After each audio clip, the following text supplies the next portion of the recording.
Türkçe Oyun filminden herkese merhaba, ben Kaan. İçeriklerimizi kaçırmamak için kanalımıza abone olmayı unutmayın. İyi seyirler dilerim.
You've come to save us from this place. From this place you'll free us. The exposed brain quivers in expectation. Please. Before they return. They return.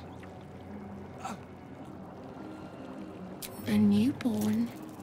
Born new from this husk. You realize you're talking to an intellect devourer, a minion of the mind flayers who abducted you.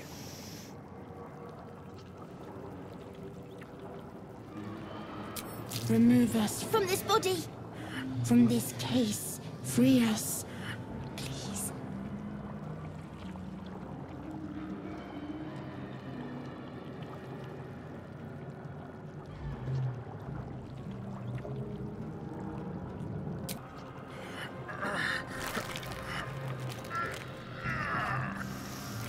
The brain lifts from the skull, but you notice an opportunity.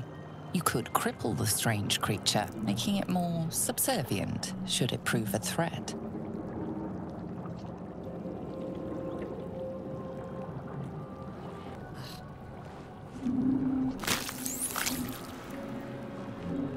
The creature seems unaware of your interference. It relaxes in your hands.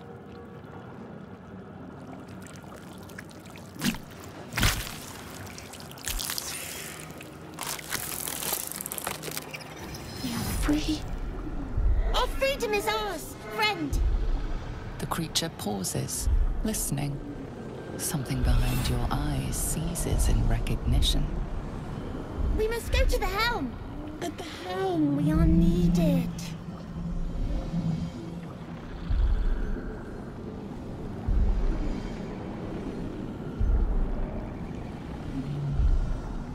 To the helm we go.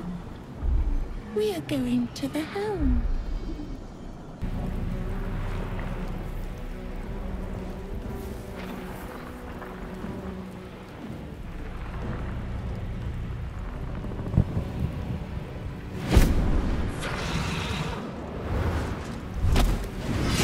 Abomination. This is your end. Your head throbs and your skin tingles. Visions rush past. A dragon's wing, a silver sword, and a flash of your face seen through the strange woman's eyes. Oh. My head. What is this? Skvar. You are no thrall.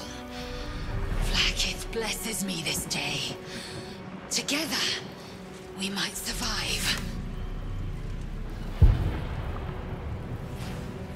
We carry mind flayer parasites. Unless we escape, unless we are cleansed, our bodies and minds will be tainted and twisted. Within days, we will be Geich, mind flayers. We can do nothing until we escape. That must be our priority. First, we exterminate the imps. Then we find the helm and take control of the ship. As for that thing, it will remain tame as long as it believes we are thralls. It may be of use in the fight to come.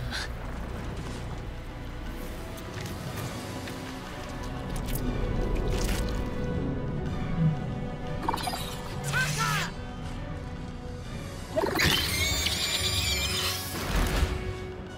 You! Get me out of this damn thing! We have no time for stragglers.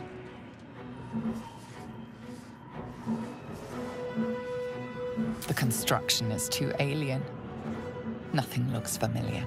This ship is crashing. Do you intend to die for a stranger?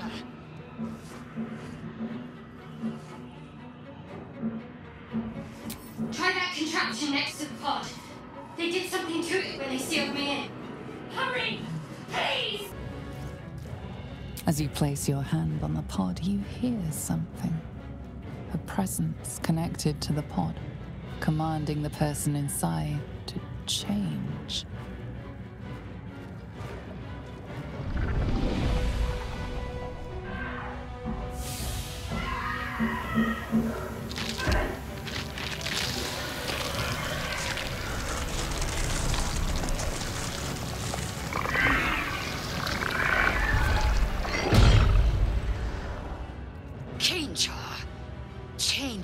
pull of a lever. How? If we are not purified, this may be our fate. And Flair stares at you, weak and dazed. The console appears dormant. The console hums to life. But what is its purpose? Will it free the captive or transform her like that other unfortunate? Sing glow and organic lines of the device make it seem more like a beating heart than a machine. This device is different from the one that caused the other captive to transform. Perhaps it will open the nearby pod. Suddenly, you feel a hideous squirming in your head. A parasite. Then discomfort fades, and another sensation washes over you. Connection. Authority.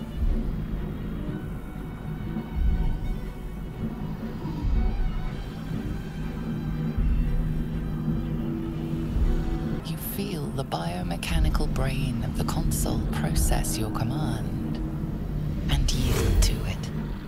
A shiver runs across your mind. You feel sated.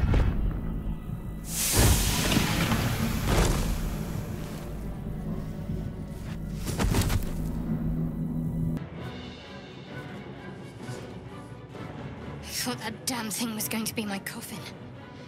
Thank you. Your mind lurches into her thoughts. Her gratitude is mixed with wariness, because you have a gift with you. You keep dangerous company. Fair point. Looks like there's plenty of fighting ahead. Let me come with you. We can get off this ship and watch each other's backs along the way. Shadowheart. One moment.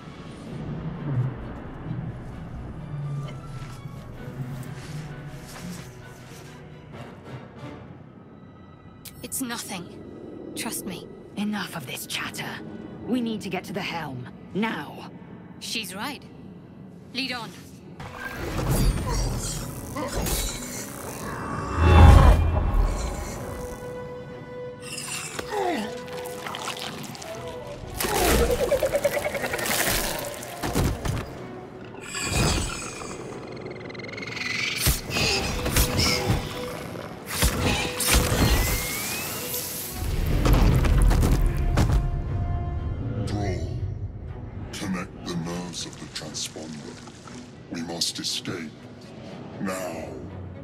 Do it.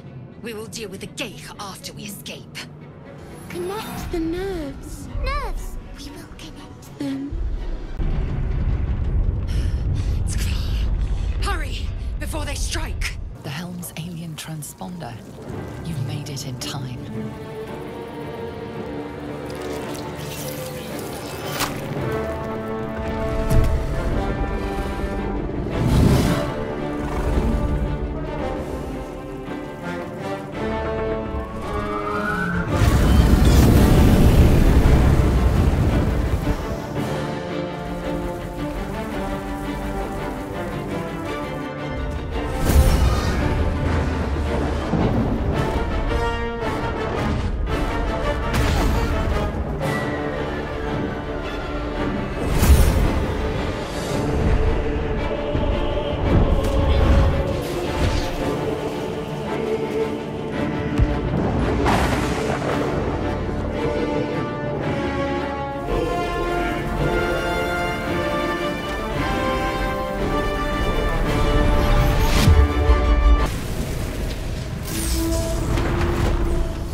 As you wake, the tadpole squirms in your skull. Other than the infection, you're more or less intact. A miracle, given everything you've been through, but it'll all be for nothing if you don't find help soon. The tadpole is a death sentence, and the clock is ticking. You need a cure.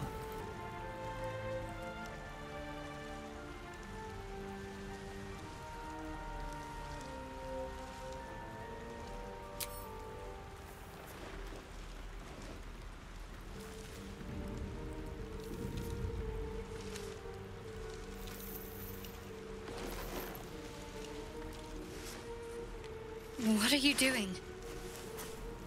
I'm alive, yes. Thank you for the concern. And speaking of, how are we alive? I remember the ship. I remember falling. Then nothing. First things first. We need supplies, shelter, and most of all, a healer. We might have escaped, but we still have these little monsters in our heads.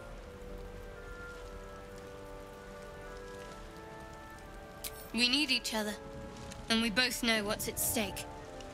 Can't think of better company. One thing, just before we go. I wanted to thank you again for freeing me. It would have been all too easy for you to run right past my pod, but you didn't. I'll remember that. Lead the way. Hurry! I've got one of those brain things cornered. There, in the grass. You can kill it, can't you? Like you killed the others? I was hoping for a kind soul. Well, not to worry.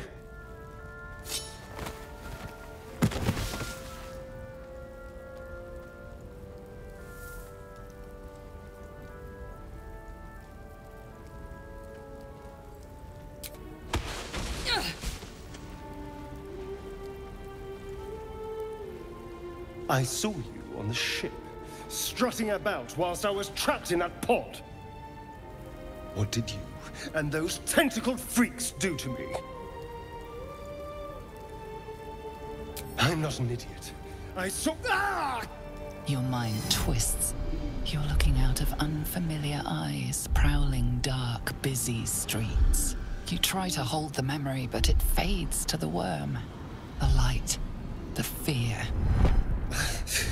What was that? What's going on? The worm. Of course. That explains things somewhat. And to think, I was ready to decorate the ground with your innards. Apologies. A kindred spirit. My name's Astarion. I was in Baldur's Gate when those beasts snatched me. Is that so? We clearly move in different circles. So, do you know anything about these worms? Turn us into...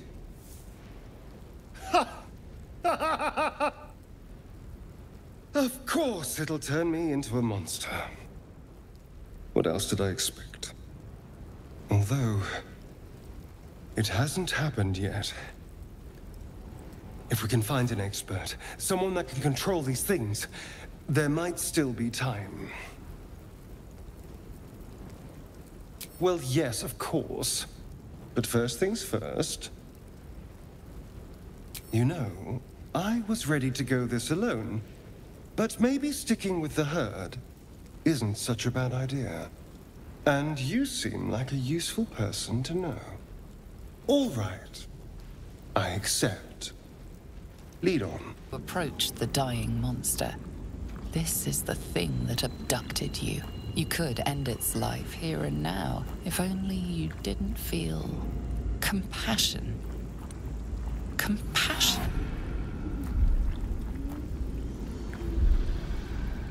You can't move, can't think. Thinking is mercifully done for you.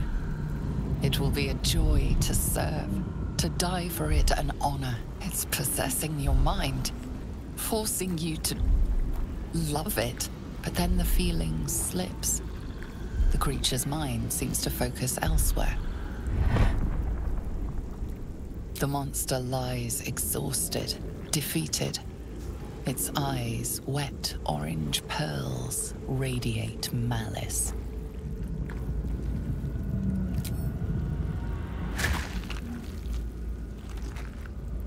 Approach the sigil on the stone. Magic glitters and swirls from it erratically, as if malfunctioning. It looks slightly dangerous.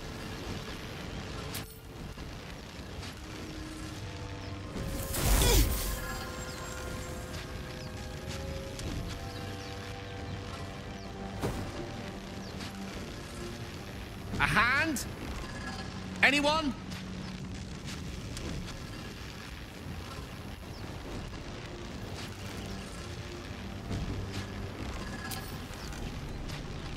Just your average traveler stuck between realms. Pull me out, and we'll get properly introduced.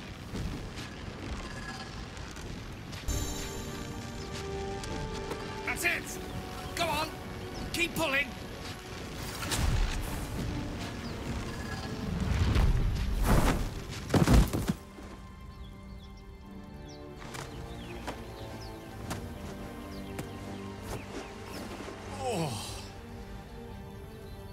Hello. I'm Gale of Waterdeep. Apologies. I'm usually better at this. A bit shocked, but friend, it's a relief and a pleasure to make your acquaintance. Say, but I know you, don't I? In a manner of speaking. You were on the Norse Lloyd as well. And I can only assume you too were on the receiving end of a rather unwelcome insertion in the ocular region. The insertee we speak of, this parasite, are you aware that after a period of excruciating gestation, it will turn us into mind flayers? It's a process known as ceremorphosis, and let me assure you, it is to be avoided. You don't happen to be a cleric by any chance, do you? A doctor? Surgeon? Uncannily adroit with a knitting needle? You seem to know enough about our condition to realize it's beyond most clerics' skills. Most, no doubt, but I find myself hoping to be in the presence of the few. You don't happen to be one of them. And it looks like we're both starved for answers. We're most certainly going to need a healer, and soon too. How about we lend each other a helping hand once more and look for a healer together? Most excellent. A parasite shared is a parasite halved. Or something to that effect. Oh, but before you think you're about to embark on a journey with most ill-mannered a man, thank you for pulling me out of that stone. It was an act of foresighted kindness, I assure you. For I have the feeling ample opportunities will present themselves for me to return the favor. Open the bloody gate! Nobody gets in! Zevlor's orders! That pack of goblins will be on us any second! What's going on? Goblins are on our tail! Open the gate, Zevlor, now! You let goblins here? Where is the druid? Please! There's no time!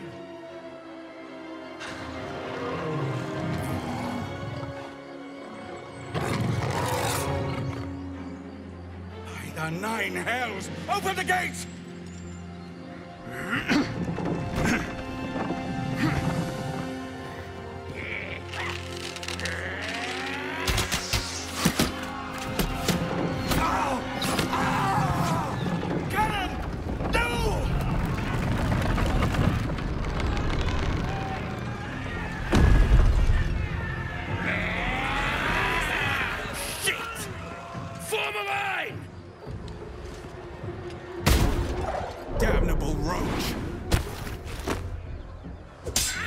Provoke the blade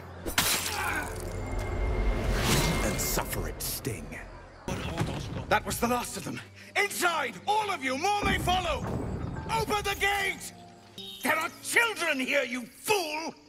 We was running for our lives. You led them straight to us, and you let them take the druid too? Unbelievable! And who the hell are you again? Show some respect. This woman saved your pathetic life. Well, I didn't ask for any goddamn help. Please, you were begging me to open the gate. Anything to save yourself, you coward! The human's eye twitches. He's about to blow. Enough! Squabbling is pointless. The goblins have found us. At least we agree on that. Forgive that display. Aradin's a blowhard, but that's no cause for me to join him. Thank you for your help out there. I'm Zevlor. Well met. I should warn you, visitors are no longer welcome in this grove. Whatever your business, I'd see to it quickly. The druids are forcing everyone out. This attack will only strengthen their resolve. There have been several attacks by different monsters. The druids blame us outsiders for drawing them here. Nobody's welcome anymore. They've started a ritual to cut the grove off from the world outside. We can't stay, but we'll be slaughtered if we leave. We're no fighters.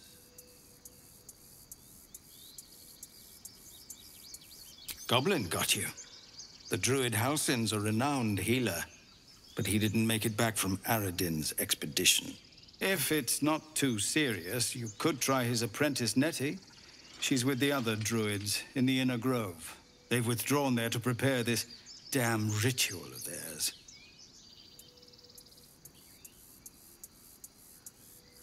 I've tried. Korga, their new first druid, won't even see me. You, though?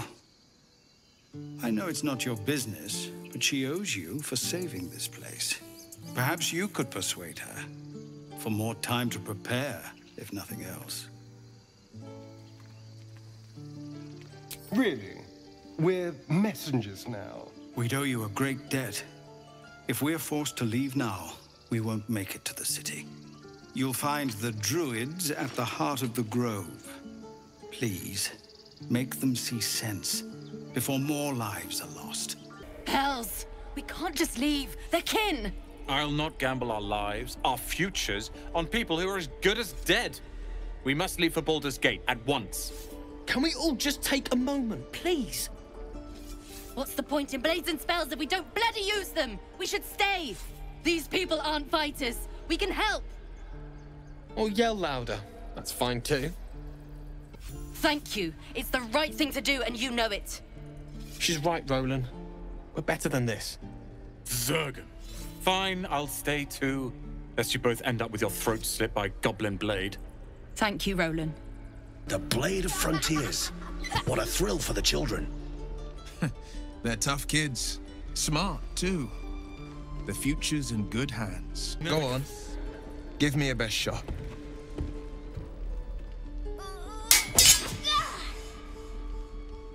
Not bad.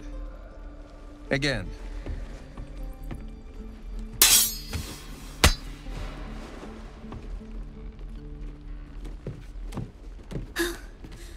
I can't do it. I'm not like you. Umi, I don't need you to be like me. You just have to buy enough time to run. Come on. I believe in you. You can do this. Well met. The Blade of Frontiers at your... The man's smile bends downward, and his thoughts become yours. You are the Blade of Frontiers, racing through the wastes of Avernus. Just ahead, a diabolical figure, red skin, single curled horn, blazes with flame, bloodied great axe held. Hell's great fires. You were on the ship. Doomed to shed our skin and become a lithid, or so the stories go. But we haven't sprouted any tentacles. Not yet, anyway. could just be good luck. I'm not so. Your minds collide once more.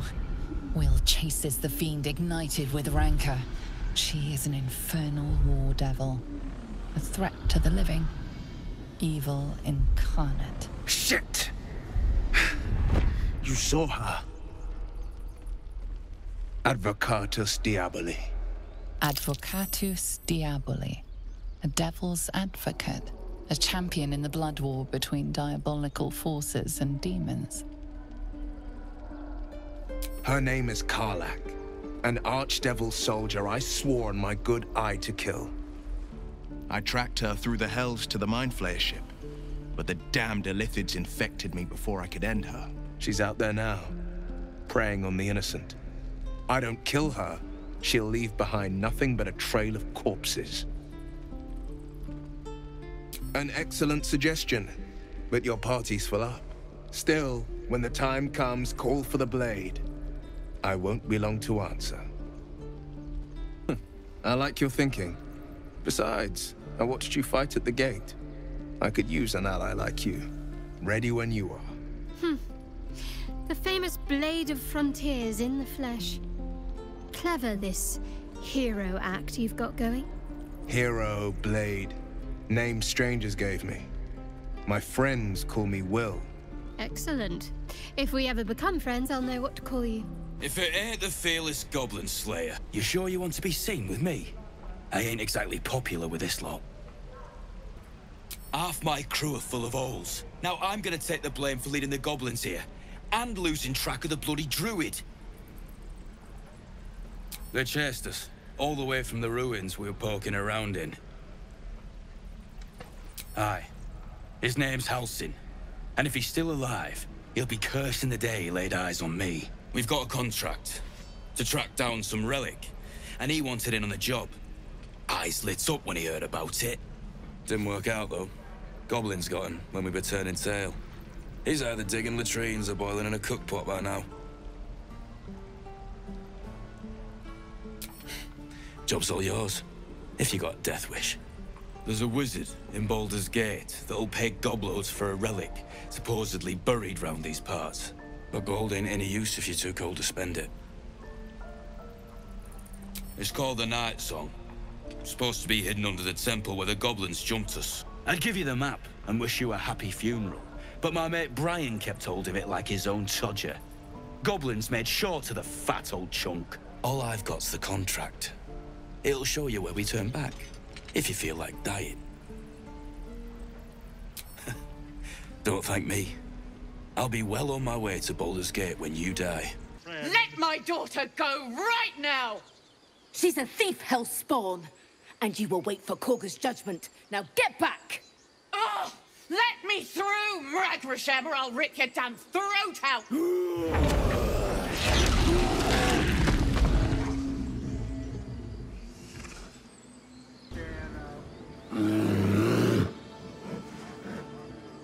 Carl Magrin, give her a chance. You, get back! Kick back! Force my hand and I'll show you its claws. A moment, Giona. What? Oh, I understand. You! Apparently Korga wants to see you. Go ahead.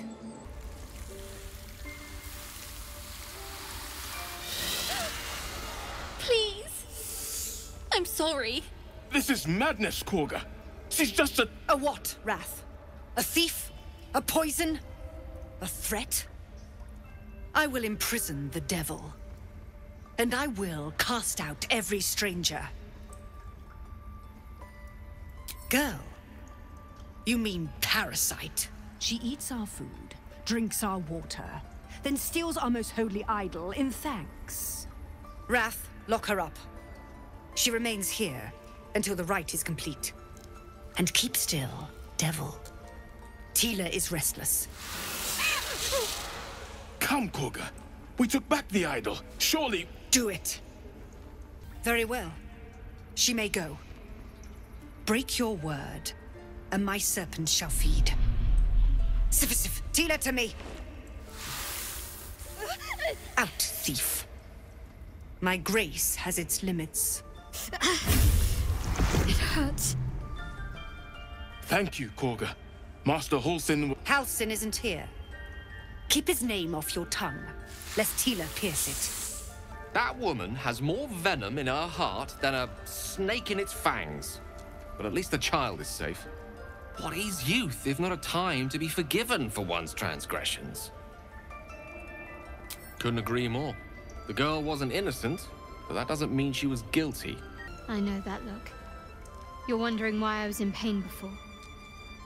Let's just clear the air about that now. It's just an old wound that hurts me from time to time. Nothing to be concerned about.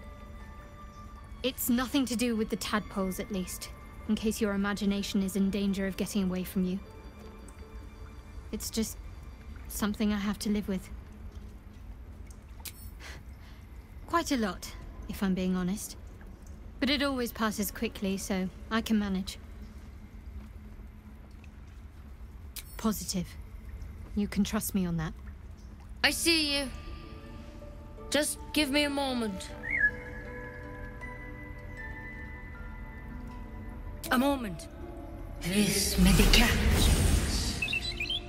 There. It's up to her now. Life or death. Now, what was it you needed? You found her, but I still don't know what she can do for you. You and every other soul here. I can help if something's wrong. I'm no Master Halsin, but I can manage.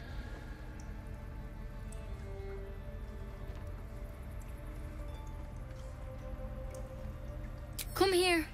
Let's have a look at you. You seem healthy enough. A bit tired around the eyes, maybe. A tadpole. A mind flayer tadpole.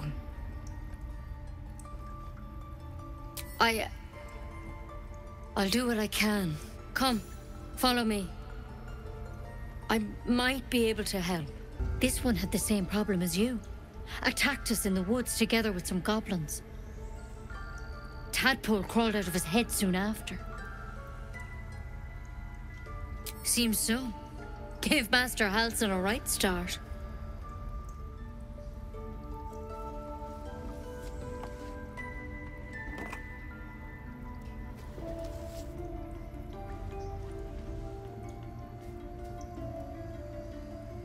It's why he joined the adventurers on their expedition.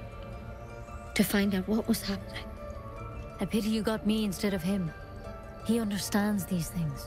Studied them. Still, we have options. All right. Let's see what we can do. It might. But first things first. Tell me about your symptoms. Have you noticed anything strange happening? Looking closer, you realize you've seen this thorn in the wilds. It's Kalimvor's kiss, a briar from the Dale lands, and a deadly poison.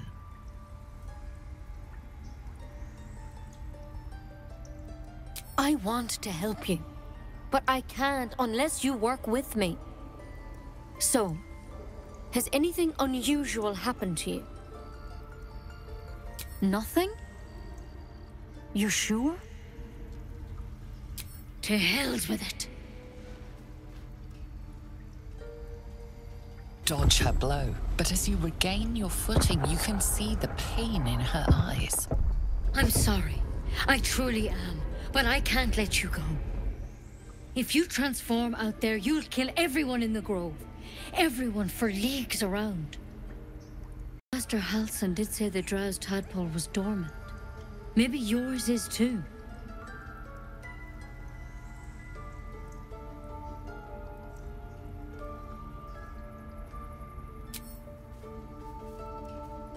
All right, but on one condition. This is a vial of wyvern poison. Swear to me, you'll swallow it if you feel any symptoms. I hope it doesn't come to that, but thank you.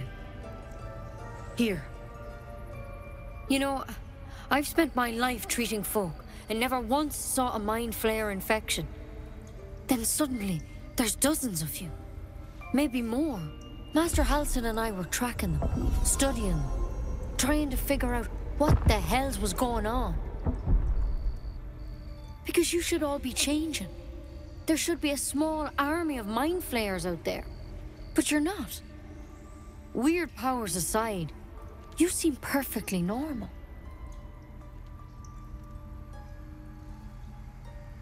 Mind flayers reproduce by infecting someone with their parasite.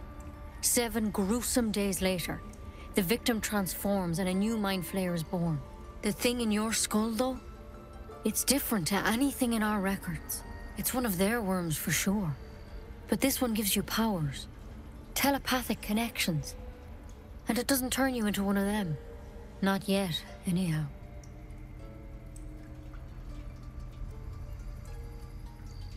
Could be, but there's a lot we don't know.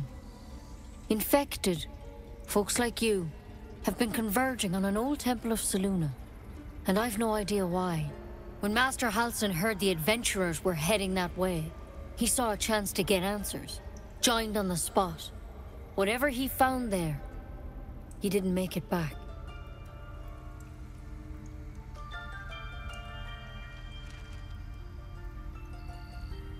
The thing is, I've sent birds to find him, but the place is rotten with goblins. None of us can even get close. You, though, you're one of them. Technically speaking, I mean. They won't kill someone carrying their parasite. If you can find Halsin and get him out of there, we can discover what he learned. And perhaps he can save your life. How's that sound? Thank you. It would mean everything to the Grove. To me.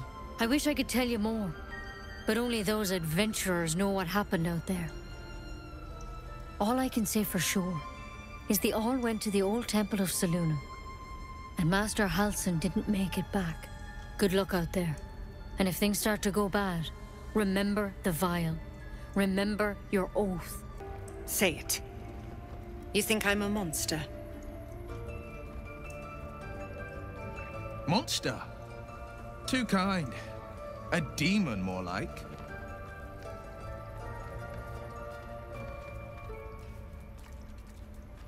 Yes, you would say so. I know your kind. You see only villains and victims. A viper bears her fangs defending her brood. I call her mother. You call her monster. No matter. I took back the idol of Sylvanas, and the rite is resumed. We will seal the grove, free from harm, free of intruders. The rite of thorns. It is the Tree Father's gift that none come to harm.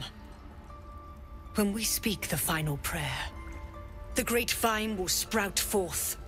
The grove will be cloaked in bramble and thorn. No one enters, no one leaves. Sanctuary. None of this can happen while Outlanders infect us. Sylvanas demands that we choke them out.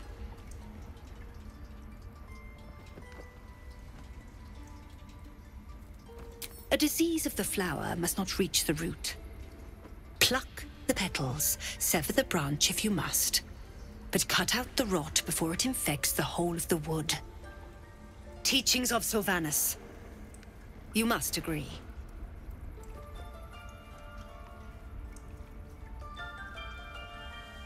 Words I heed to the letter, to keep my brood safe. You showed great mettle at the gate. The mettle of a skilled sword for hire. I want you to provide your services to Zevlor. Offer to guide the Outlanders out of the grove. I'm sure they'll reward you well. They're to be gone before final prayer. If they are not, the Viper must strike. You will do more than speak. This tale ends but one way. With the Outlander rot cleansed, and the grove forever shrouded.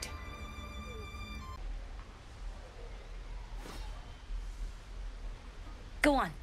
Take this ring. It's lucky. Call it. Heads or tails?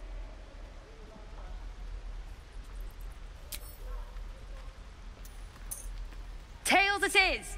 See? That's the kind of luck you get from one of my lucky rings. I've got more where that came from. Real cheap too. Interested?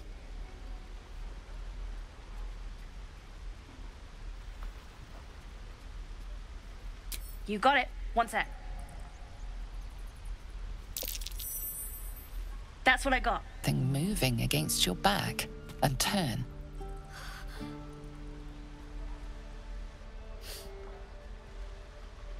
You see her hand in your bags and the shame in her heart.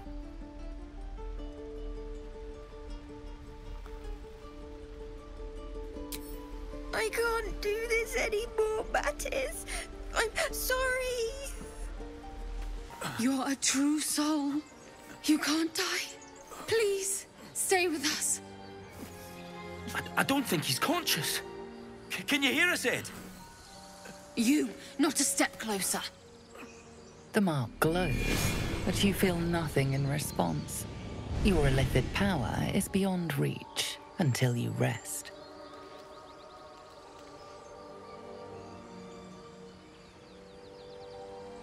An oil bear. Please, do you have any... Shut up, Andric. Do you serve the Absolute? Wait. The injured man locks eyes with you. A familiar squirming churns in your head.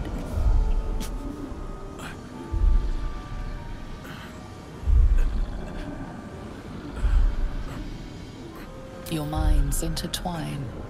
You see his siblings, Andric and Brenna, new recruits, yours to shepherd. Protect them. She is a true soul. Mind her. She will... She...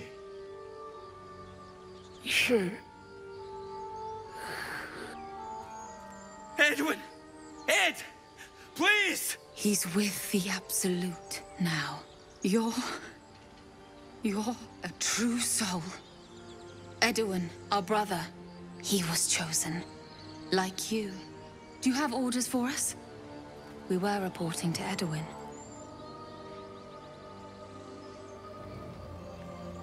What? What are you doing? Your sword, brother! Now! It's within the corpse. It calls to you.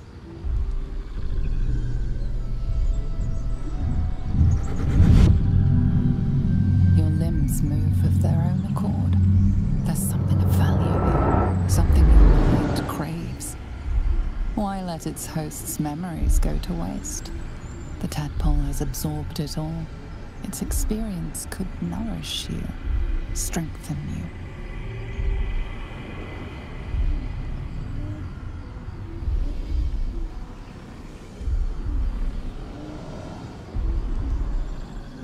Your muscles loosen. The tadpole breaks free of its deceased host. Your mind is your own again. For now.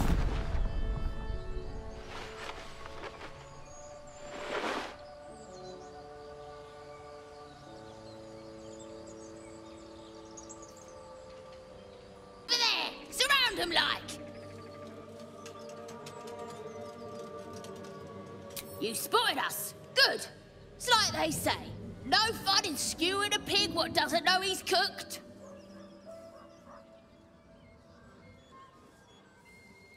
That's supposed to be a threat. Got a set on you, all right. Almost makes me like you. Almost. I'm gonna enjoy pulling off your skin when we're done. Spare me a moment, if you please. I've something important to discuss with you. We've been traveling together for a while now, and it's just about time that I shared something with you. It's a rather personal matter that I'd have preferred to keep quiet, but needs must when the devil drives. I have no choice but to speak. You see, I have this condition. Very different from the parasite we share, but just as deadly.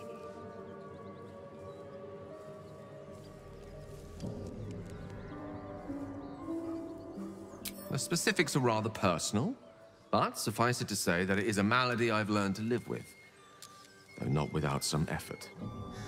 What it comes down to is this. Every so often, I need to get my hands on a powerful magical item and absorb the weave inside.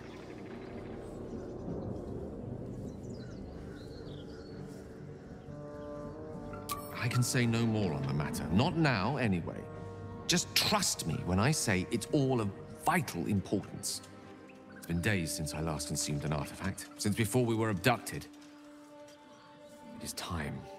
And by that, I mean it's imperative that I find and consume strands of weave at the earliest possible juncture.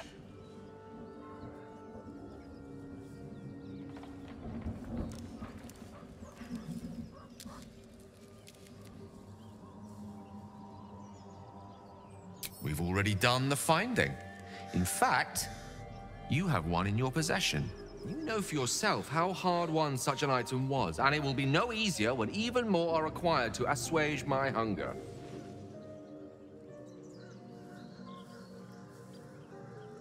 There'll be danger involved, or great cost. Thank you.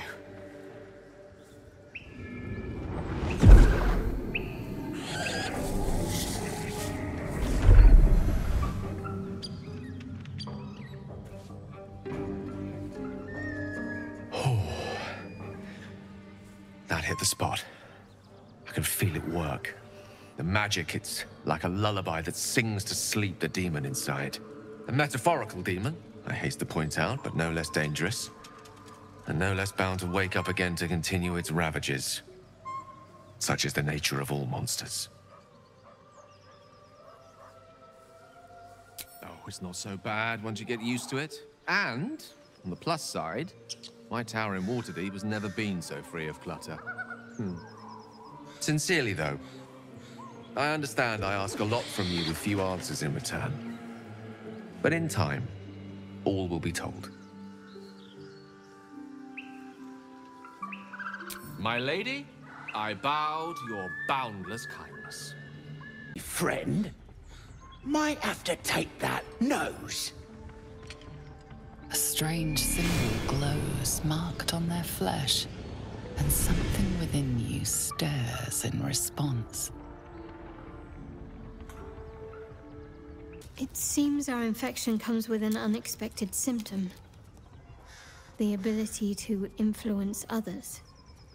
An interesting development, but one to be treated with caution. For better or for worse. Zoru was right. Yellow as a toad and twice as ugly. The thing's dangerous. Leave it for the goblins to kill. And if it escapes, how will you... Oh, a guest. Your skull pounds in response to the prisoner's white-hot stare. Her lips don't move, yet you hear her voice. Get rid of them.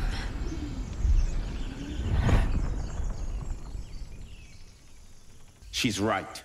Let's go.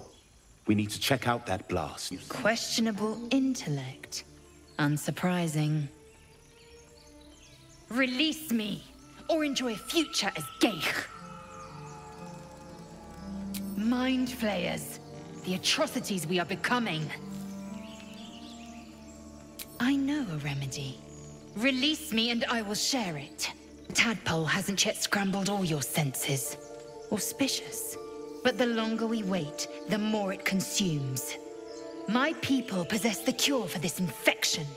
I must find a creche. You will join me. Careful. She obviously sees your kindness as weakness. Don't let her take advantage.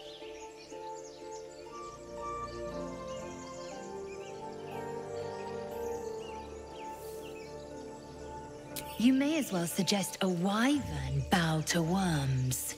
The cure I offer will suffice as thanks. It is many things. A hatchery, a training grounds, a shelter. Githyanki protocol is clear. When infected with a Geich tadpole, we must report to Augustil for purification. You are full up. Dismiss your weakest warrior. Very well, but heed my words. The Horned Ones mentioned a camp. One there, this Zoru, has seen Githyanki. A crash must be near. I must interrogate this Zoru. Our very lives depend on it. I will be at your camp. Do not keep me waiting. Are you here? I sent you to Zevlor. What?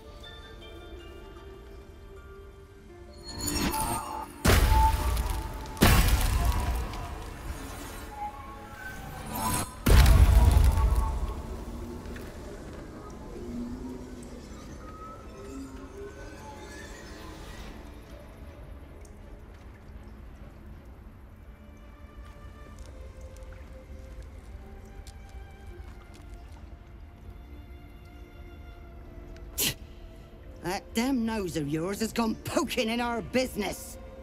Mistress Olladin, I can explain. Shh. No need. It couldn't be helped. Korga, what is the meaning of this?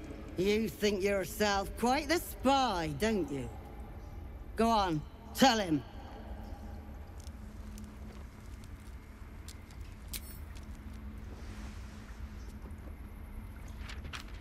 What in the colloquial word? Korga, have you lost your mind? Halsin is weak, Wrath. But in the shadows, we are strong. We are safe. There is no other way. You and Halsin welcome untouchables to your midst. You defile the grove for the sake of harmony. Olladin speaks truth. Who among you disagrees? Who would see this grove in ruin?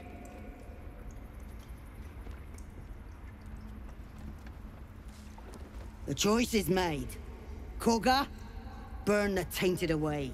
Start with the snitch. As you say, Olladin.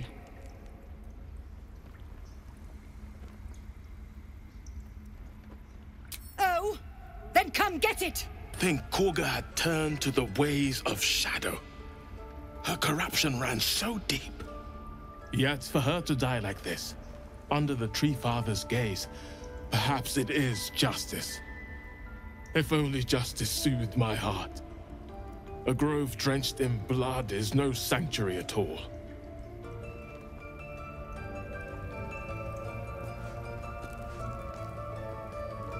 Open up. If I don't get my beauty sleep soon, I may just get a tad malcontent. Betrayal. A poison that destroys its wielder.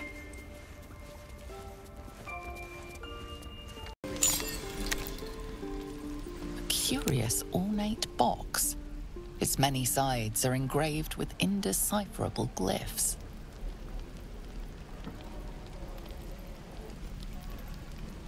No openings you can see, yet you sense something inside it. There's something about that thing.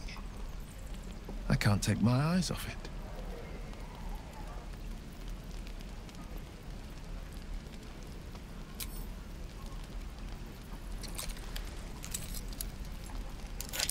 The box doesn't yield. Something tells me it'll take more than a few twists to break that box open.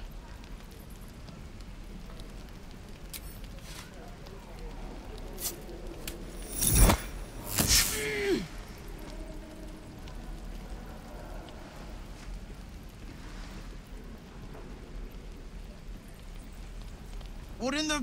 Are we stuck with the damn thing?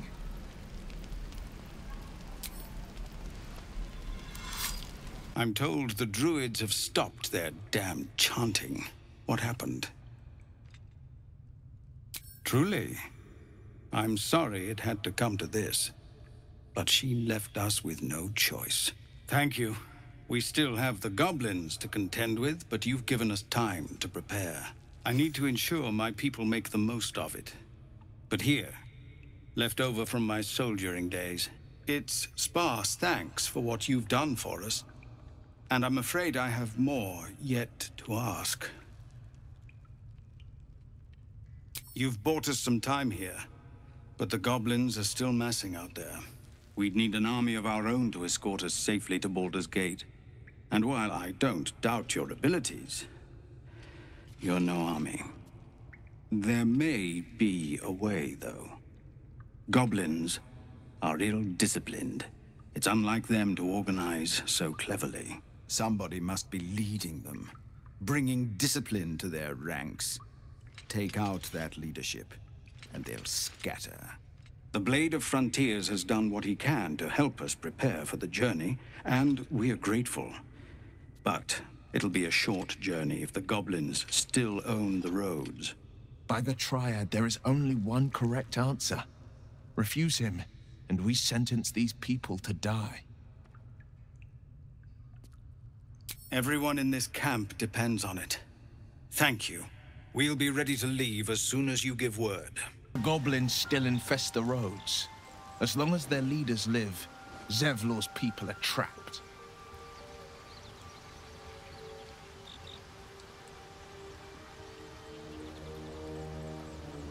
Karlach's fires raged in Baldur's Gate before she escaped to Avernus, as my source told it. And she was planning to return. One of the archdevils Zariel's own, chaos incarnate, a devil with pure fire for a heart. I made my way to Avernus to stop her. She fled from my reach, even climbed aboard the Mind Flayer ship as it screeched through the hells. I followed in close pursuit. I can't bear to imagine the lives Karlach might be taking, the damage she might be doing. A powerful friend with a keen interest in privacy. I'm sworn to say no more. You don't rest well, flitting between dreams and nightmares. Maybe you break your meditation because you know something is wrong. Or maybe you just get lucky. Shit. No, it's not what it looks like. I swear. I wasn't going to hurt you. I just needed, well, blood. There, in the dim firelight, you see him for what he really is. A vampire, a slave to sanguine hunger. I've never killed anyone. Well, not for food. I feed on animals. Boars, deer, kobolds, whatever I can get. But it's not enough. Not if I have to fight. I feel so weak. If I just had a little blood, I could think clearer, fight better. Please. A strange sensation courses through you, and your companion's mind unfolds, secrets half revealed. At best, I was sure you'd say no. More likely, you'd ram a stake through my ribs. No. I needed you to trust me. And you can trust me. Thank you. Do you think you could trust me just a little further? I only need a taste.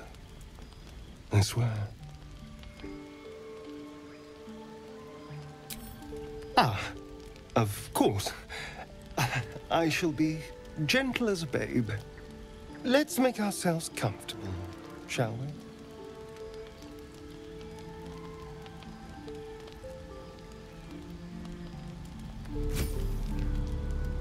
It's like a shard of ice into your neck, a quick, sharp pain that fades to throbbing numbness. Your breath catches, your pulse quickens.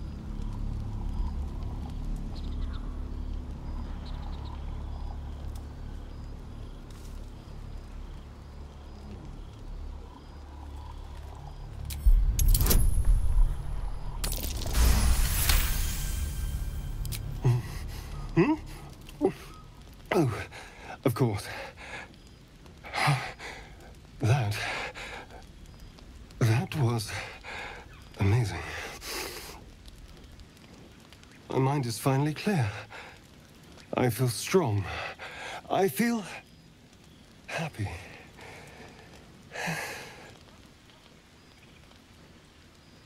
Shouldn't take long. So many people need killing.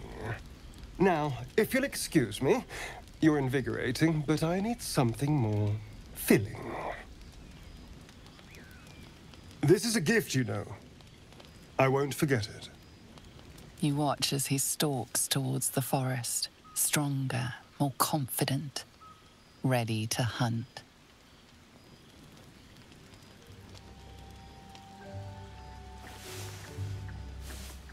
Good morning. How do you feel? It'll pass. Just be glad I'm not a true vampire. A bite from them and you might wake up as a vampire spawn, like my good self. All of a vampire's hunger, but few of their powers.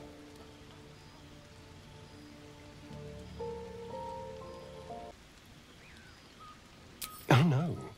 I should be cinders in this light. I hadn't seen the sun for 200 years before we crashed here. Someone, or something, wants me alive.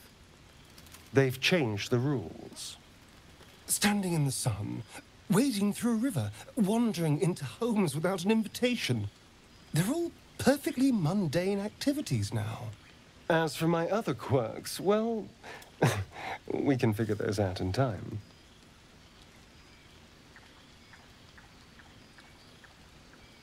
That's my theory, but who knows? I'm just glad you're being sensible about these revelations. I was worried people might turn up with torches and pitchforks. Although there's still time. A vampire? Well, that explains the pallor. Given our group's nature, I don't see much harm. We're each monsters in the making, after all. Fine. As long as he keeps his fangs off our necks.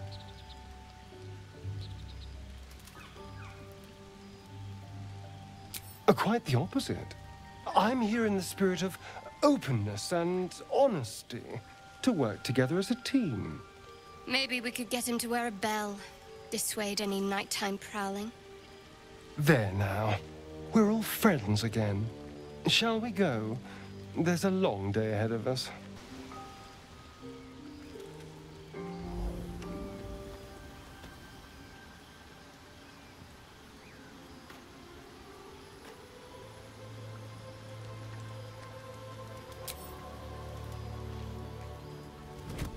Oh. My, you startled me. It's miles away. More or less. I was lost in prayer, of all things. Mystra, for indeed it was her image I conjured, commands all magic. Salvation, if such a thing exists, is hers to bestow or withhold. And yet even now, more than I fear losing my own self and soul, I fear losing my command of her art. Magic is my life. I've been in touch with the weave for as long as I can remember. There's nothing like it. It's like music, poetry, physical beauty, all rolled into one and given expression through the senses. Would you like to experience this?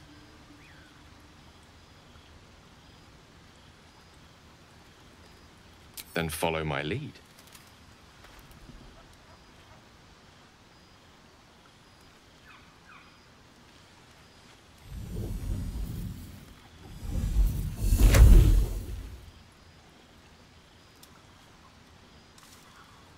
Now you.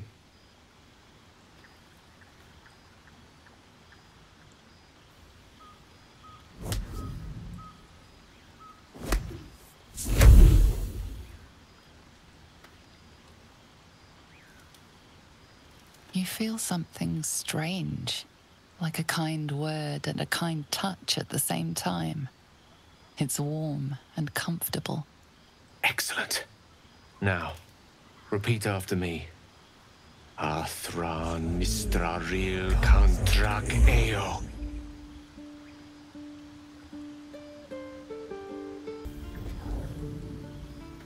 Suddenly, the scent of rose water and a sense of well-being. A sliver of weave that tastes sweet on the tongue. Very good. Now, I want you to picture in your mind the concept of harmony, as true as you can.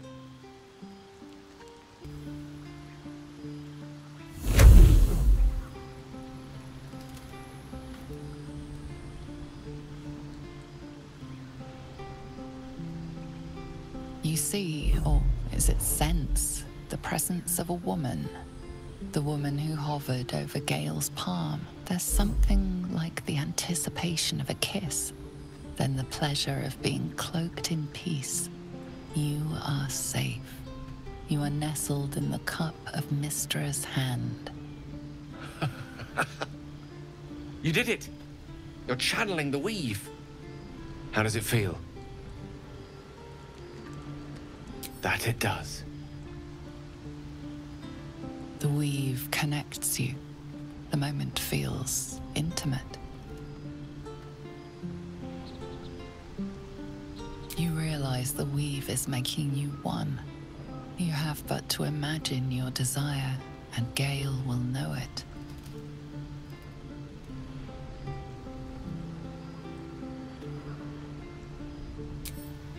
I didn't think.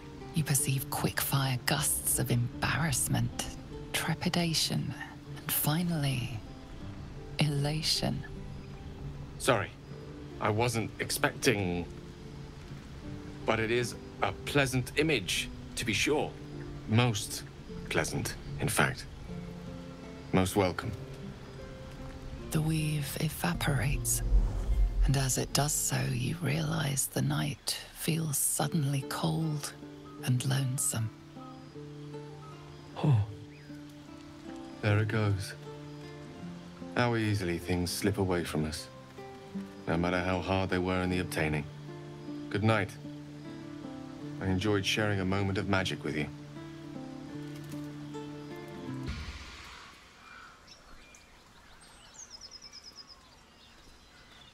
My, what manner of place is this? A path to redemption? Or a road to damnation? Hard to say, for your journey is just beginning. What would suit the occasion? The words to a lullaby, perhaps. The mouse smiled brightly. It outfoxed the cat. Then down came the claw. And that, love, was that. They do know how to write them in Cormier, don't they? Well met, I am Raphael.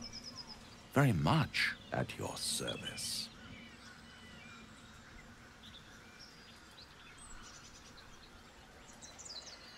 Neither. The fox, rather. Hiding, in a word. A silent observer, about to break the silence. Of course, what I have to say merits some privacy, as well as some more, let's call it, refinement. This quaint little scene is decidedly too middle of nowhere for my tastes. Come.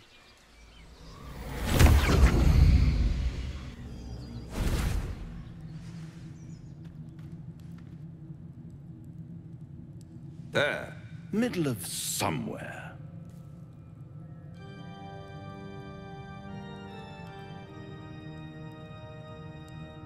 The house of hope, where the tired come to rest and the famished come to feed lavishly. Go on, partake, enjoy your supper. After all, it might just be your last. Fair enough.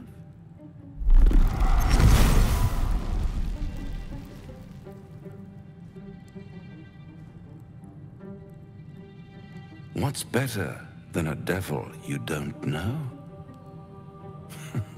A devil you do. Am I a friend? Potentially. An adversary? Conceivably. But a savior? That's for certain.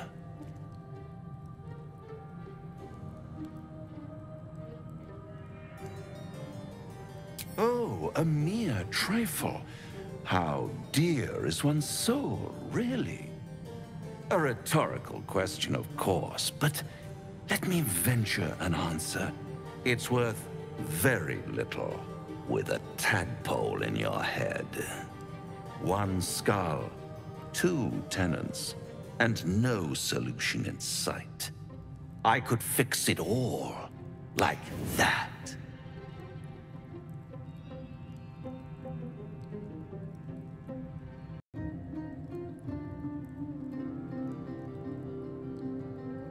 And what is madness but a denial of reality? Still, I've a feeling you'll change your mind before it's changed for you. Try to cure yourself, shop around, beg, borrow, and steal. Exhaust every possibility until none are left. And when hope has been whittled down to the very marrow of despair, that's when you'll come knocking on my door. Hope. Such a tease.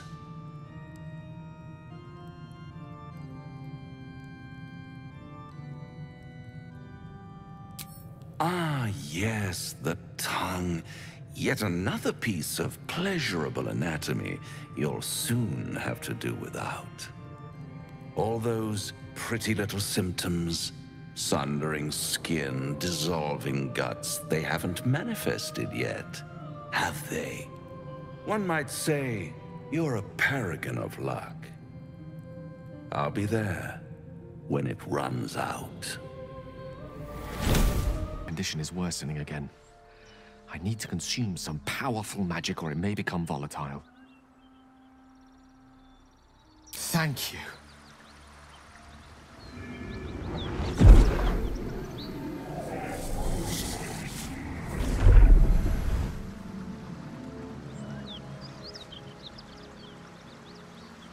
It is a strange experience.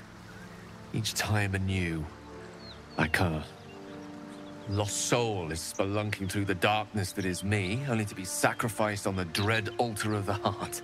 But this doesn't feel quite right. And it never feels right, but it relieves. This doesn't relieve. Oh.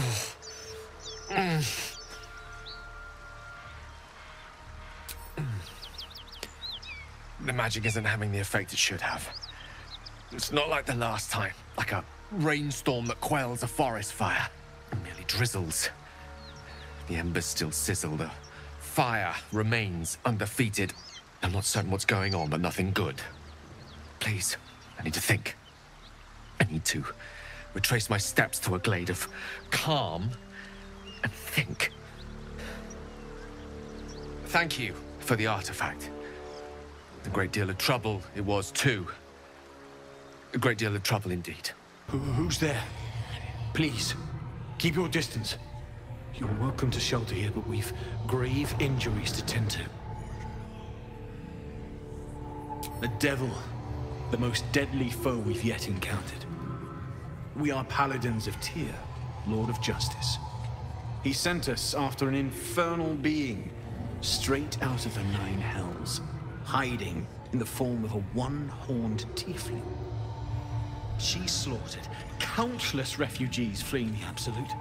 Yesterday, she butchered an entire family without mercy. We were lucky to survive our encounter with her. This could be the work of a devil, but they collect souls through cunning, not carnage. She ran toward the river when she saw we were merely wounded, not dead. Down the hill from here. She must pay for her crimes. If you capture her, you will have served Tyr where we could not. This is the sword of justice, blessed by Tyr. I've wielded it since I swore my oath. It's all I have. But it's yours if you stop her. Bring me her head, and Tyr will consider her crimes repaid. May the just God guide you.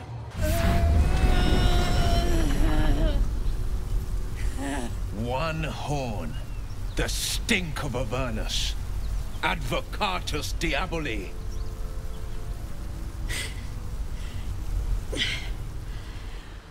Well, I'll be God's damned. The Blade of Frontiers. Thought I'd shaken you for good. That'll teach me to underestimate you.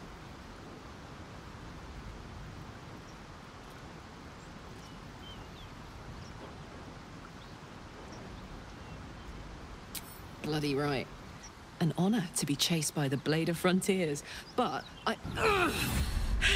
A great heat roars through you. Her heat, fiery as the hells. Then you're lost in visions of demonic armies as you tear through a landscape of fire and blood, the Blood War. You saw it from above as the Nautiloid passed through Avernus. This woman was on the front line. What was that? Evidence. Proof that you're a devil.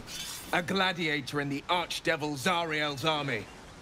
I can explain, but it's a whole situation. If you just hear me out... Another vision. Karlach's blade raised, slicing through devils, Zariel's servants, as her eyes dart around, seeking escape. Her rage and desperation seep into you. She is a victim of the Blood War, not an agent of it. She's trying to trick us. Don't believe her lies. You saw the truth. I never wanted to serve Zariel. I was enlisted in her army against my will. Forced to fight, and fight I did. When I saw an opportunity to get away, I took it. Finally home. Or near it, anyway. You served her. That's enough to damn you.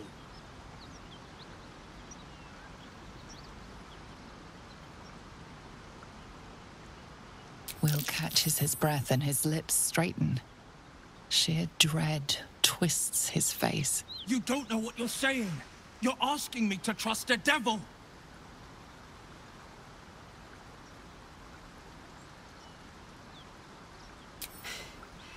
You know monsters, right?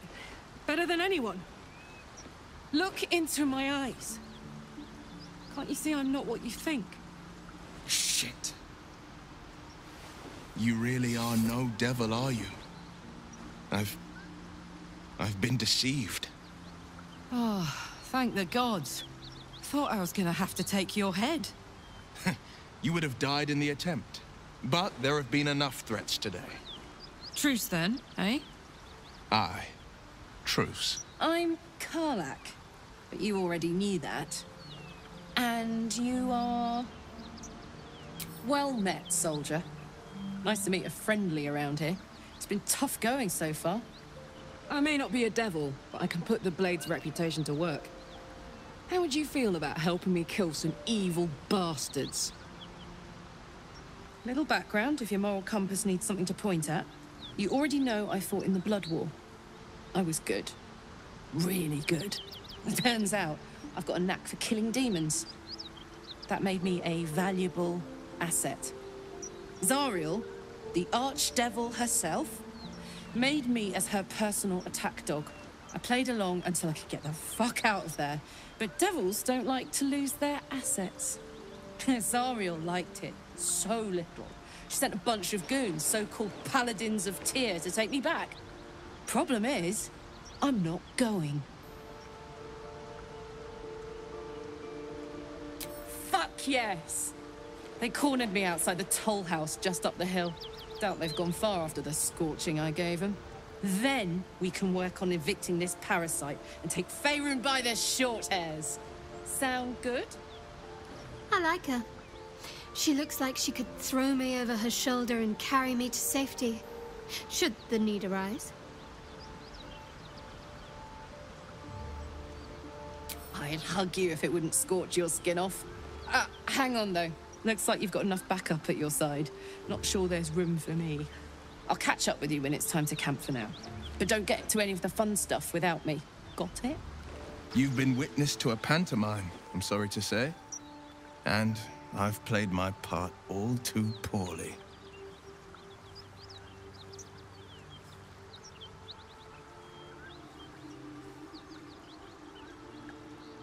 It means that a reckoning's coming. And I'll be the one to pay up. One night soon, when we make camp, the veil will be lifted, and I'll pay my penance.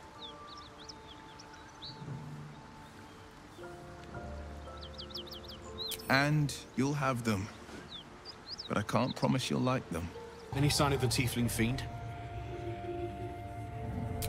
First I was burned within an inch of my life, and now I'm stuck playing pantomime. I can't take it anymore. Karlach is going back to Avernus, and if she won't go quietly, she dies. It looks like I'll have to kill you first, which I quite look forward to. Bye-bye. What can I do you for? You did? Wow. That was sound of you. Why'd you do it? You're my kind of people. Wish I could have been there to watch those ignots crumble, but I'm just happy they're off my tail. Then again, facing them down might have put my tin can into overdrive. Hear that? Infernal engine for a heart. Lets me burn as hot as the hells. Seems to be running in overdrive since I left Avernus. Won't be seeing my mechanic anytime soon, so I'll just make the most of the extra heat. Just don't get too close, till I've found a way to calm it down.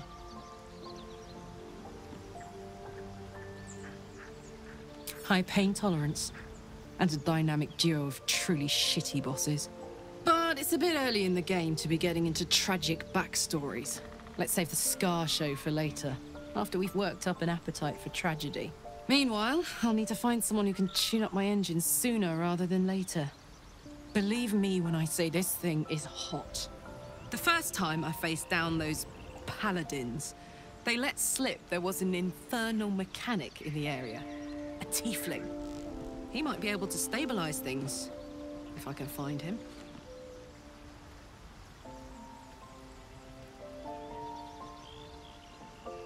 Sounds like a good lead. Hopefully our guy will be among them. A tune-up would do this old tub a world of good.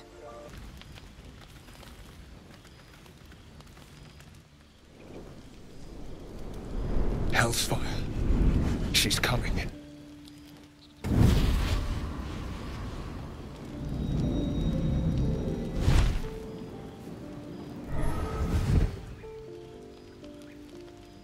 Well, you've been naughty. And you know what happens when you're naughty. Gods damn it. Anyone but her.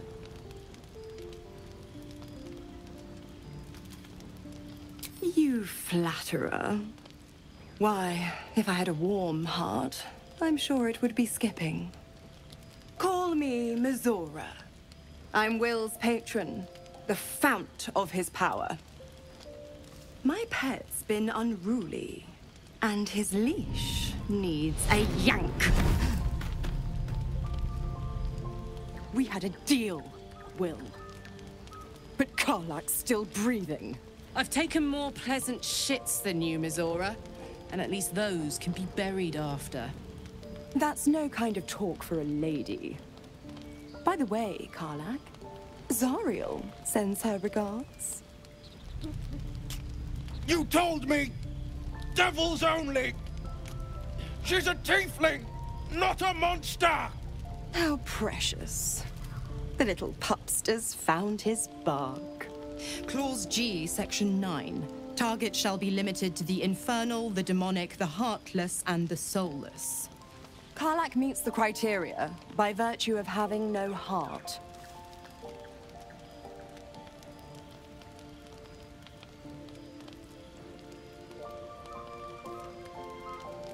He's the blade of frontiers. Devil's plaything just doesn't have the same ring. Speaking of...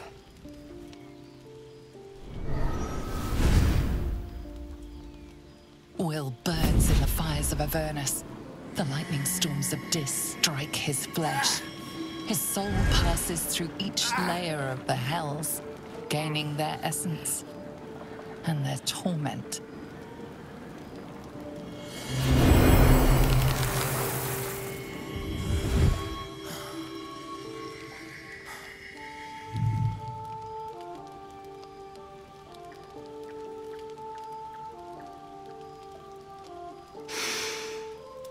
That's better.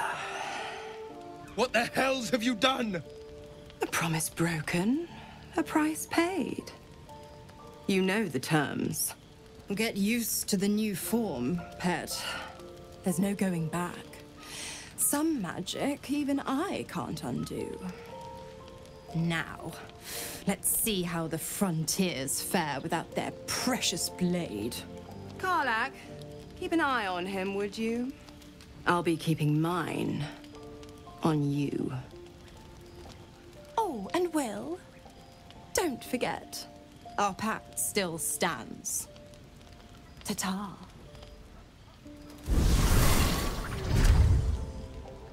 I'll be honest, soldier. I'm reeling.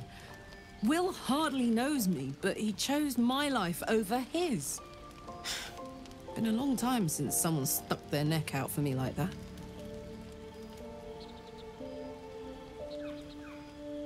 You can say that again. When he was chasing me through Avernus, I thought he was just another sad merc. How wrong I was. God's damn her, straight back to the hells. Just look at me. I did what was right, and Mazora made me pay for it. I'd be hunting devils and demons, she said. Traitors and hypocrites, heartless evils of all sorts, but not Zariel's victims. Not innocent tieflings. Warlock pacts tend to be unforgiving from what you know of them. Will was lucky he didn't face a more severe punishment.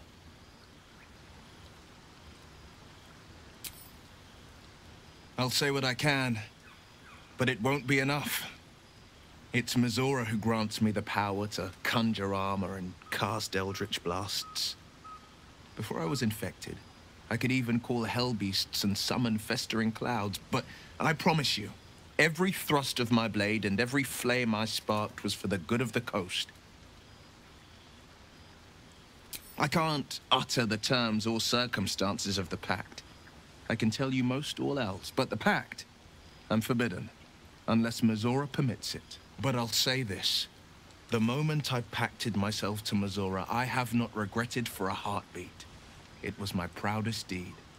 It was worth the sacrifice. All I can give you on that is my solemn word. Look what we got here! Another little birdie wanting to fly! Stop this thing! Flap those wings some more, and I'll feed you a worm. And you! Hope you got a stomach for heights! What's it bloody look like? We're teaching this here pipsqueak to fly.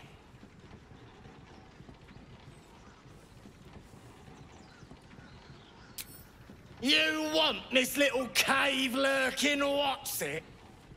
Find your own. He's ours! As the symbol glows, power courses through you. Authority. Goblin's nostrils flare, as if trying to judge you through smell alone. We're leaving. What about the gnome? Ain't we supposed to bring him to... I said we're leaving! There's plenty of sport and rich pickings out there for us. Cut me loose! Free me and find out!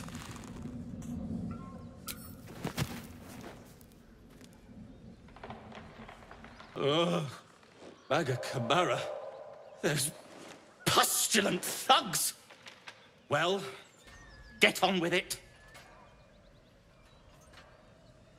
As expected, coercion by the book. Take my pack, if you can find it. The only reason those goblins caught me was its weight. I'll travel lightly from now on.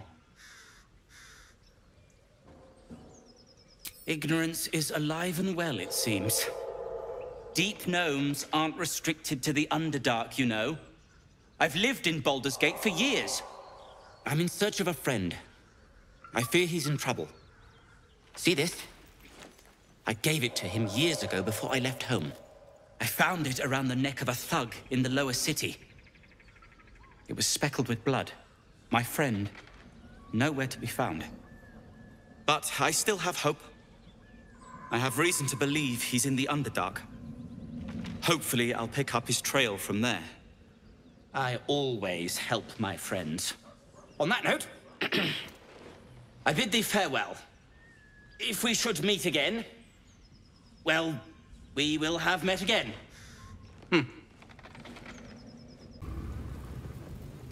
Unless you got another reason to be here. Fexite. Let's try to be diplomatic, shall we? Goblins don't come by the handfuls, but by the dozens. As the symbol glows, power courses through you. Authority.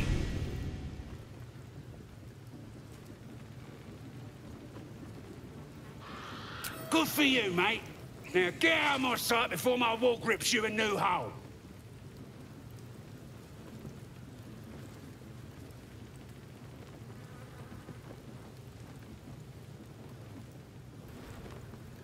How'd you know? Dumb as a rock, but world class at tearing the throats out of wee ones, she is. Rest of her litters inside in the pens. Beautiful beasts.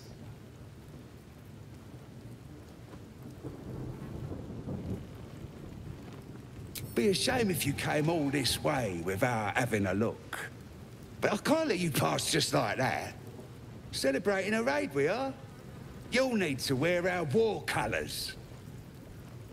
Nice to have this across the mug. Ought to do it.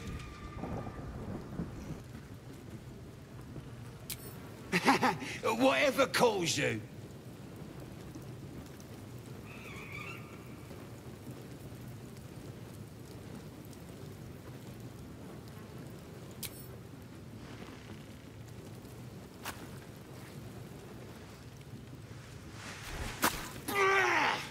I hope that was worth it, Daddy.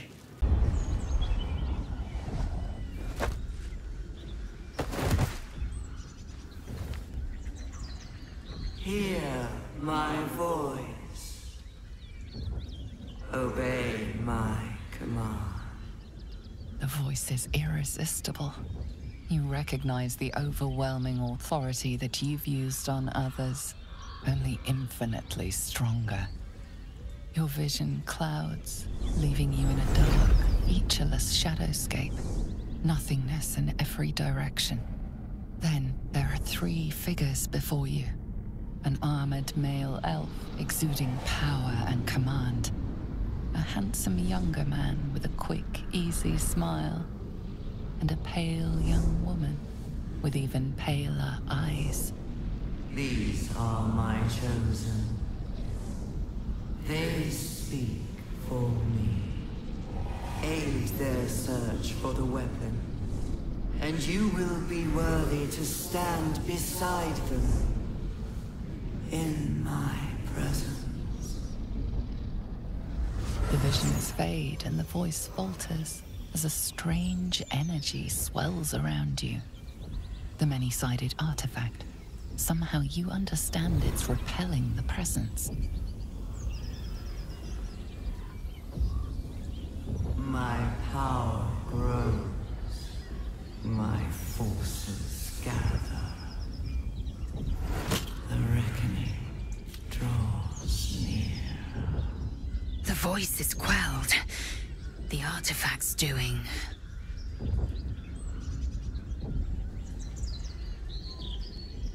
Whatever power the artifact possesses, it shows no sign of it now.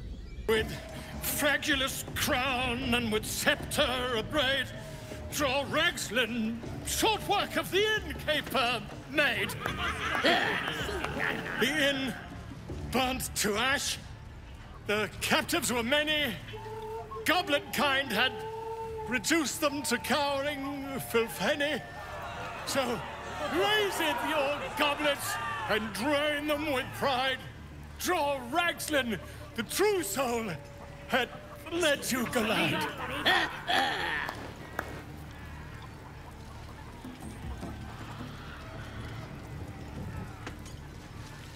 Who's that? Friend of yours? You up to something? Oh, certainly not. What are you doing? I'm busy here. You lying. To you? Never. Come, let's continue our ballad. Draw Ragslin, draw Ragslin. I am draw Ragslin. Tumptuous. Draw Ragslin. You broke him. Wait, wait. Draw Ragslin. We play. We. Come on, pigeon. Back to your cage. Now, look what you've done. My condition likes being ignored as little as I do. I must consume another artifact. And soon.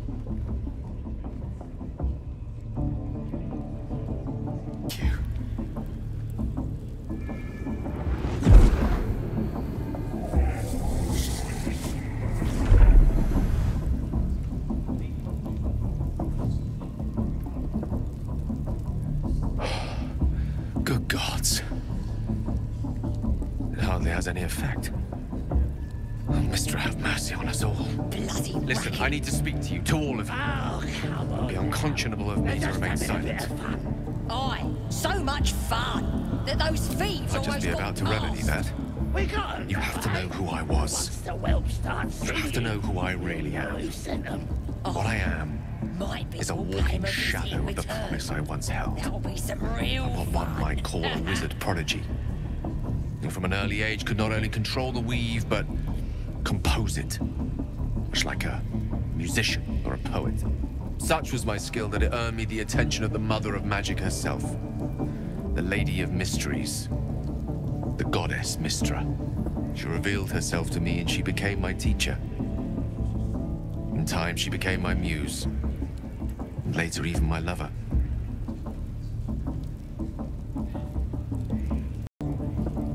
Oh, yes. We enjoyed each other's company. Body, mind, and soul. But even so, I desired more. You see, no matter how powerful a wizard we mortals can become, we never scratch more than the surface of the weave. They're just having a bit of fun. Mystra keeps us in check. So much fun that those There are thieves almost boundaries got she doesn't let past. us cross. We got 'em though, eh? Every time I was with her, I stood on the precipice, gazing into the wonders that lay beyond. Pay 'em a visit in return. I sought to cross her Real boundaries. fun. I tried to convince her. I pouted. I pleaded. Swore my ambition was only to serve her better. She only smiled and told me to be contented. Inconceivable as it seems to me now, I shared a bed with a goddess, yet I wasn't satisfied. So I sought to prove myself worthy to her instead. We come now to the crux of my folly. Shall I share the story behind it, or would you rather head straight to its sordid finale? Oh, come on now. They're just having a bit of fun. Aye, so much Very well. fun that those thieves almost got Here past. goes. We got 'em though, eh? Once upon a very long time ago, a mighty lord lived in a tower. A flying tower, to be precise. I'll save his history for another time, but the gist of it is that he sought to usurp the goddess of magic so that he could become a god himself. He almost managed, but not quite. His entire empire, Netheril, came crashing down around him as he turned to stone. The magic that was unleashed that day was phenomenal. Roiling like the prime chaos that outdates creation. Even the weave itself could not withstand the onslaught. It fractured, then shattered, and all magic was lost to the mortal realms. Until the Bloody racket. Mystra returned. Oh, come on now. She restored, They're just having a bit of fun. reuniting all Aye, its so scattered much shards. fun that those thieves almost got past. I We got him now, eh? In the course of my studies, I learned of Start singing. We'll know. Netherese tome in which a piece of the fractured weave had been sealed beyond her reach. That'll be some real fun. What if, I thought, what if, after all this time, I could return this lost part of herself to the goddess? The answer was to try. The outcome was to fail. I was certain that this deed of raw power, draped in romance, would convince Mistra to take me by the hand and welcome me into her hitherto forbidden domains. I was mistaken. Bloody racket. I obtained the fabled book and took it into my study. They're just having a bit of fun. As for what happened next, So much fun Here. that those thieves almost got place past. your hand over my We heart. got him now, eh? Let me show you. Once the whelp starts singing, we'll know who sent them. Aye. Might be we'll pay him a visit in return. That'll be some real fun. As you realize Gale is letting you into the dark. You see through Gale's eyes, staring down the corridors of a dread room. Bound and suddenly opened. Inside there are no pages, only a swirling mass of blackest weave that pounces. Its teeth, its claws, it's unstoppable as it digs through and becomes part of you. Bloody crackers as it ever They're just having a bit of fun. Aye. So much fun that those thieves almost Thankfully, got the moment I absorbed the We fragment got wasn't him enough now, to eh? kill me outright. And once the whelp starts singing, we'll know who sent them. Aye. Might be we'll pay him a visit in return. That'll be some real fun. This Netherese blight, this orb, for lack of a better word, is balled up inside my chest. And it needs to be fed. As long as I absorb traces of the weave from potent enough sources, it remains quiet. Were it ever to fully destabilize, however.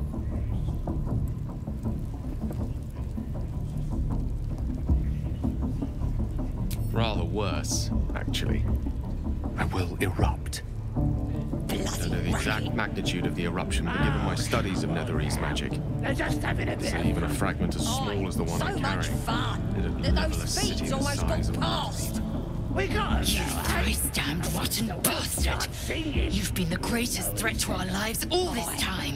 Might be I swear to you I wasn't. But I've no choice but to admit I am now. Perhaps it would be best if I leave. Put as much distance between us as I can before the orb erupts.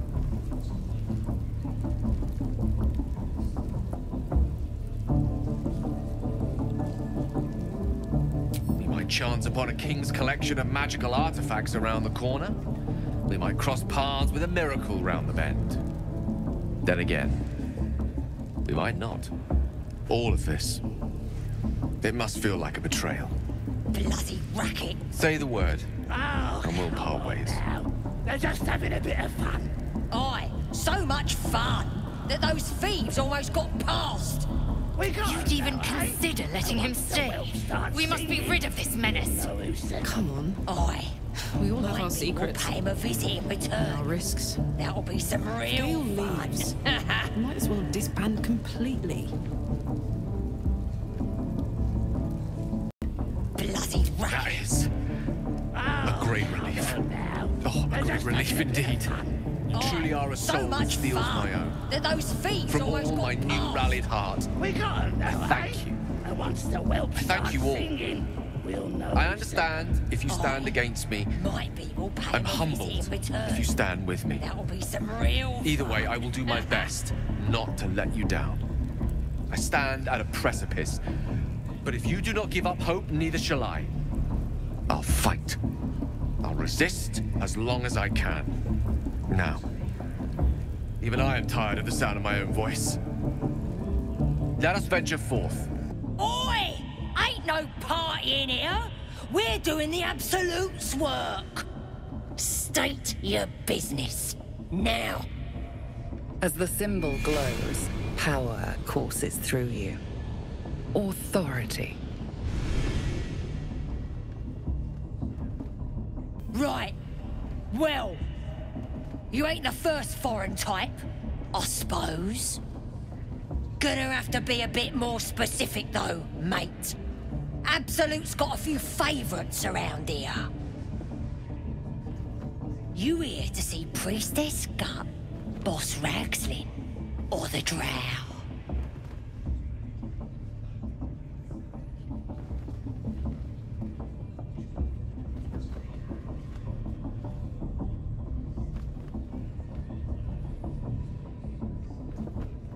Do you now? Might feel different once she puts a burning brand here. She's through the main doors. Just follow the smell of burnt goblin arse. Now here's somebody special. The Absolute has touched you, hasn't she? Priestess Gut needs to touch you too. Hold out your arm so I can mark your flesh. Shows our devotion to the Absolute.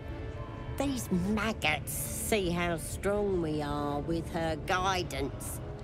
Whole camp will be branded soon, and you should be too. You ready? Brace yourself. This'll sting. Maybe you don't need it.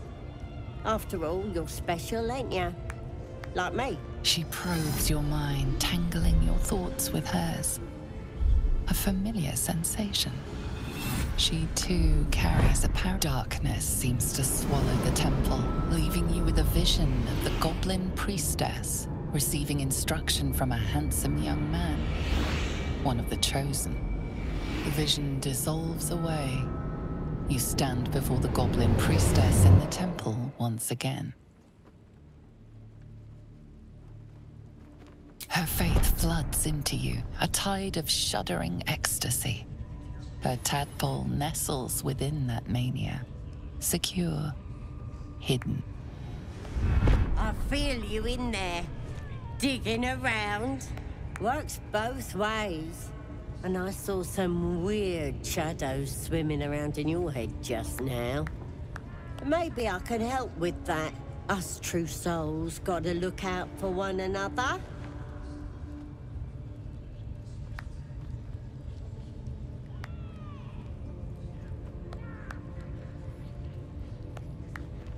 With the Absolute's will, I can fix anything. Let's deal with this in my chapel. It's private.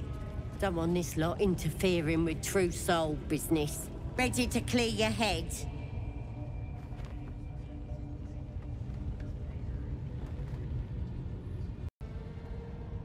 The Absolute will protect me.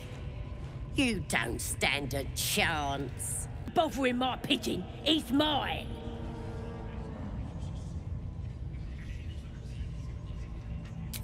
Keep him safe. Listen to him coo. Till I gets hungry or some such. What's it to ya?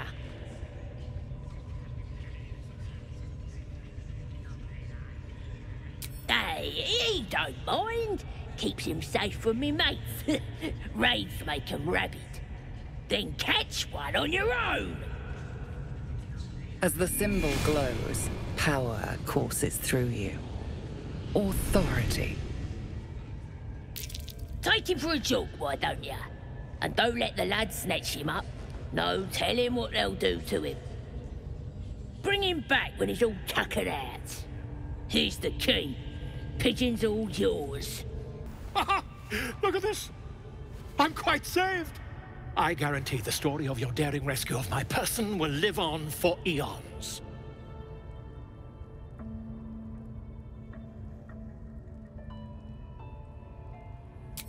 I intend to do just that. A trusty invisibility potion goes a long way in a place like this. We mustn't tarry, but I'd hate for our friendship to end here. Please, won't you meet me once we've both slipped the goblin yoke?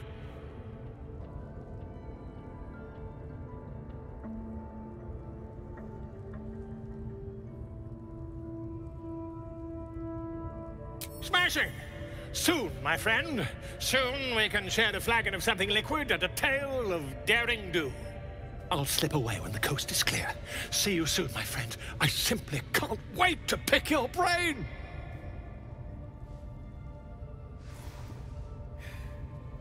Sugan al Shukok, Otashokek Dos! I command you, corpse. Speak. Reveal truth to the absolute! By Vlaakith's blade, a geich. Nothing. Must be reading it wrong. Sugan al Shukok. The hobgoblin turns to you, and the parasite squirms in your skull. You taste the ale on his tongue, and the bile in his soul. The visions cloud your inner eye for a brief moment once again. You see the hobgoblin bowing before the armored elf you'd glimpsed before. The elf speaks of the hunt for a great weapon, and the rewards that will go to whoever finds it. The hobgoblin's eyes gleam hungrily.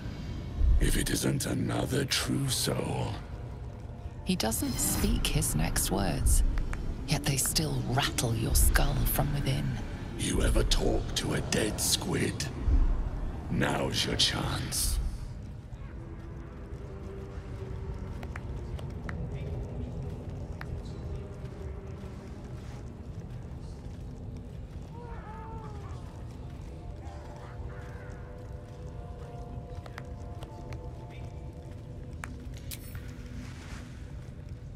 This Mind Flayer's build is smaller, its garb plainer.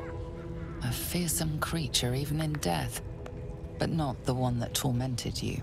Yet it too roamed the Nautiloid. It would have seen you, known you. Absolute says the dead squiddy had a weapon. I reckon the killer nabbed it and scooted off to that looter camp. We find who killed it, and we find who took that weapon. So settle in. You suddenly feel a strange anxiety take hold. Not your own, but that of the artifact you carry. Somehow, it's afraid. The artifact does not want to part from you. It does not want to fall into the Absolute's clutches.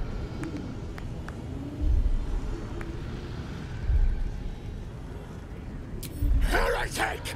No! Please! Don't hurt me! I can't tell you where the grove is. Please! If they find out, they'll kill everyone.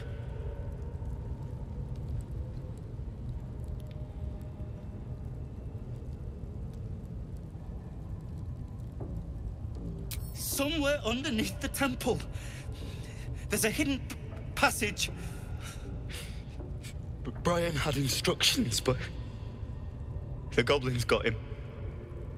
They said they'd eat him. Please, free me. You don't need me anymore. Thank you. Thank you so much. The lock clicks and opens.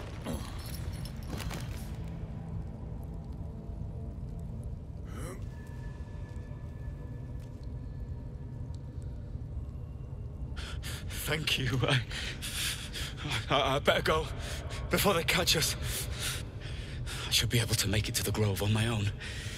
They need to know they're in danger.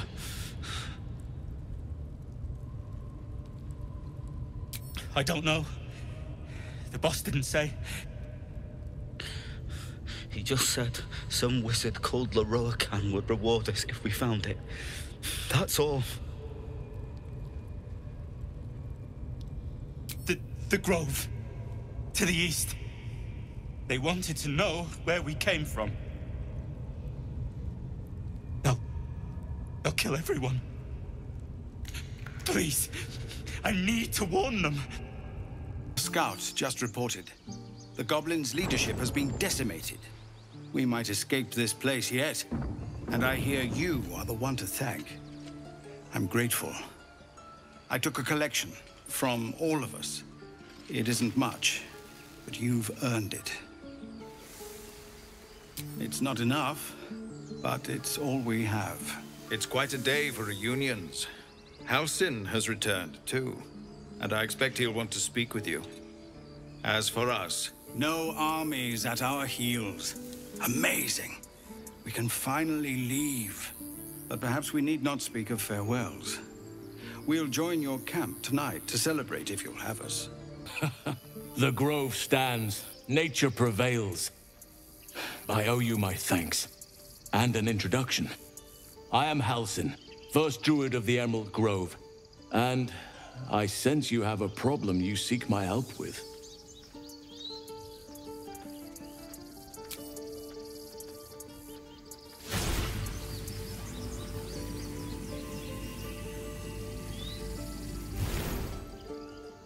It's true. I can feel it right now. Oh, Oakfather preserve you, child. But something's different. You're aware of the monster inside you. You don't bow to the Absolute like the true souls do. How is this possible?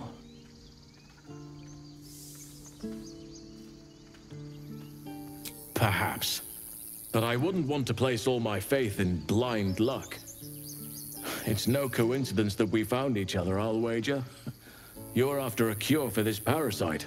There's a chokehold of magic, binding the creature to you. Any efforts to remove it would almost certainly kill you. Or worse. Take tonight to rest, recuperate, celebrate. Tomorrow, I'll join your camp so I can help with the trials yet to come soon. First, I must set matters to rights in the Grove. And you should celebrate your victory. After being dormant for so long, your infection is unlikely to produce new symptoms spontaneously. Tomorrow morning, we shall discuss what is to come. As for what you've done for the Grove, speak to Wrath. He will see to your reward. Korga. Poor child. The Grove will be a dimmer place without her potential. But you were right. You had no choice. I failed her long before you arrived. The shadows could not have tempted her if I had taught her as I should have. But the Grove still stands even if she does not. Thanks to you. Believe me, it is. The span of a mortal life isn't enough to grasp the importance of this place. Its roots touch everything. The journey to Moonrise Towers, and all the dangers that entails. But that's tomorrow's problem. Take some time for yourself tonight. Rest, celebrate. Come morning, I'll be by your side. Would you look at this place? All these people, happy because of us. It's nice to be somewhere where good is still possible. And with good potations, too.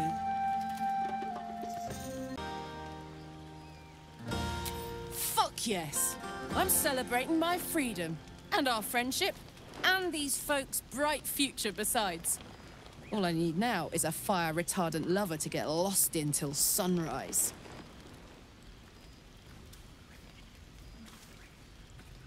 Ah, come on. Let's not spoil an effective thing. You point, I rage, we win. Doesn't need to be more complicated than that. Ah, another. Thy name has been recorded. I shall be here in thy camp for whenever thou hast need of my services.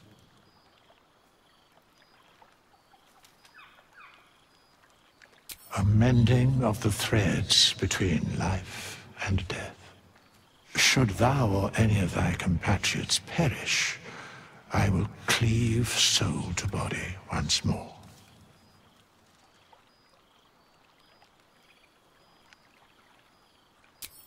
Indeed. Farewell. Hells. I was hoping you wouldn't notice I was gone. Really? I'm honored. In truth, I don't feel in a festive mood, and I didn't want to cast a grey cloud over the night. I'm a devil. I love the people from the Grove, but I unsettle them deep down, as I seem to unsettle everyone nowadays. You don't want a devil at your party. Claws will pop the balloons, you see. And the sweet cakes don't taste half as good as raw eggs with this blasted forked tongue.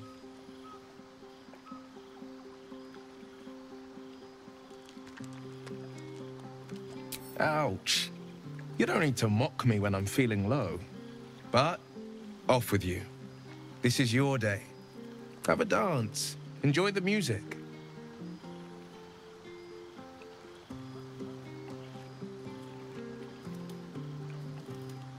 Clearly to practice your forest tracking. I love the way your nose wrinkles up when you get the scent of a lead for the first time.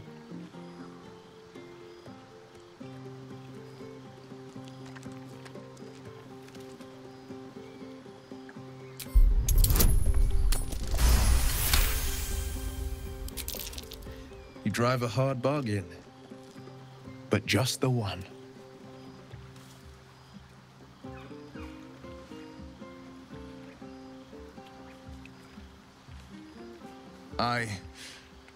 Well, then, you've got a party to get back to. After all, tonight is about you. There will be another time for us. Beautiful night, don't you think? Nothing like a brush with destruction to make one appreciate the majesty of the celestial canvas. It's a view I would once have shared with my companion, though definitely unaccompanied by such revelry. She preferred it when we were alone, curled up before a crackling hearth with some ancient, esoteric tome between us. Ink glinting in the firelight.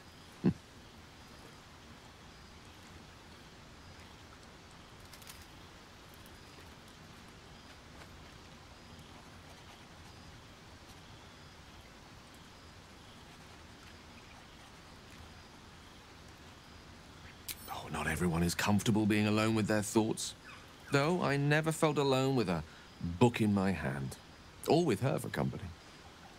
I speak of Tara, my Tressim, assistant, my constant companion through all the ills and tribulations my hubris has thrust upon me. She'd been most impressed by our efforts saving these tieflings. Proud, even. And I've given her little to be proud of recently, after I was afflicted with my condition. And locked myself in my tower for an entire year. I was inconsolable, wallowing in my self-inflicted tragedy.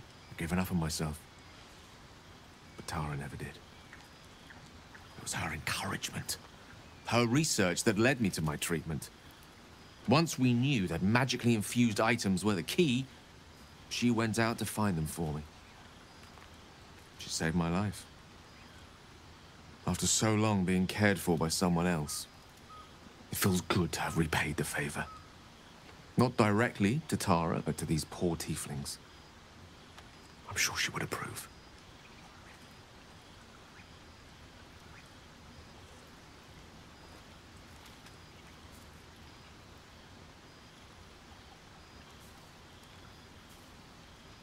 Sometimes, I imposed it on myself after all. I set up enough wards to keep an army at bay. Never mind the few colleagues who sought to inquire about my welfare. Tara did her best to keep my spirits up, of course, but there's only so much one Tressum can make up for one's entire social circle. She was often gone, seeking items to treat my condition. You're the first person I've spent any significant time with in a year or more. Spending time in your company, I realized that I may have left behind the greater part of my wit and sensitivity in my tower.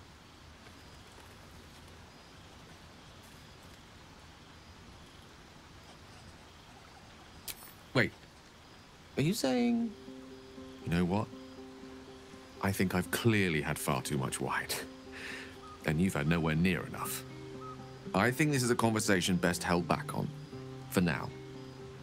With my condition as volatile as it is, I fear any undue Excitement may tip it over the edge, so to speak. Go! Indulge in the frivolities. They're good for the heart. And mine will be all the lighter to see you enjoying yourself. Sherry! That's infernal for cheers. Or possibly turnip. Go down. I need to dance! No. No, I need to lie down. Patience? Have you no respect for showmanship? Having performance issues, Roland? Hush you, and behold!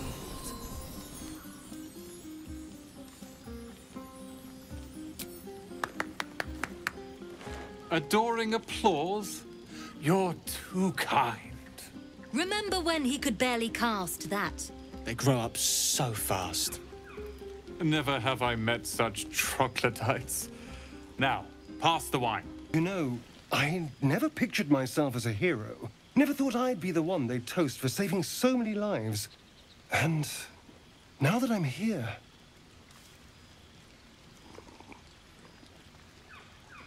I hate it. This is awful. We killed some goblins to save some tieflings. The tally of lives didn't change much. But what do I get for all my hard work? A pat on the head and vinegar for wine. Pfft. I'm just looking for a little more excitement. A little more fun.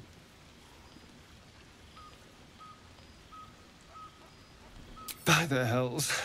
Sex, my dear. A night of passion. Not with you, just to be clear. I mean, can you imagine? Ugh, no. Anyway, don't let me keep you. I'm sure you have someone else to sniff around. Hope you're enjoying the night, hero. I certainly am. Cheers to many more like this. This might be the wine talking, but I'm feeling inspired. Thinking of writing my next song about you. But I need an angle. Any ideas? One raunchy ballad coming up. Go on. The others will kill me if I keep you all to myself. I have seen the Kithraki tear a screaming Nyogi's legs from its belly to fashion into blades. Yet they could not match your nerve today. It was enough to drive me to madness. I smell their blood on you still. I'd have liked to have tasted it. Too bad for us both, your bunk will be quite busy. Take all the pleasures you can before dawn brings their end. Ah, my good fellow. Quite the cozy setup you have here. I'll just make myself comfortable. Thank you so much. I was just settling in and reviewing my latest findings. Mind flayers, cultists, and, of course, your esteemed company.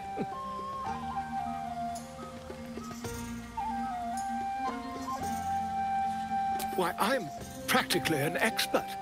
They've tentacles, you know. Quite shocking. The druid Halson had some kind of mind flare specimen in a jar in his quarters. A replica, no doubt, but truly fascinating to see up close.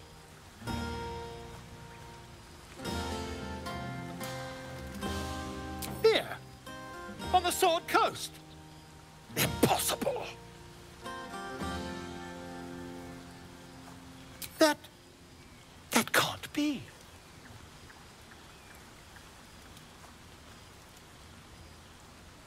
You're mad! But, tell me, have you noticed any residual psionic malaise since the alleged encounter? That's quite impossible. You'd have undergone ceramorphosis by now.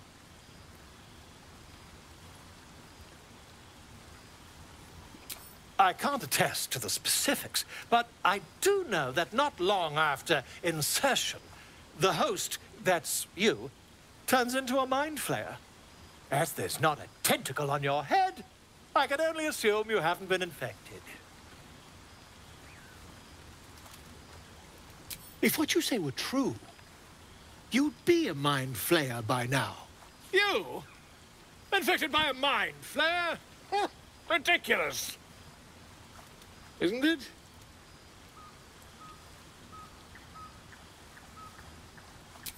Perhaps that's for the best. I'd be irresponsible not to debunk such a strange claim.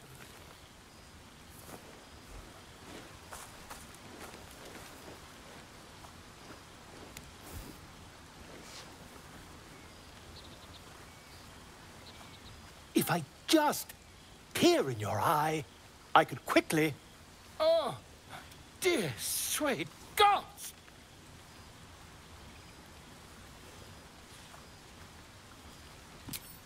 I mean, yes. I suppose I can. I'll need to research the particulars, however. Give me a bit of time, and I'll have this little issue sorted. Go on now. Don't waste a night like this talking to me.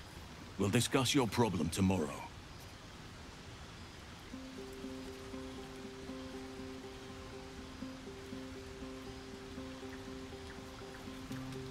I'm sure there are. You strike me as extremely resourceful. But there are many grateful people here who want to spend time with you. I must not keep you all to myself, as enjoyable as that may be. Go on, enjoy yourself. Seek out some wine before it runs dry. There are a lot of thirsty people around here. You came through for us. That's a change from most adults I know. I don't owe anyone. But if you mind your manners, maybe I'll remember you when I'm running the gate. Everyone seems to be in high spirits. Strange. You know who I never thought I'd find myself caring for? Exactly right. Never gave them much thought. Certainly not that bunch in the grove. Yet we came through for them. We saved their lives.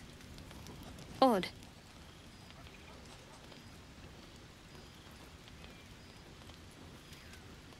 How pragmatic.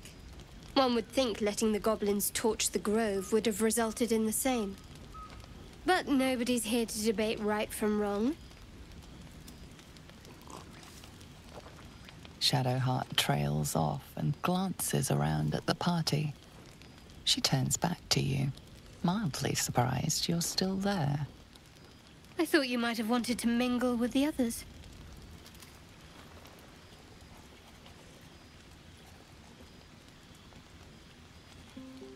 That's so.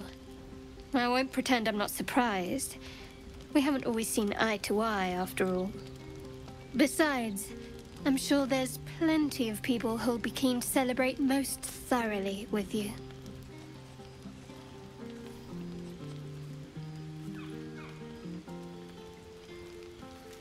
Maybe you would, but I'm not cruel enough to get your hopes up, in spite of what some might believe.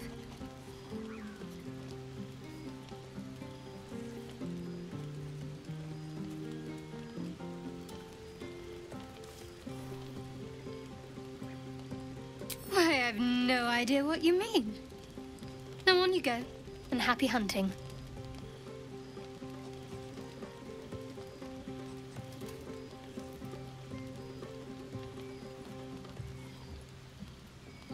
What, some advice on how to make me more bearable? All right, if you like. I'm not half as mysterious as you might think. Respect my privacy, my opinion. Keep us focused on finding a cure.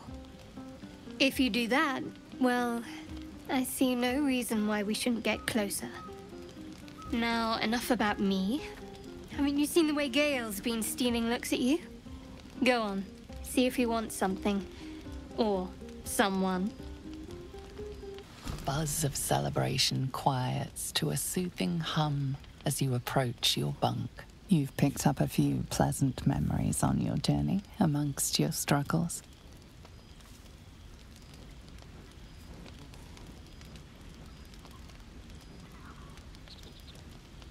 Somewhere in the corner of your heart, you suspect he might be dreaming of you, too.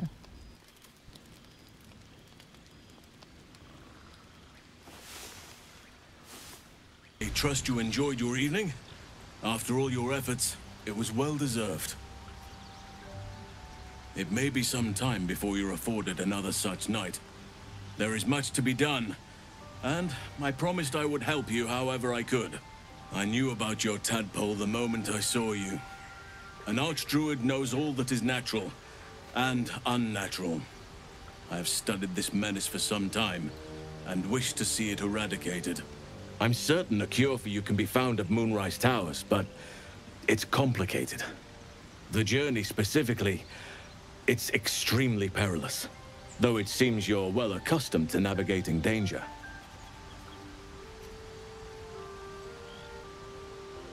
To get to the towers, you'll need to pass through a terrible place.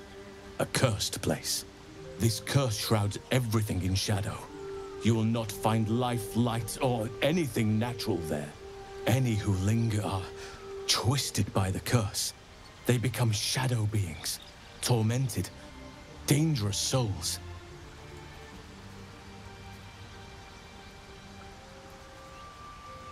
You're half right. You have to get to Moonrise, but you still have a choice of how to get there. You could go overland, along the Risen Road or through the mountains. Easier at first, but you'll run into the shadow curse eventually. You could also go under. There is a tunnel somewhere in the ruined Temple of Selûne. It leads to Moonrise Towers through the Underdark. Long ago, a man called Ketheric Thorm built a secret stronghold deep down there, before rallying a whole army of Dark Justiciars, Shah worshippers. Aradin and his lot were looking for a way down there. They were promised riches if they retrieved a relic called the Night Song. But I think there's more. From this stronghold, Ketheric's forces could access both the Temple of Selûne and Moonrise Towers. But he was defeated before he could launch an attack. If you can find this place, I'll wager it will reveal a more direct path to Moonrise Towers. And maybe even bypass the worst of the Shadow Curse.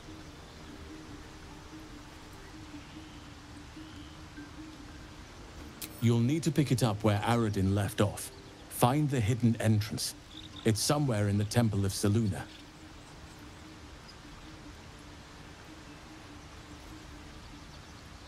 Anything is preferable to risking the Shadow Curse. I would like to join your camp, if you'll allow me. I can offer my skills, my counsel. I've long sought to return to Moonrise Towers. It seems our fates have aligned. May Sylvanas guide us. Do not be so impatient to move on as Halsin. As ever, the Githyanki Kresh remains our priority.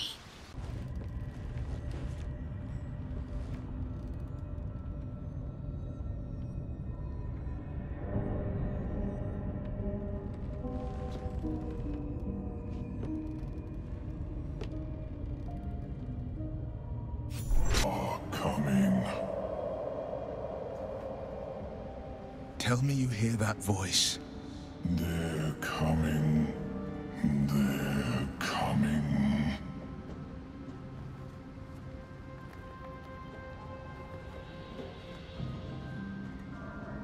Control your thoughts. It seems I'm not the only one listening. Turbulent music. Through one creature sing many voices. The harmony of an entire collective. Sovereign, she has come. She is here. The choir fades. A single melody rises above the others, brassy and commanding. I am sovereign. You see a vision. Your lifeless body wrapped in fungal tendrils. The sovereign is threatening you. State your purpose. Detect a distinct quiver in every note. These creatures have experienced recent tragedy.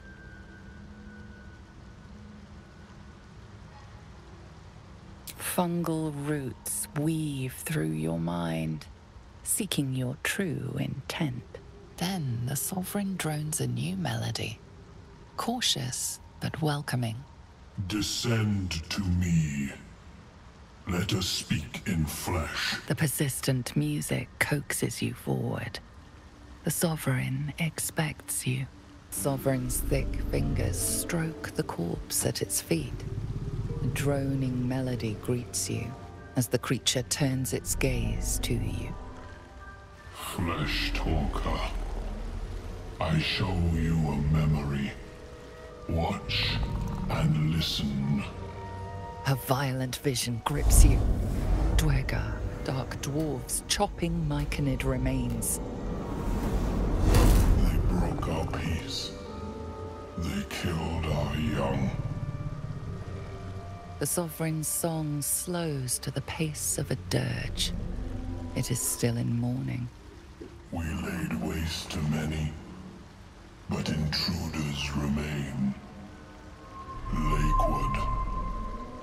The Sovereign's song halts as it measures your worth.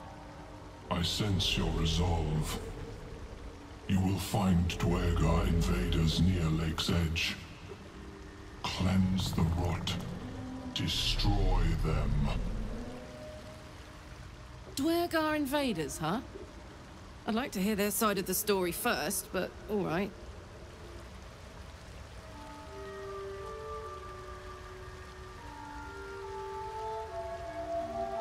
Deep purples swirl into familiar shapes. Gnomes in mining gear, chased by Dwergar. The Dwergar seek a gnome. It is a guest.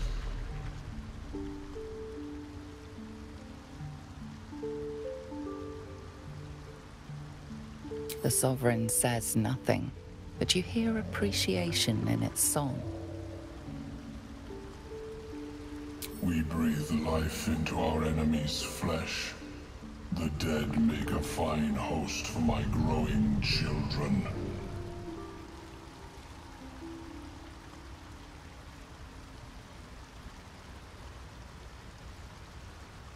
What more would you ask?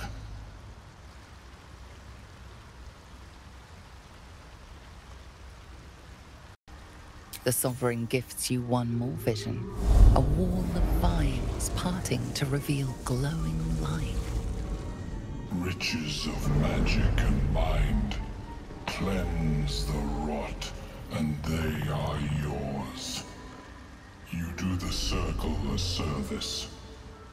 We will await word.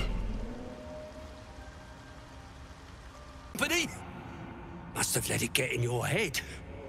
My axe will fix that in no time. Greets you with a harrowing elegy, cheerless as the new moon. The music shifts, still melancholic, but now streaked with hope. Do you hear? A new harmony. Serenity. I name you Peace Bringer. Fragrant spores waft through the air. Your heart swells with bliss with your every breath. Freely you have given to us.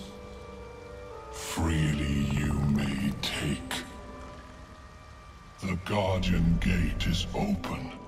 Go and claim your reward. But before this, I have another boon to ask of you.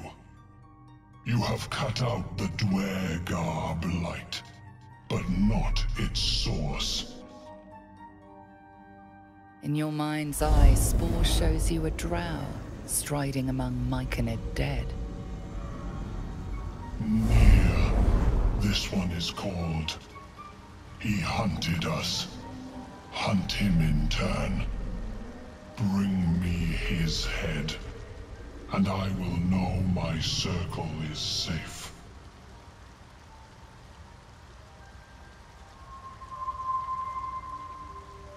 I ask a boon, and will give one in return. The drow lurks in the ruins beyond the lake. Bring him death, and return. A visitor? You're a welcome sight. But let us observe the customs of the locals. The scholar's brow tenses. His voice spills into your skull, the spores connecting mind to mind. Blurg, proud member of the Society of Brilliance, at your service.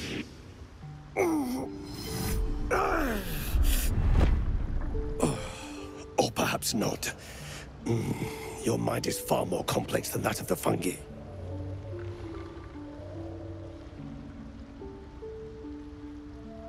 Understandable. We are small in number and rarely stay in one place for long. My colleagues and I are working to improve conditions in the Underdark.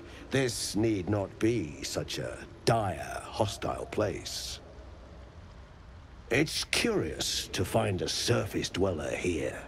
What has brought you down so deep?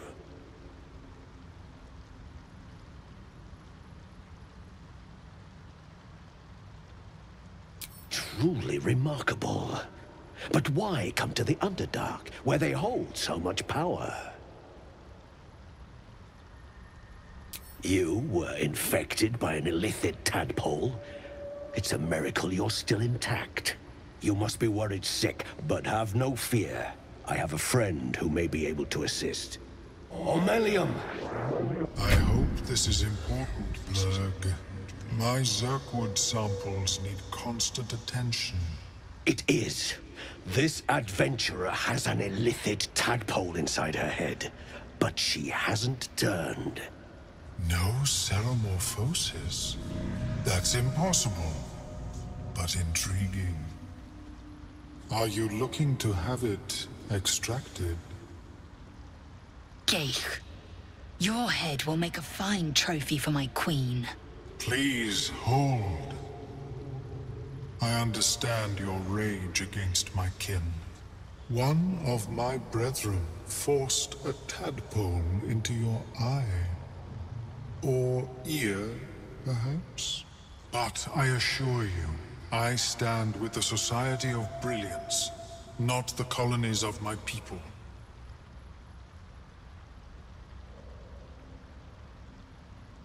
Fool! They infest your head and invade your dreams, and still you would parley. I ask only that you refrain from violence. I respect that your opinion of my kind may be charged. If that settles matters for the time being, would you like a diagnosis? Open your mind to me. Let us see what lurks within.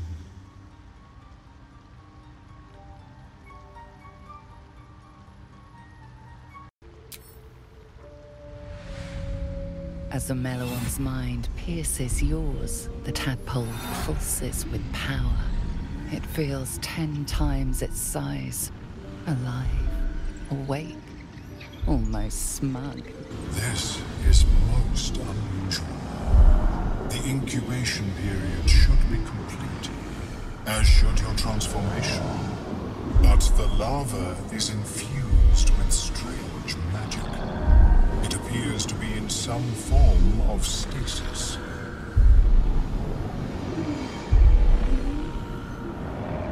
No, it appears to be shielded from physical and magical influence. And even without the shield, the extraction would involve severe cranial trauma.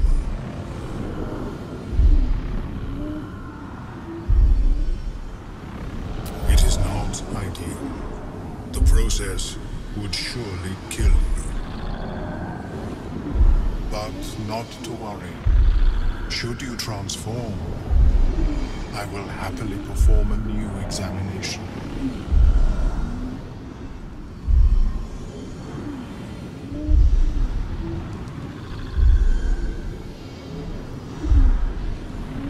The Nautiloid? Fascinating. I have never set foot on one myself.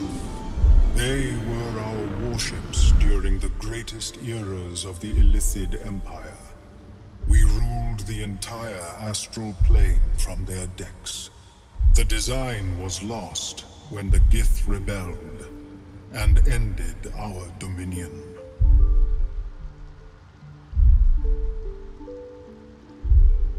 My apologies. I hope the experience was not too unpleasant. But I have an idea. Oh, perhaps I should start taking notes. There may be a way to bypass that stasis. There are many alchemical substances that can influence the mind. I do not intend to shatter its protection. I need only bypass the interference that prevents me from communicating with the lava. A tincture distilled from a collection of rare mushrooms. They have subtle psionic influence. I would require a fresh tongue of madness and Timosk spores. But be warned, in their natural state, both of these mushrooms can be quite dangerous. Timosks cause confusion in those that approach them. The tongue is self-explanatory.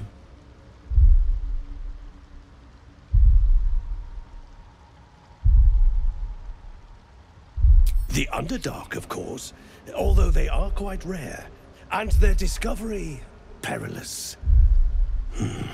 I imagine Lenore would have them in her possession.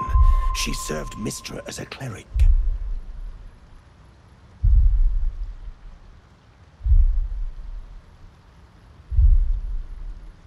May your travels be safe and swift. Lake's murky waters.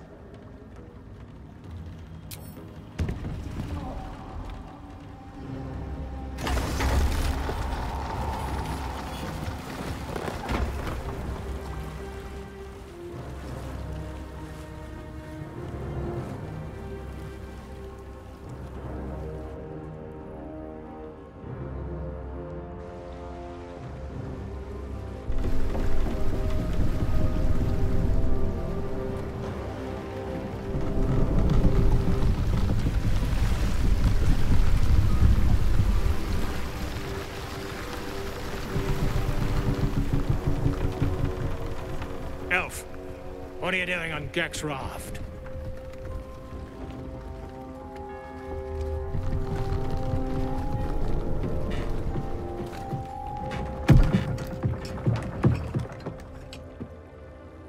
Where's Gek?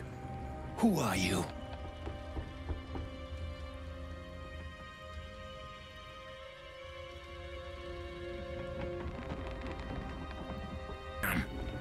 The sergeant will be pissed about her boots. Come on, let's get you to shore. You're the one telling the sergeant what happened. The rest of you, keep patrolling. I'll be heading back with this one. You continue forward in silence until the lights of a camp twinkle through the murk.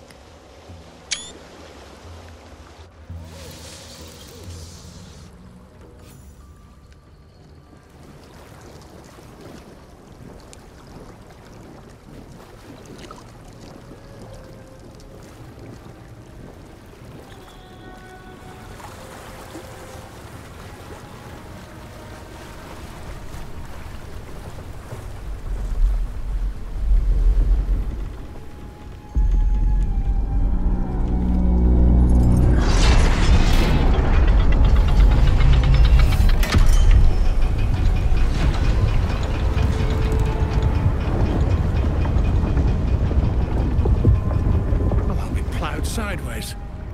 We've got a welcoming party.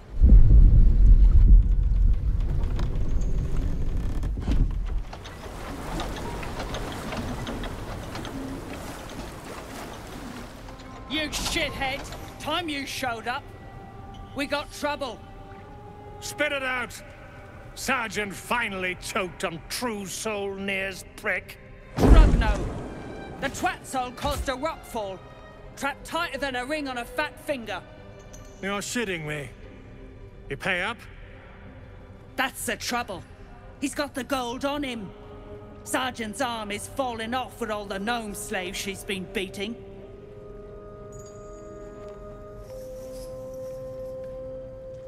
Who's the hoon, Greyman? Another slave for the dig?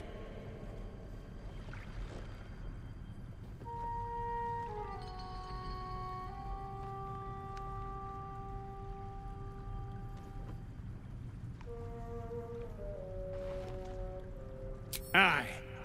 She sniffed up Gek's corpse. Found the hoon sailing his skiff. That's so. You feel the slightest of stirrings in your head. The Dwergar is not infected, yet your minds resonate. I'll be. You're one of them cult freaks. Felt the tingle.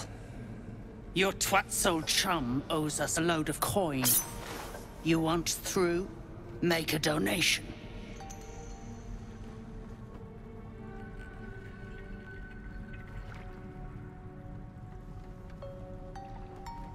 Unclog your hole.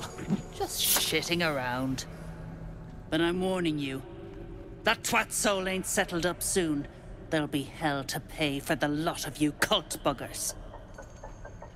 We're closing in on Nier, but if we want his head, we'll need to free him first. Not to mention, they keep gnomes as slaves. Though not for much longer, if the blade has a say. His voice clutches at your mind. True soul! True soul! Finally! You must clear rubble, filling poison!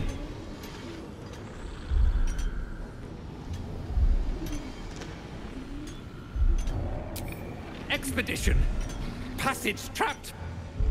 Gnomes useless. Don't trust Bergs.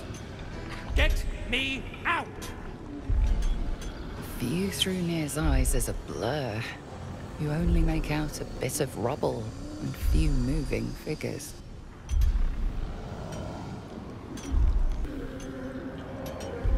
The blur resolves into an image.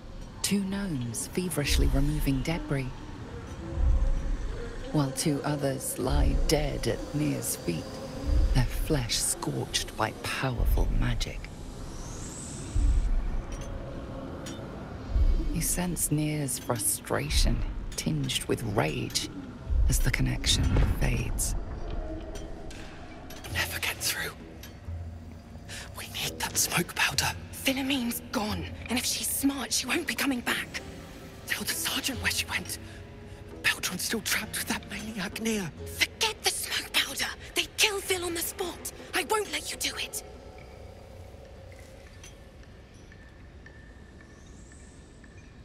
Praise Ironhand. Larida, our prayers are answered. Mom, our friends are trapped in the cave-in, and I know a way to get them out. Bug, please. True Soul Nier will... You know what he'll do.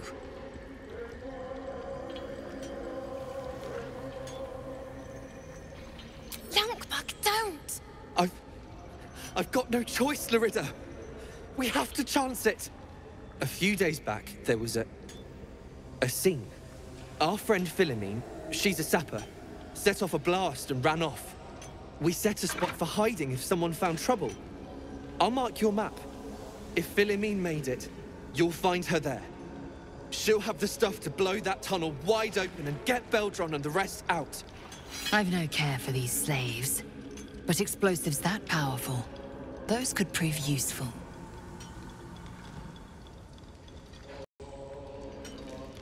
Please, please don't hurt my Phil. I beg you. Hurry! Our people won't last in that cave-in forever. Hold it! I swear to Ironhand. One more step, and a blow us to chunks! An ashen scent fills the air.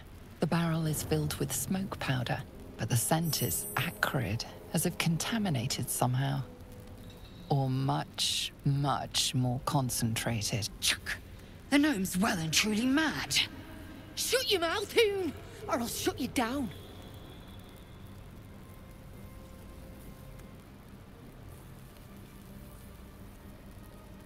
Drach, dropping my name like your cultist ass knows me, like we're friends. I know what you are. One of Nier's cult goons. Sailed right in, Better to die in this shit heap than rot in Moonrise. You want me? Come get me.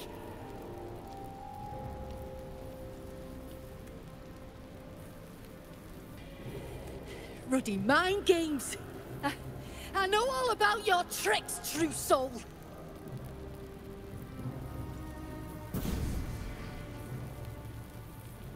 Shit. I can't do it. Go on. Drag me to Moonrise. I'll make you cult nutters suffer. You want to waste rune powder on... Look, you have no idea what you're dealing with. Any true Iron Hand would trade their life for a grain of this stuff. It's the whole damn reason we're here, and I'm not leaving without it. But let me go. Maybe I'll spare you a vial.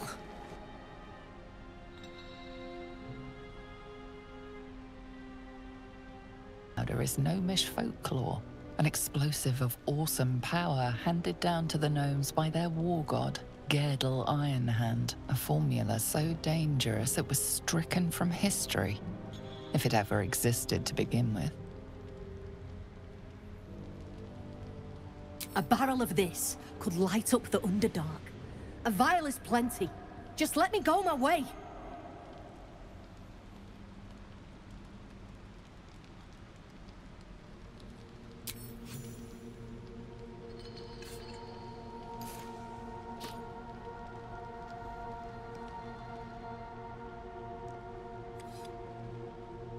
Listen, you see Larida at the dig? Tell her I'm dead, impaled, half-eaten. I don't care. Make up a story. She's leaving. Larida will be heartbroken.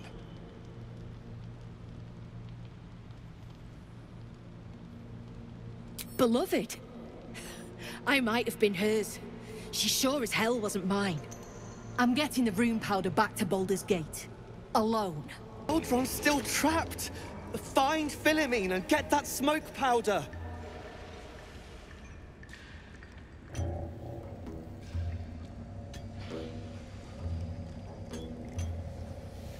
Incredible news.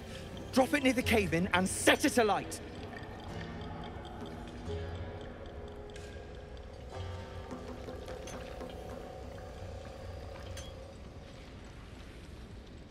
Move on!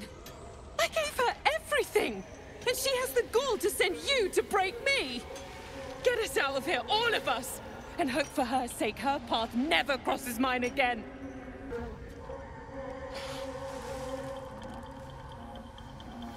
Finally!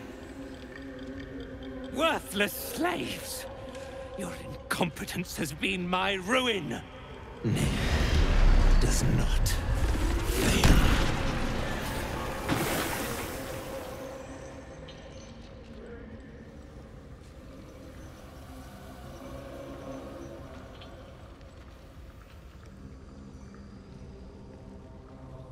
You care for the weak, true soul. Most curious.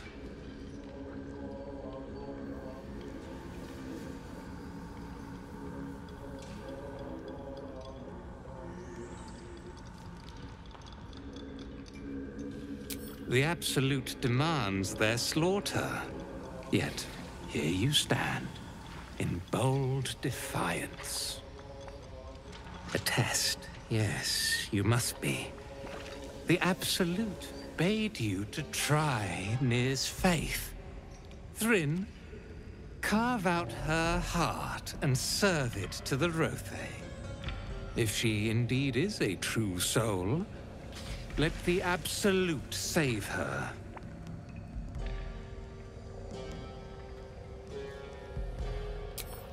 The Absolute guides my hand. You've chosen a battle you cannot win. Dwega, this true soul has betrayed us. Let her blood prove your devotion. Beldron! I was so worried! Did Nir hurt you? No, I'm all right. Did the sergeant hurt you? Oh, who cares? We're together now, thank Ironhand.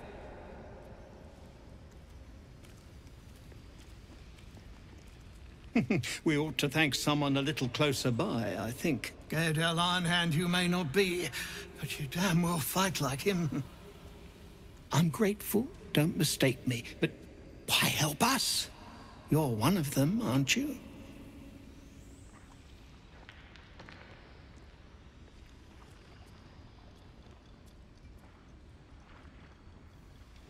Well, that didn't much look like begging, but no complaints from me.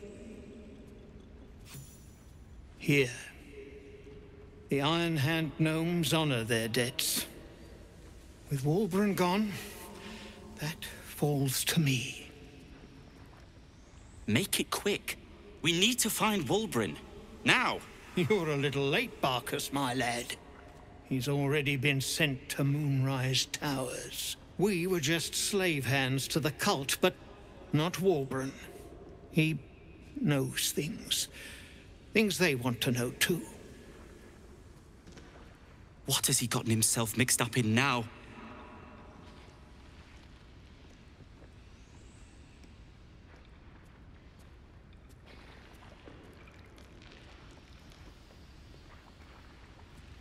Well, then it seems you've saved us twice over. Gods above, she bloody did it. Of course she did. Walbran has a way of attracting true believers.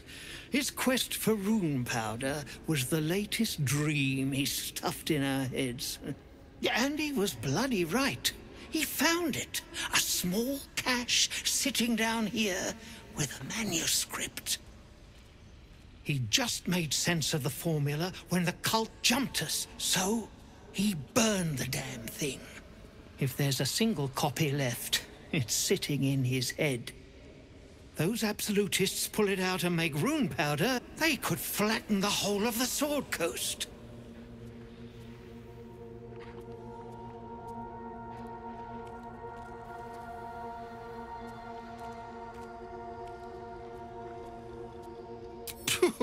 I wouldn't trust them with a bloody butter knife.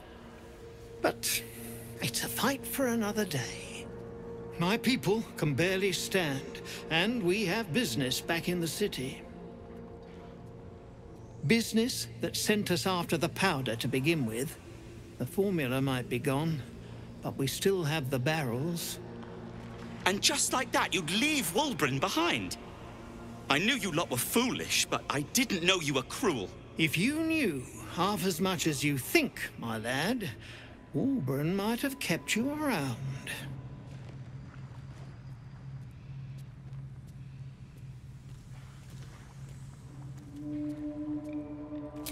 He'd admire your resolve and your optimism. My people will find somewhere to regroup across the lake, then onto the city. If you find yourself in Baldur's Gate, seek us out.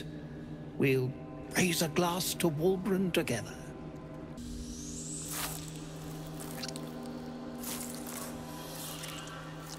The head breaks off cleanly from the drow's body.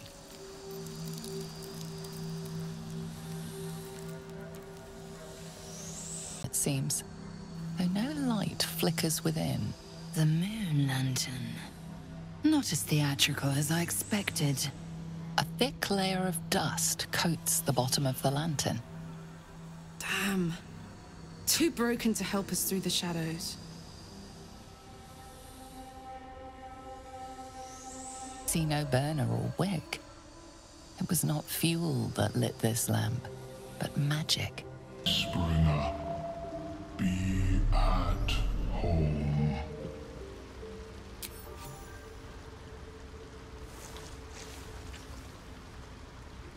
The drow sought to shatter our circle. Now his flesh may feed its growth. In dealing death, you have brought this circle life, and thus we name you Life Chanter.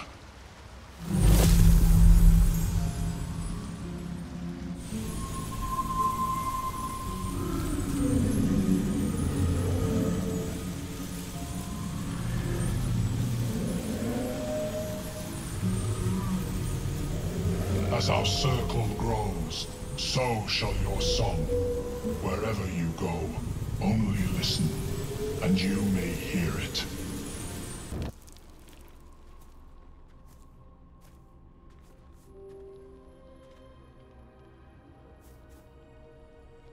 The air is heavy. Moisture drips down your forehead. Pain shoots through your fingers.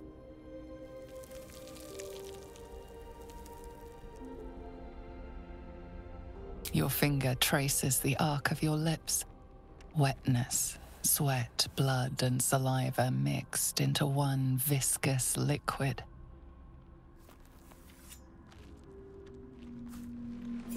Chukil Gate Vlakith Mazathok! Can you feel it crawling through you? Tendrils squirming in your chest, gripping your heart, piercing your belly. Your bones popping, your flesh swelling. I can. I see it in you. I feel it in me. We are lost. I will be quick with my blade. First you, then the others, then myself. Your minds intertwine. You sense a touch of uncertainty, a touch of disgust. Something stirs deep within you, hungry and alert. It's taking something you'll never get back. Lae'zel's fear grips you. Not fear of death, but fear of insignificance. The great warrior Lae'zel, a failure to her kind. She will wield no silver sword, ride no red dragon. Forever unknown to the great Lich Queen Vlakith.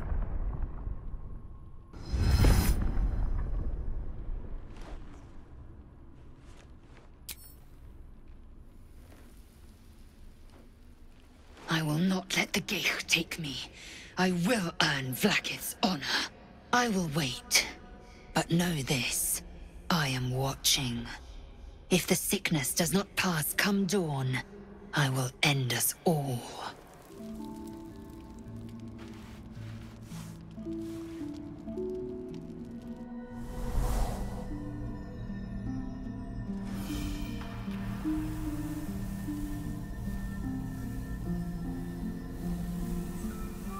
I came just in time.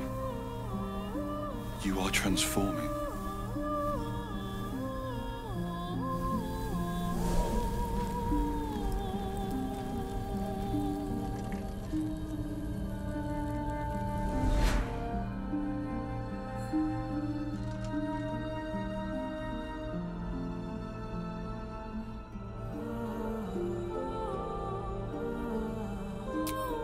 Yes, you have. I saved you before.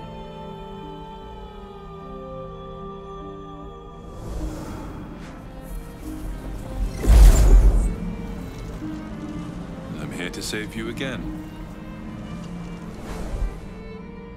Don't worry. You will not become a mind flayer. Not while I'm around. I'll protect you.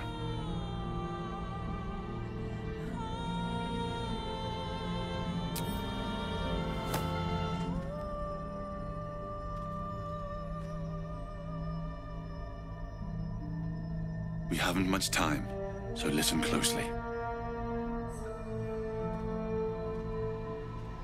There is great potential within you. It comes from that parasite. Your instinct is to resist the power it gives, but you must accept it. Nurture it. I will keep it from consuming you. But for the sake of both of us, you must learn to wield it.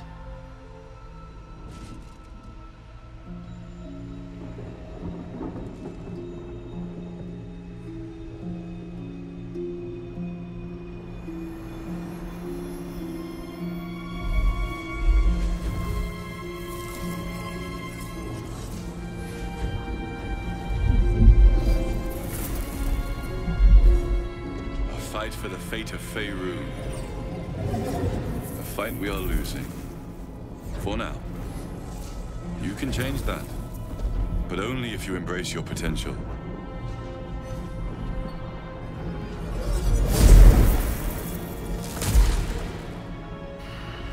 to go. The enemy is closing in.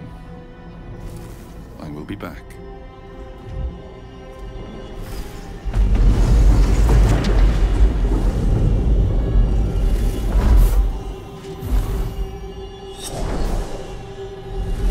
Wake now. You'll feel better. I promise.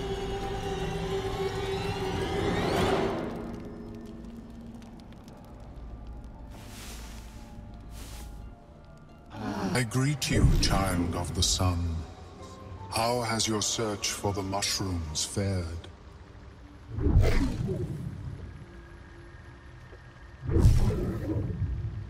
I was born with a propensity for arcane magic my people despise. It gave me the strength to resist the elder brain. Every waking hour I pushed back against its dire hold. My wizardry empowered me. The moment its control shattered, I fled. Before the colony discovered I had defected.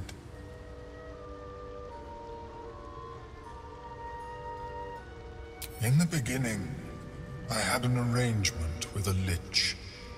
Excellent company, despite what one would expect. I required brains. He required souls, a perfect symbiosis. But our ambitions eventually splintered. I wished to better the world, and he preferred its rot. So I left his company, and thus I now feed from those who act against the society's goals.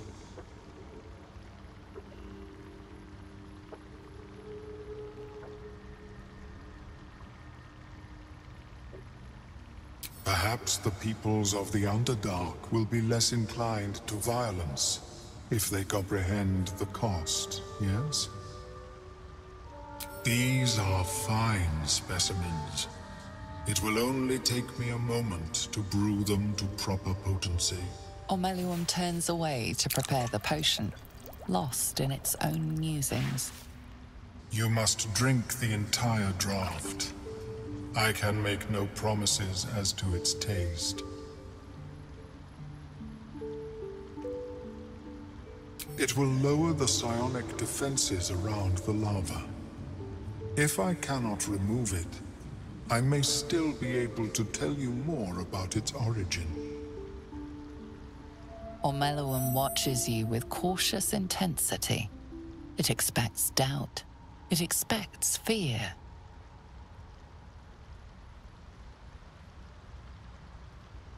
Only in that you may be a danger to yourself. What the potion may make you see or feel, I cannot determine.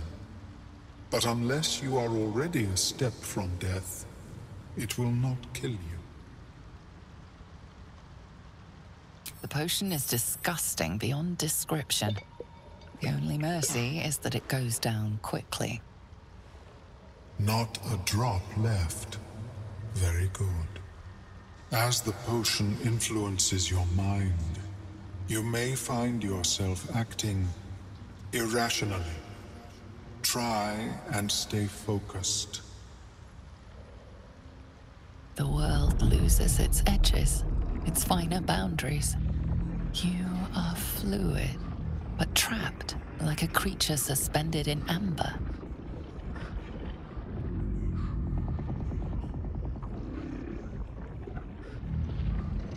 Sparks and colors dance around Omeluum, but you stay steady and staring ahead.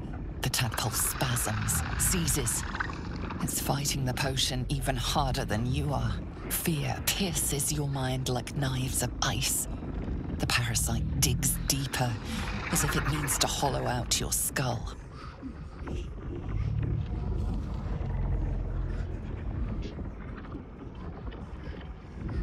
The cold blades lose their edge.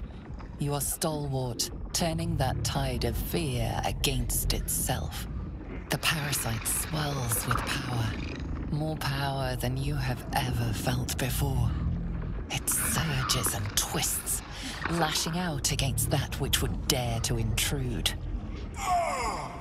The parasite in your mind quiets, pleased with itself. Omeluum, are you well?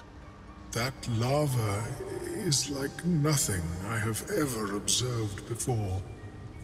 Its power is unsettling.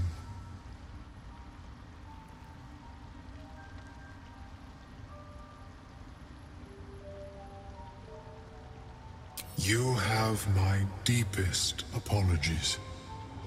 The lava did not care for my intentions.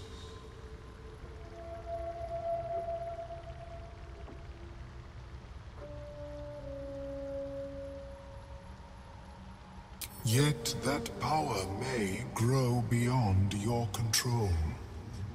I have another intermediate solution, if you are in need. I possess a ring of mind shielding.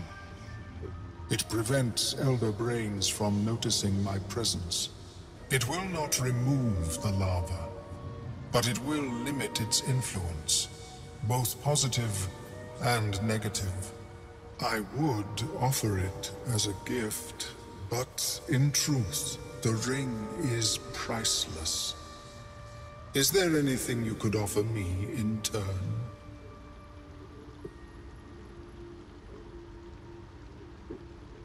We shouldn't cause trouble, Omeluum. There are enough threats down here in the Underdark. Very well. I abhor violence, and would rather prevent it where possible. Here, it is yours. May it serve you, as well as it has served me. To deal with this abomination, nigh unthinkable. Yet even Vlaakith herself could not deny the ring's merit. Of course, the lava remains. Be ever vigilant of its growth. There's something I need to say. Something important. Can you spare a moment? First a parasite prods at our heads, then the shadows close in. More than ever, we need each other's trust. And I fear I've been less than honest. The man I call my father. More precisely, Grand Duke Ravengard of Baldur's Gate. Grand Duke Ravengard, one of Baldur's Gate's most influential and beloved figures. Every Baldurian knows his name. Ravengard. He's been a legend since I was a wee one. No one loves Baldur's Gate more than him. I should have said sooner, but our relation was no matter of pride. Not least for him. You heard right. My father and I were close once upon a time, until he disowned me and cast me out of Baldur's Gate. I can't tell you more. The pact forbids it.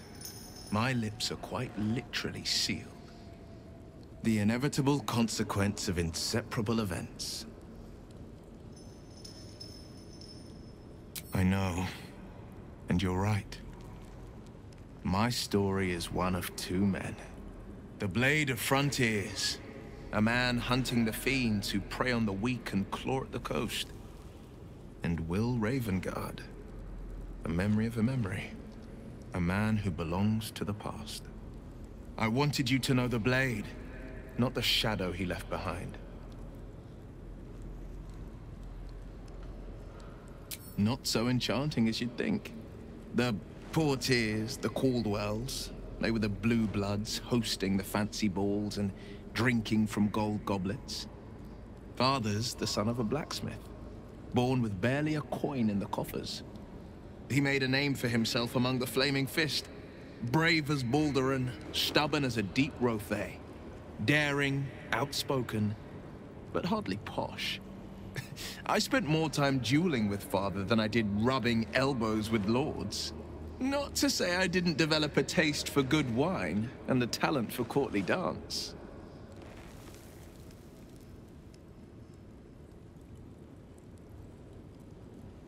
Yes and no.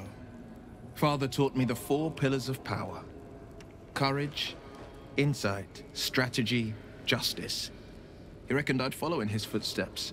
First as a fist marshal, then as a duke. Vanquish evil, maintain order, save the world. But a duke makes bedfellows with more monsters than he slays. Father called it diplomacy. I called it hypocrisy. In the frontiers, there is no posturing, no diplomacy. I slay monsters, I don't consort with them. Even if I might look like one.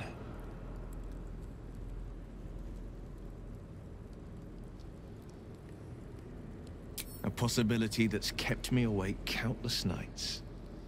But I don't have a clue where to start, other than play her games and play by the rules. That's the only language devils listen to.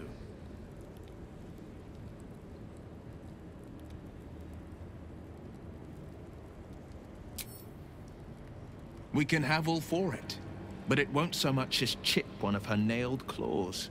She'll escape to the Hells, and if we succeeded, my life would be taken in exchange. My contract is very clear. I can bring Mizora no harm. She'll have to let me out of my pact willingly. The only way out is if I can out-bargain her. We're standing here with nothing but the clothes on our backs and the worms in our heads.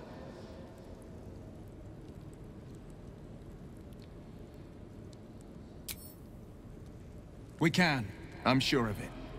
How glad I am that you see me as more than my patron's pet. Who there, wanderer? Stay thy course a moment to indulge an old man. May I inquire if perchance you retain among your traveling companions a man who adheres to the given name of Gale?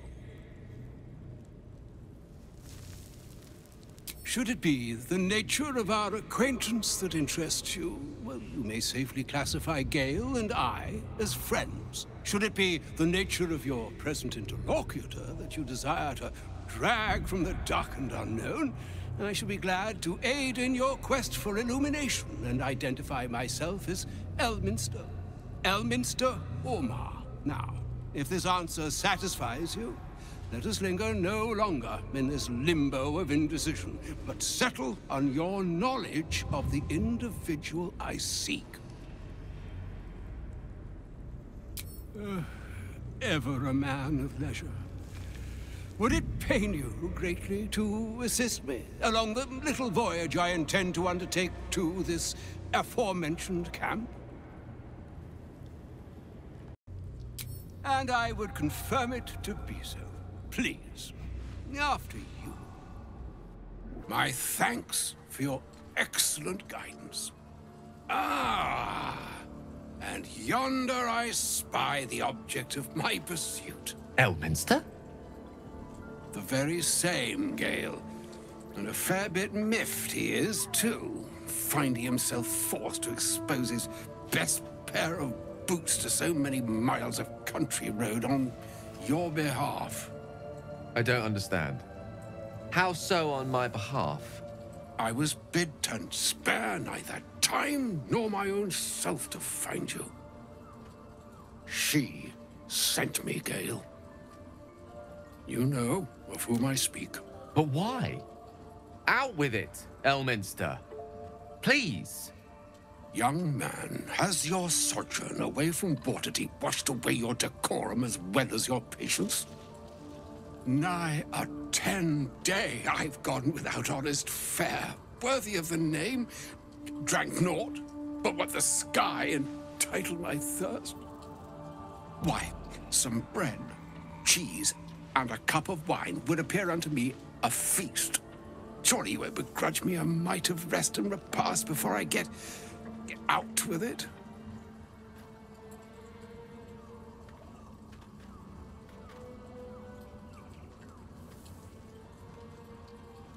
And a great kindness that would be. See, Gale, even in these barren parts, the art of hospitality begets inspired new works, if only one keeps up the practice. Oh, for the love of... Fine, Fine. I'll turn a deaf ear to the clarion calls with which my scorned stomach beseeches me. Graver matters are at hand. Plenty to digest, after all. A good deal to stew over, if you will. Words ladled with import should be savored so as to better absorb their meaning. Wouldn't you agree? Elminster. Right. You see,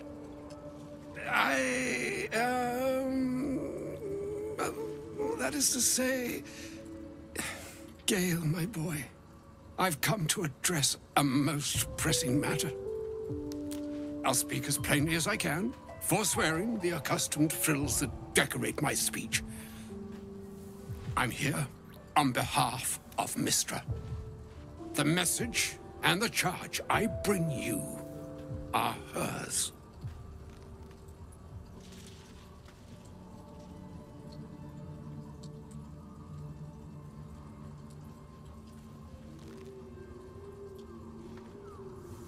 Oh, Mistra's delicate feet are ill-suited for the hardships of the road. You know where you went wrong, Gale.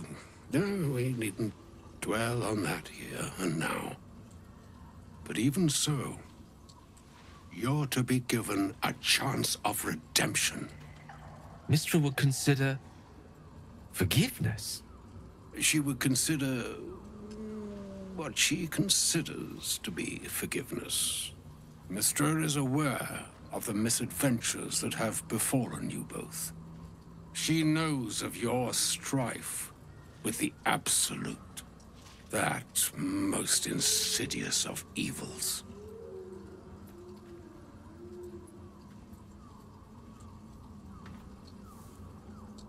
They choose the instruments of their will with great precision.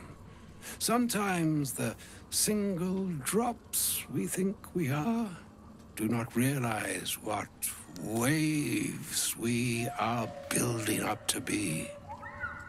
Do not discount yourself, and by the same token, do not discount your enemy. You must know that the Absolute is more dangerous than you can possibly conceive. It threatens all who live, even those who are undying. It threatens the gods, the weave, the very fabric of the universe itself. That is why I have come here to charge you, Gale, with its destruction. It is Mistra's belief that only you can.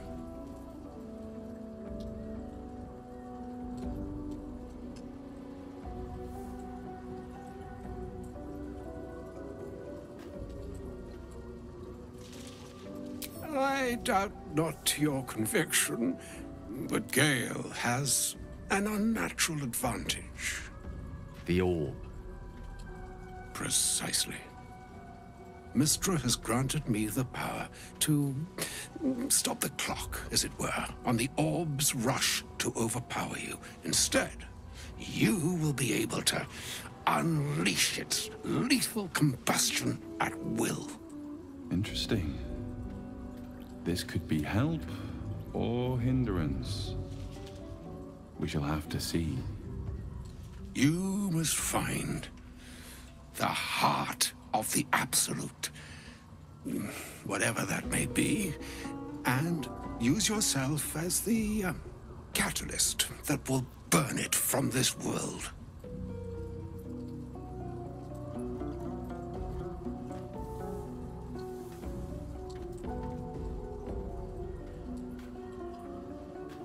No, indeed. But I think she trusts me too. It brings me no pleasure saying this, my friend. But such is Mistra's will. Yours must be the sacrifice that will undo the Absolute. And for your sacrifice, you will be redeemed. Such is Mistra's promise. With that, I've said my sorry piece, and need only bestow unto thee the charm I was bid. Mina hastra mistraril Italion thras annas distra. It is done.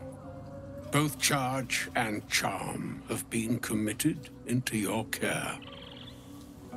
To you, I commit into care Gale himself. I count on you to shepherd him well on this strangest of journeys.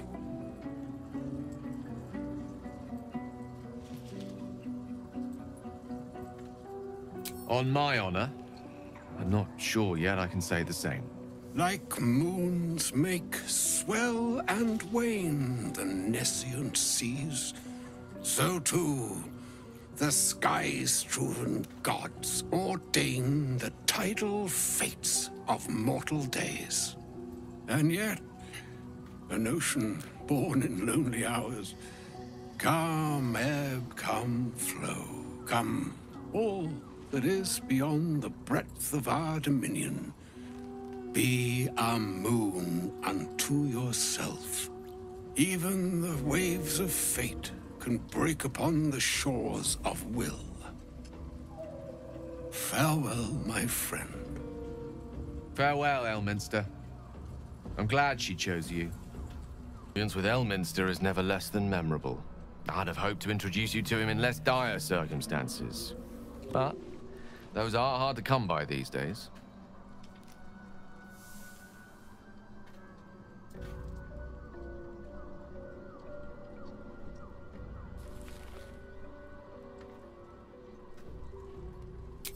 The Doddering Act is merely an illusion, one he's most adept at maintaining.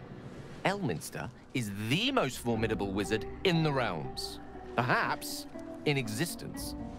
For Mystra to have sent him, the severity of her bidding could not be clearer, or weigh more heavily on me. Time seems so infinite when you're young. A month is an age. A year is a lifetime. It is a strange feeling to realize how little of it one might have left. Of course. Kind of you to stop by.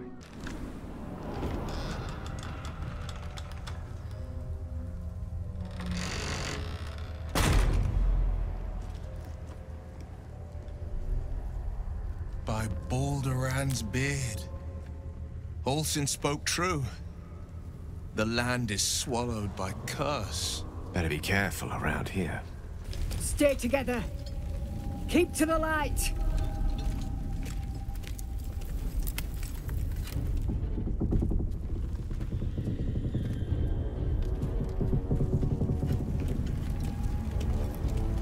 Stop! Who's there? It'll be you unless you show yourself. Come out, slowly.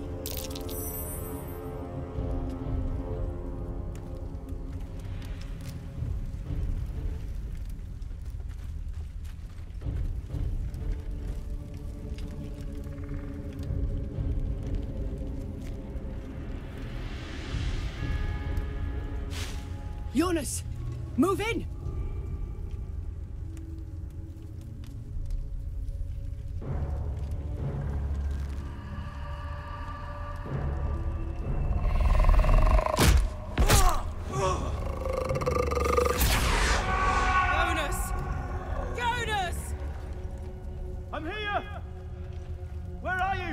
Jonas? Can you see our torches? I can't see anything! Something's wrong! Follow my voice! Come back to the light! Who's there? Meg? Is that...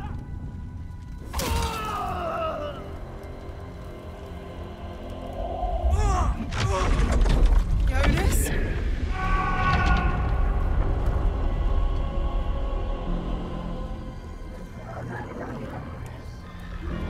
There you are. Come. Join me. Jonas.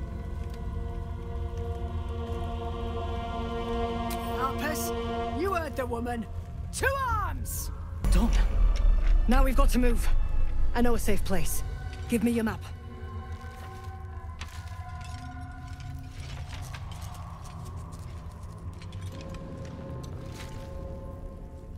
Keep your torch high. If you step into the shadows, you'll be felled in a heartbeat. Your funeral. Far as we can tell, there's no way through. The shadows will get you eventually, the deeper in you go. Keep to the light to buy yourself some time. Harpers, move out! You there!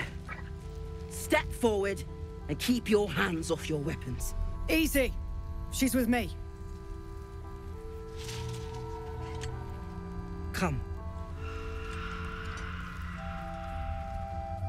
Jahira!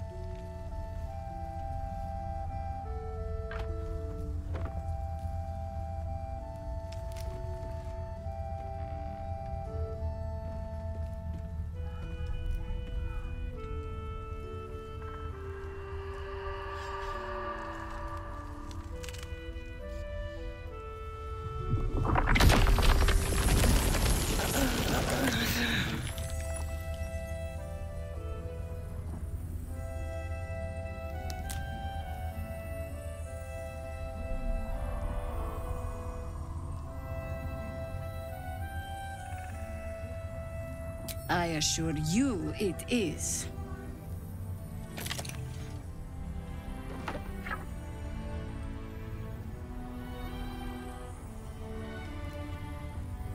Kindness is too often a decoy.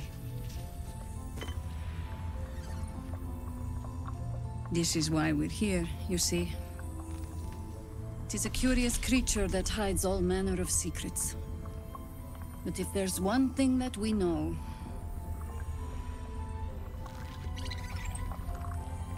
it's that it knows its own kind.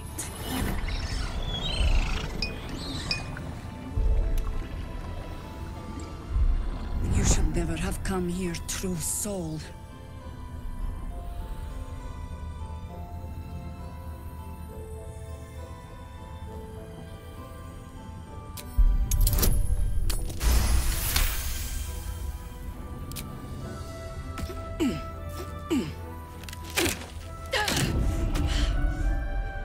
Stand down! Or we'll put you down! I'm not interested in the Absolute's manipulations. Harpers, cut this true soul down! Stop! What's she doing? She's the one who saved us! She's the one who protected the Emerald Grove. Yup. Didn't leave a goblin standing. Not so bad to hang around with either. Saved one of my friends from a druid with a snake. Knows when to be discreet too. I'd pretty much trust her with my life. A true soul with a mind of her own? How is that possible?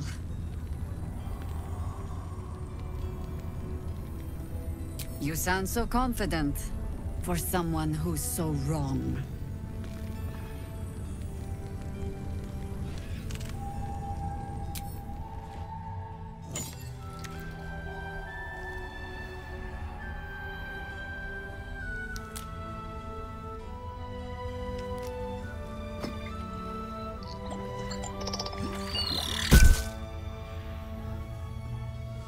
What in the hell is that thing?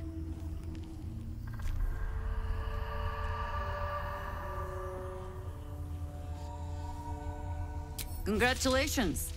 You've earned yourself the benefit of the doubt. Hear me, Harpers. All clear. At ease. I'll not pretend to understand what that artifact is. But I'm old and wise enough to recognize a sliver of hope when it crawls out of the dark. Tell me, why have you come here?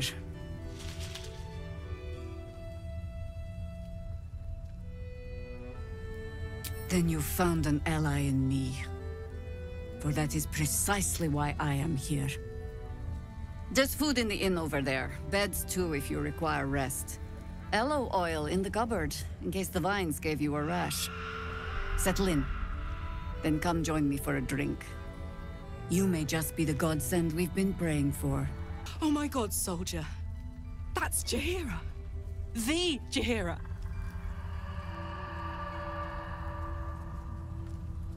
Not personally. I mean, I wish. She's an absolute legend.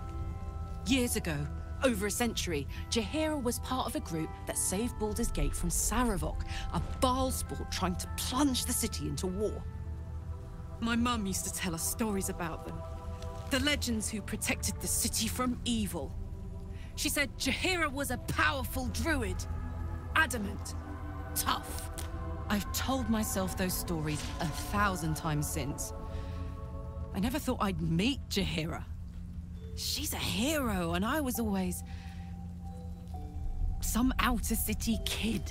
Can't believe she wants to talk to us about working together. What a day! Please, be welcome. Have a drink.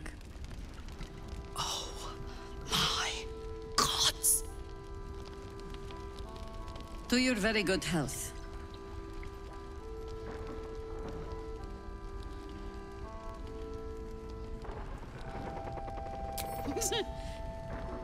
Yeah. I mean, it's an honor, milady. I will gladly drink to your health as well, Garlak.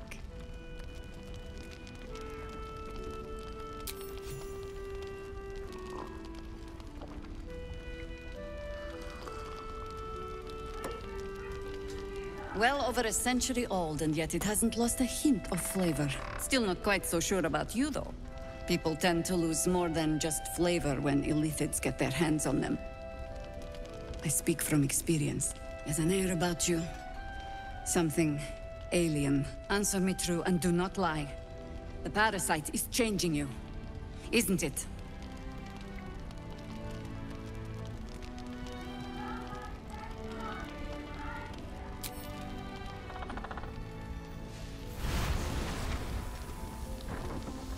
Look around you. Good men, good women. Stranded here, 2 feet in the grave. If we're to survive, I have no choice but to trust you. Can I?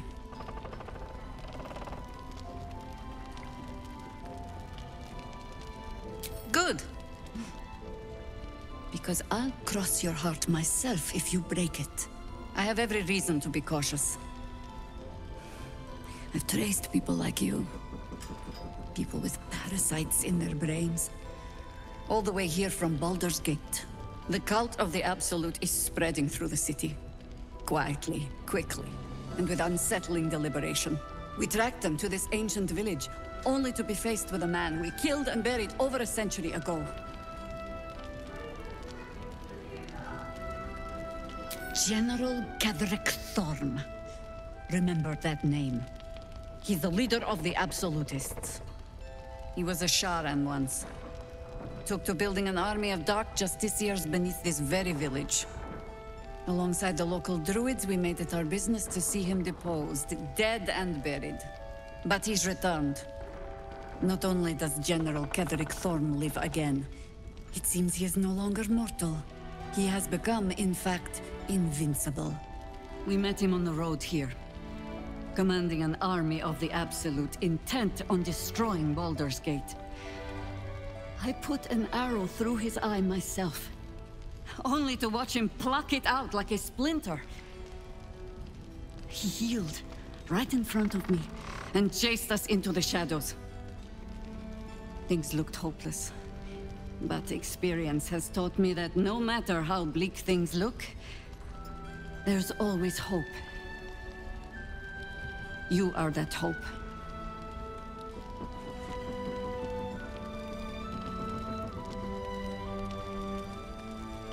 Protected by your artifact, you can infiltrate his forces at Moonrise Towers, posing as a true soul.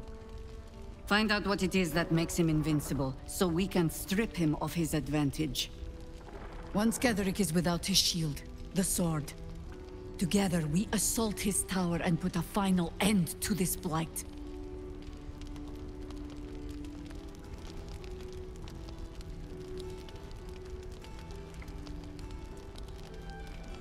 Without a cure for your infection, your days are numbered too. Yet you selflessly offer to spend them fighting alongside us. I like you. I promise I will do everything I can to make sure you survive this. Any cure starts with understanding the disease. Whatever magic Gatheric's using to control these tadpoles, it must be at moonrise.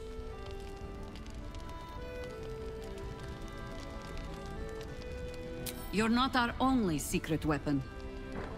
Isabel, a faithful cleric of Selûne, and a light in the darkness. She cast the moon shield around the inn. It's the only reason we're still alive. She's upstairs in her chambers.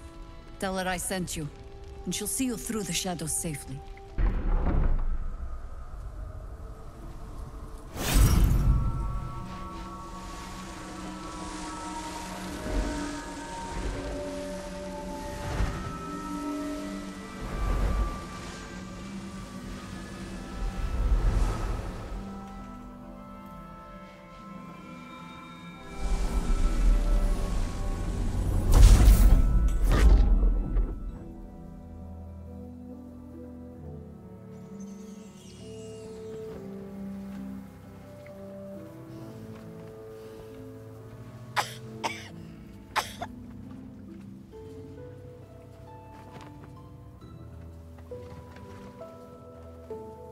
I didn't realize I had an audience.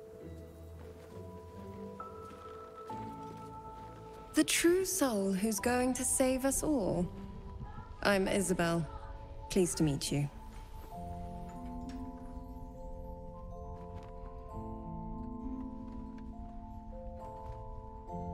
Myself and Our Lady are doing what we can to hold the line. I hear you and your tadpole will be our offense. Free from the Absolute's influence, yet able to walk among cultists. It's almost too good to be true. But I'd be a poor cleric indeed not to avail of a blessing when I see one. Let me guess.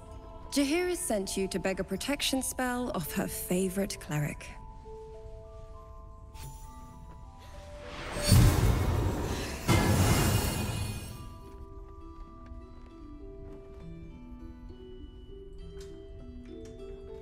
Perfect.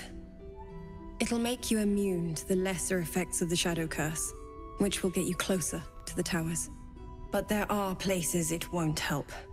Places where the curse is darker, stronger. The cultists are able to traverse even the deepest shadows, though.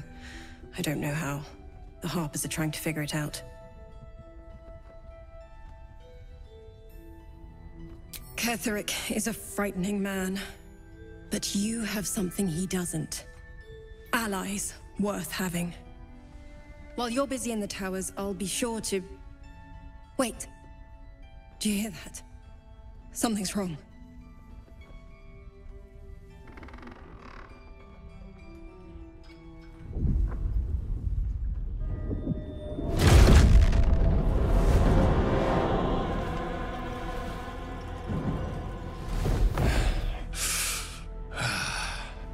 Hello, Isabel. Marcus, is that you? What's happened to you? I've been blessed. You can be too. Come with me, and you can hear all about it from Ketheric himself.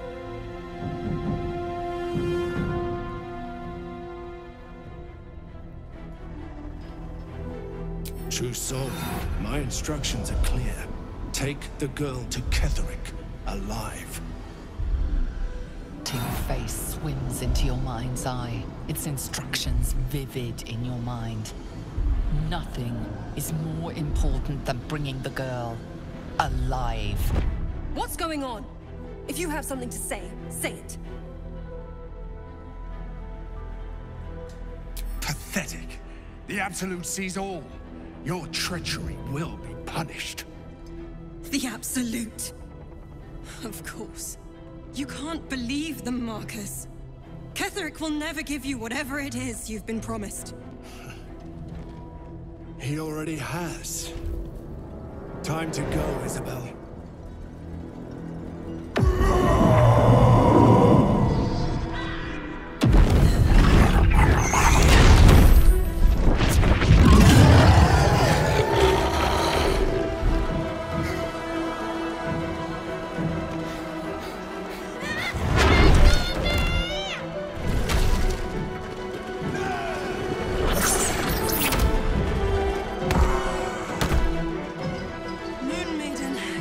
my hand. Isabel, are you all right? I'm fine. Marcus has been with us since the start. They've been tracking us this whole time. And that was no random attack. You were the target, Isabel. They know how important you are. But they don't know about you. Ketheric will strike again. We need you to strike first. Discover the source of his invulnerability. Make him mortal so we can make him bleed. Good luck.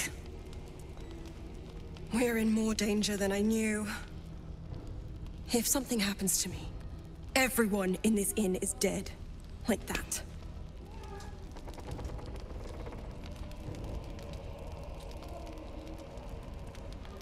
Why does a man like him do anything? Power, spite, some kind of twisted personal morality. I can understand why he'd want me dead. Without me keeping the curse at bay, everyone in this inn, everyone intent on killing him, is dead too. As for why he'd want to take me alive, I don't know. And I don't want to find out. Now that we have you, I hope I won't have to.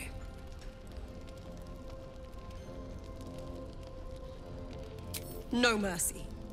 For Ketheric will have none on you. End this. Thought I sensed an infernal. What are you doing here? Same thing as you, I reckon. Trying to stay out of the shadows. Hold on. I know you. The weaponsmith, right? Drafted into the Blood War when your city was swallowed by Avernus. Not too different from my own story. Well done making it out alive. Same to you. Though unless my senses deceive me, you brought a bit of the hells back with you. Infernal engine? Who needs a heart when you've got one of these to keep you warm? Thank you, Zariel. Forget warm. You're burning up. Might be burning out a piston ring. Or leaking oil. Mind if I take a listen? Please do. I've been dying to find an infernal mechanic.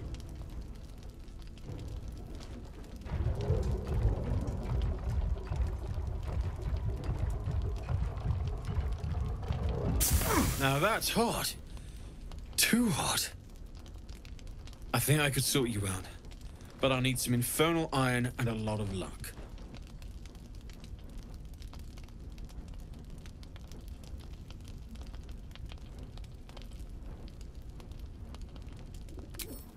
As a matter of fact, I think I might.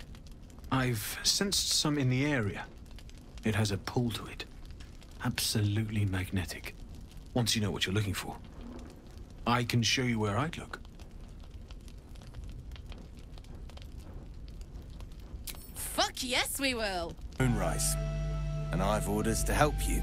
The path to the towers is drenched in blackness so deep even a torch cannot quell it. Yet the cultists have found a way to move freely. Whatever this method, you must claim it. A cultist convoy crosses the land as we speak. I've readied an ambush. Say the word, and we fly.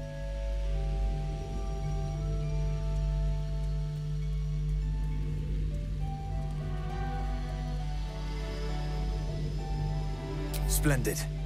I'll mark your map should you lose the way. Harper's with me. Stray no more than an arm's length from your course. We bring more to your church every day, my queen. Your followers are legion. Go. We'll wait for your signal.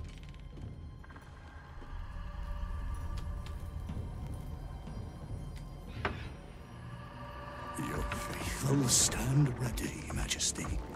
Soon we march. Soon the world will bow to you. Here, web ass. Something moved up there. Want me to drag it out?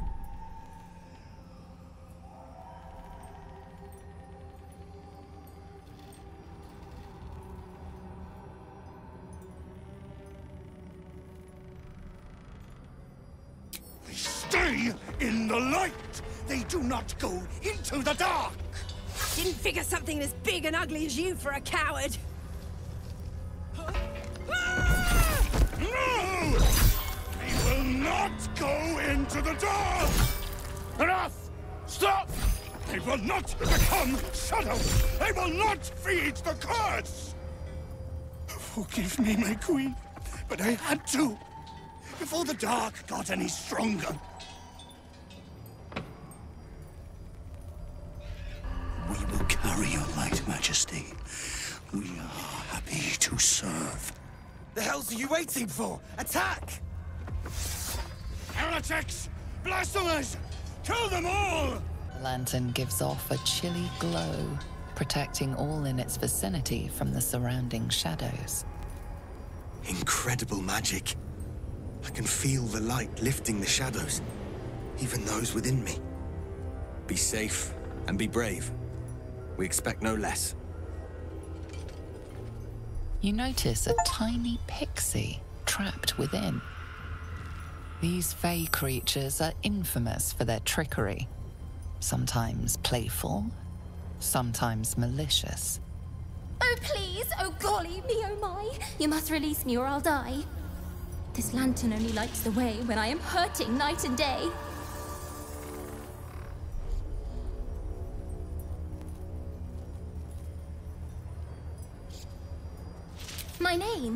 My name is Dolly Thrice. Now won't you free me from this vice?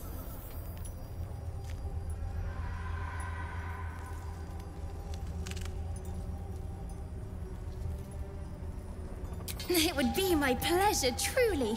Once I'm freed, I'll help you duly.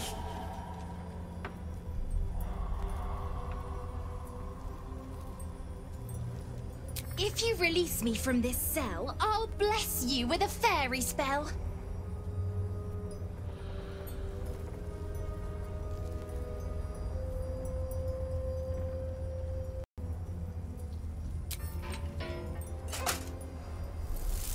Finally! Been trapped in that coffin with no one but a mad rider and my own farts for company. Did me a good turn there, didn't you? What do I owe you? Sure I can, but will I? Yeah, sure, why not? Here, give this bell a shake. Speak the magic words and you'll get what you've earned. Protection from the shadow curse. What more could a dingus want? You're welcome. Don't call the doctor yet. I've got potions, sutures. I know I can do this. Oh, you're a patient. This is the children's ward. Triage is back that way. That body she's working on. That's Arabella's father.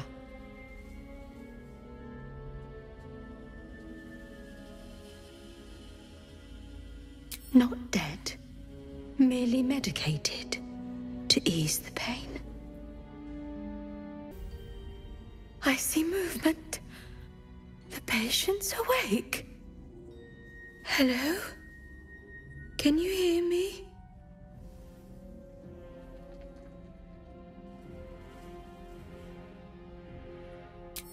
Not much left now, but you're welcome to look. Hey! I know you. You're...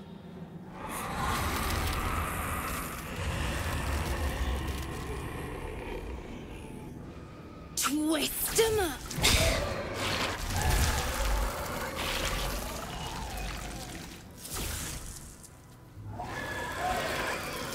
Hey, that's Arabella. Kid from the Druid's Grove. That snake woman nearly did her in.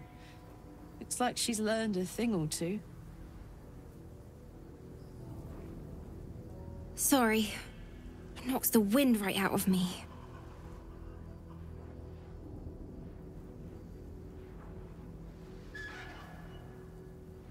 I was looking for Mum and Pops.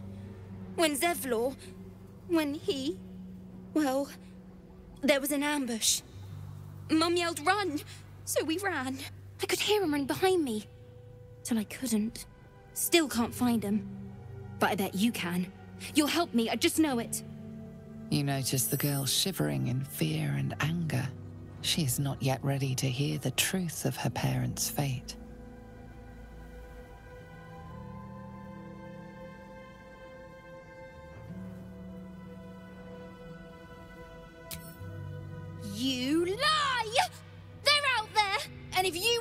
find him, I will. New family. But I don't want... All right. I'll go to the camp like you said.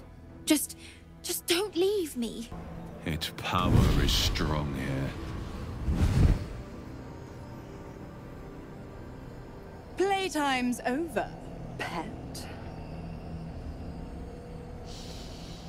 Ah, I love this time of year. The dickheads start popping up wherever you look. What do you want, Mizora? Drop the attitude and perk up your ears. You've got a new mission. Absolute's cult has gone and grabbed one of Zariel's assets. A devil. And a powerful one at that. They're locked up in the cult's fortress, Moonrise Towers. And you're getting him out.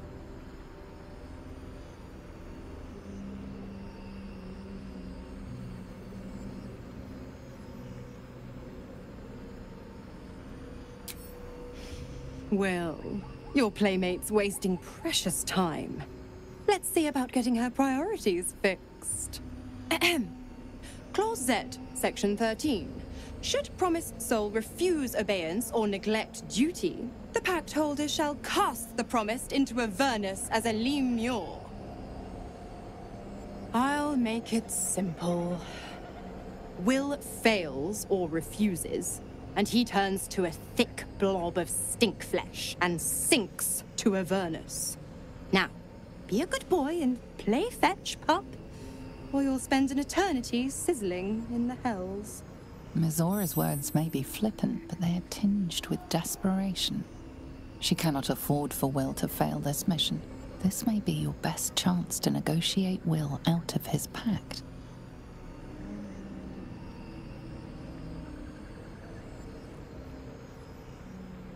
Oh, and what condition is that?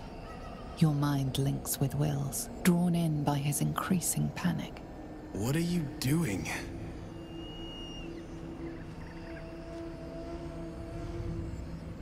Will relaxes, and your connection fades. Interesting. Now, why should I go letting my favorite pet off his leash?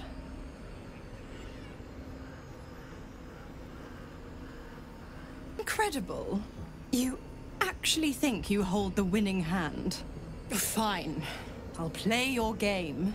But I amend the pact once the mission's done, not before. Clause F, Section 9. Soulbinder shall bestow reward or favor only upon soul bearer's fulfillment of related obligation. Now, to Moonrise, pet. And do mind the shadows.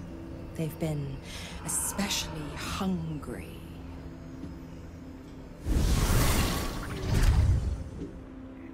The more bullshit she pours, the more of it I'm forced to swallow. Mizora set me on fiends inside and outside the Hells. She's never ordered a rescue. Gods. She makes a mockery of everything the Blade stands for. Such an asshole.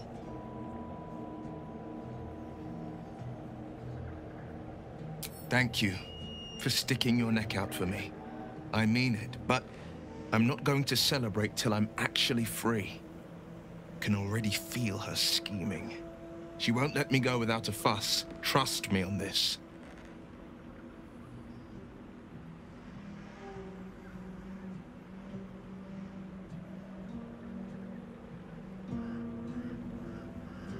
Not just rot.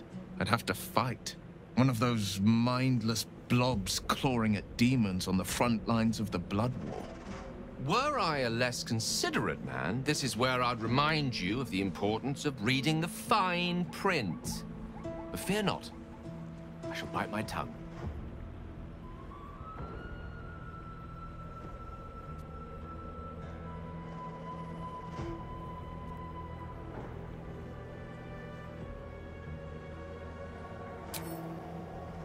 And it means everything to me. I always knew what my future held. And I know I chose right. But Why did it have to be Mizora? Why did it have to be Zariel? We're supposed to risk our necks to get one of her assets? What if it's a runaway like me? Or something far worse?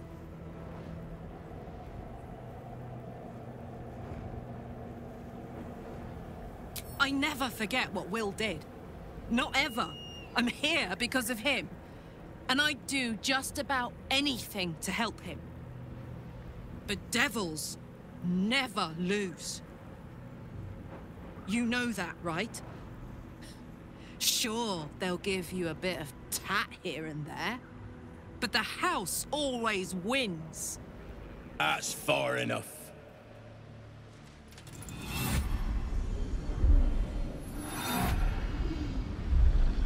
His thoughts invade your own, probing for purchase. Your parasite purrs in recognition. Ah, one blessed like myself. What news, true soul?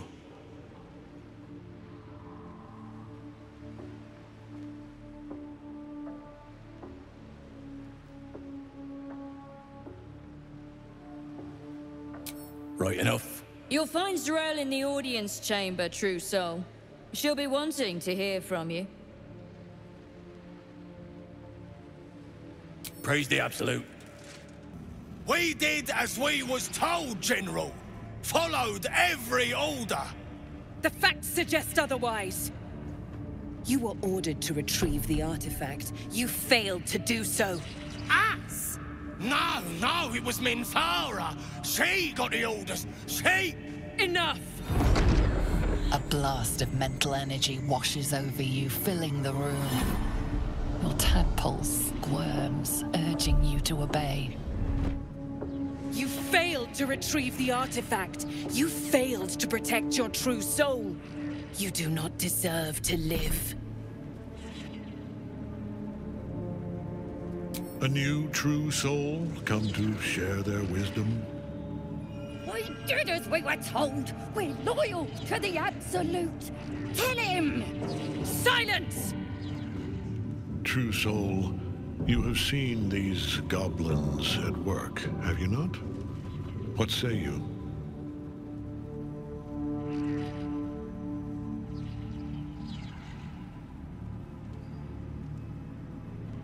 See? What I tell ya? Praise the Absolute. Faith without action is anemic, sickly, in a word, useless.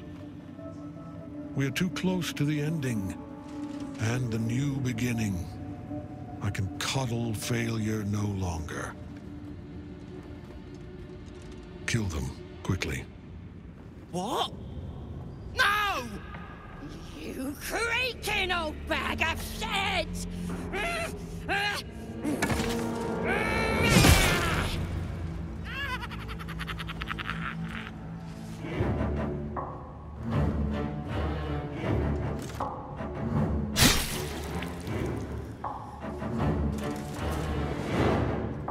I'm so sorry, my lord. She's an unbeliever outside my control.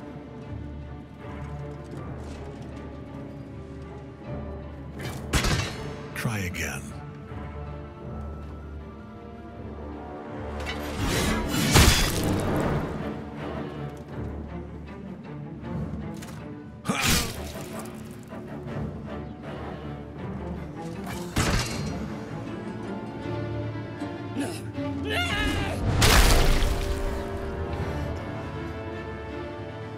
Dispose of the rest as you see fit. Or better yet, put that true soul to use. You have far more important matters to attend to. Or have you forgotten? Of course not, my lord. Thank you.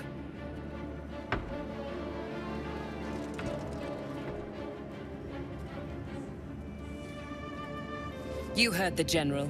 The goblins are yours. Deal with them however you wish.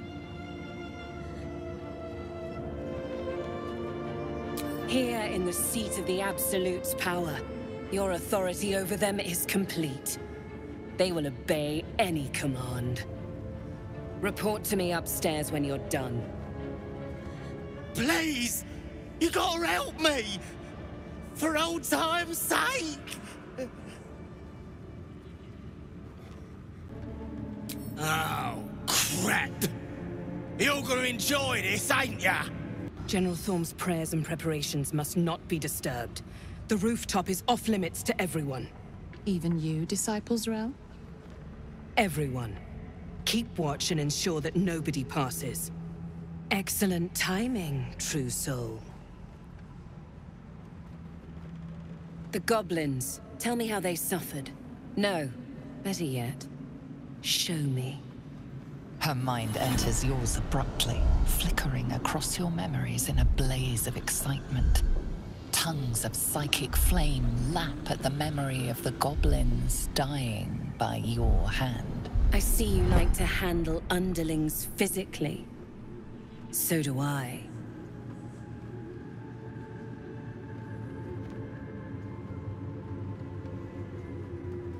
For a while, but I get bored of people awfully quickly. Let's see if you can hold my interest. She parts the folds of your mind again, touching your wants and hopes, tasting them. Every emotion soaks into her mind's palette. But there is purpose to her exploration. She is searching for proof of your faith.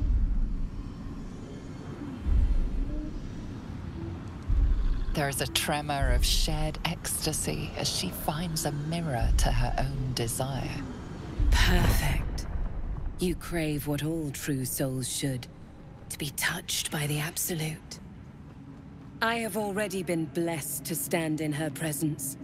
It was bliss. She gave me everything I wanted.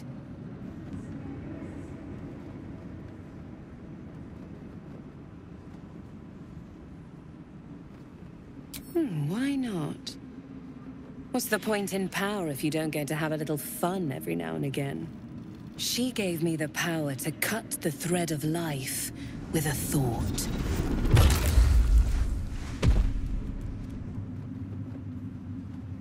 But I can caress as well as cut. That's why you should stay on my good side. And the best way to do that is to serve General Thorm. I have a mission for you. That's it. Play along. The closer you can get to the General, the closer you'll be to the answers you seek.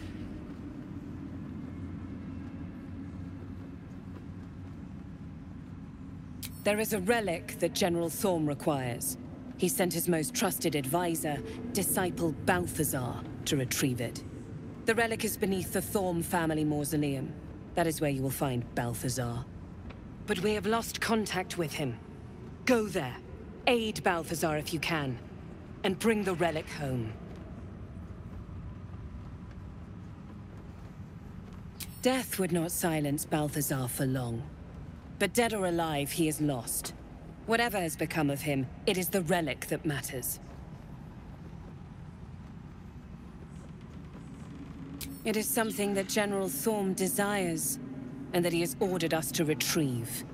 That is all you need to know. She's suddenly nervous, on edge. Talking about the relic makes her anxious. I am in awe of the power the relic must hold to be of such importance. General Thorm will not leave Moonrise without it.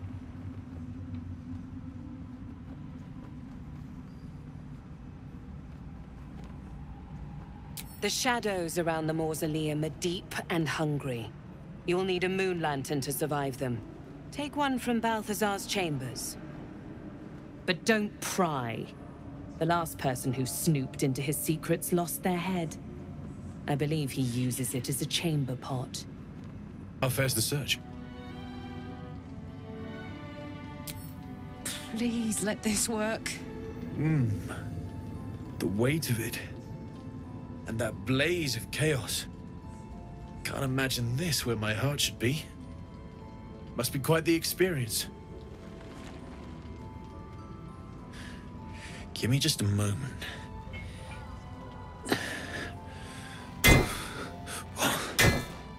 And I think...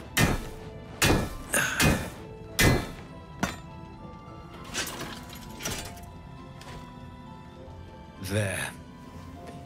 You'll have to install it, I'm afraid. I don't think there are thick enough gloves in all the realms to protect from that kind of heat.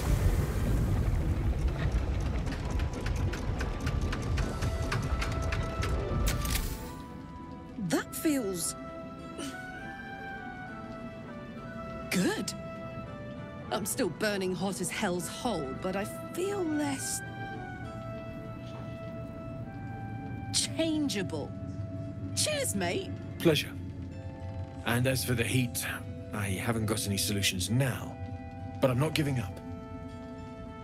Could be if the combustion chamber had its own insulation, or if we had some kind of enchanted coolant. Let me sleep on it. I just might be able to work something out. Hopefully the next time I see you, I'll have something promising to report. I'll need more infernal iron either way, though, so keep your eyes open. Take care. Ammon's upgrade didn't cool me down, but it did juice me up. I don't think I've ever felt more powerful.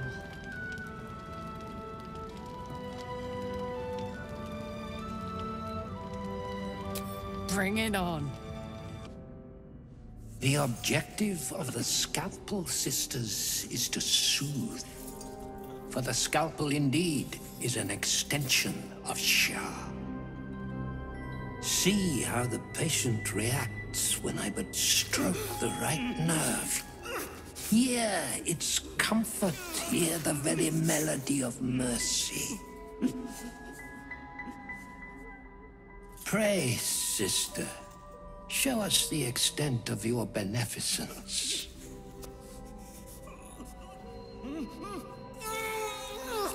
Stop. Stay your hand, for it slaps where it should stroke. We can hardly hear the patient's sighs of solace. Perhaps it is our unexpected audience that makes you quiver. Come, step forward. You are no sister, but that matters none. Every student is welcome.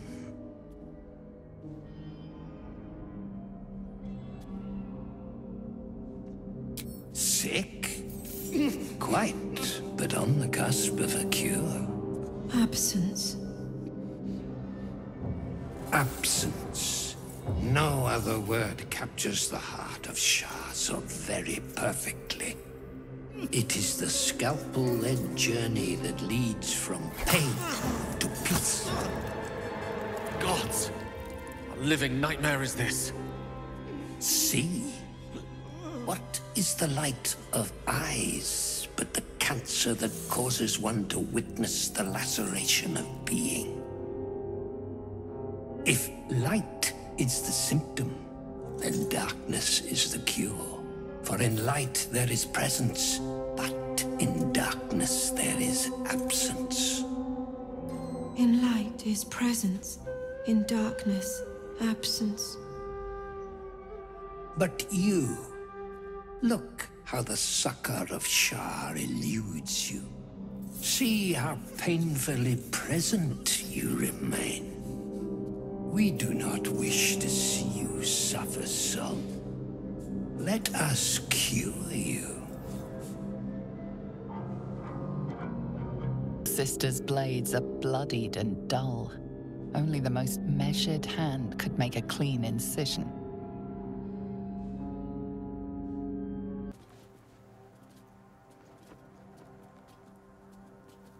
Our hero thought but of treasure ahead, did not consider the peace of the dead.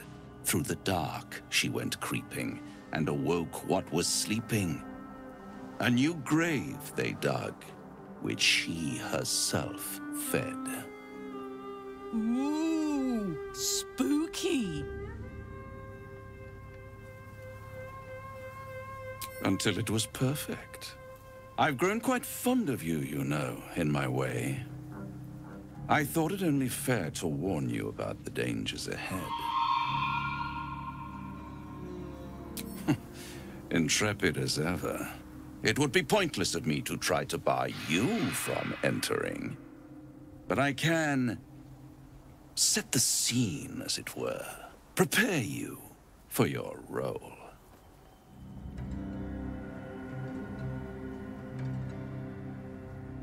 I already did. If, through the dark, you go creeping and awake what is sleeping, chances are many more graves than yours alone will soon be fed. Very well. There is a creature that lurks in silence and shadow. A creature who, like me, is very much of the infernal persuasion. Should it make its way out through the very doors you are about to brazenly swing open, you'll have unleashed a pestilence upon this realm. In truth, it is carnage incarnate. So if you meet the devil of which I speak, kill it. Consider no other course of action.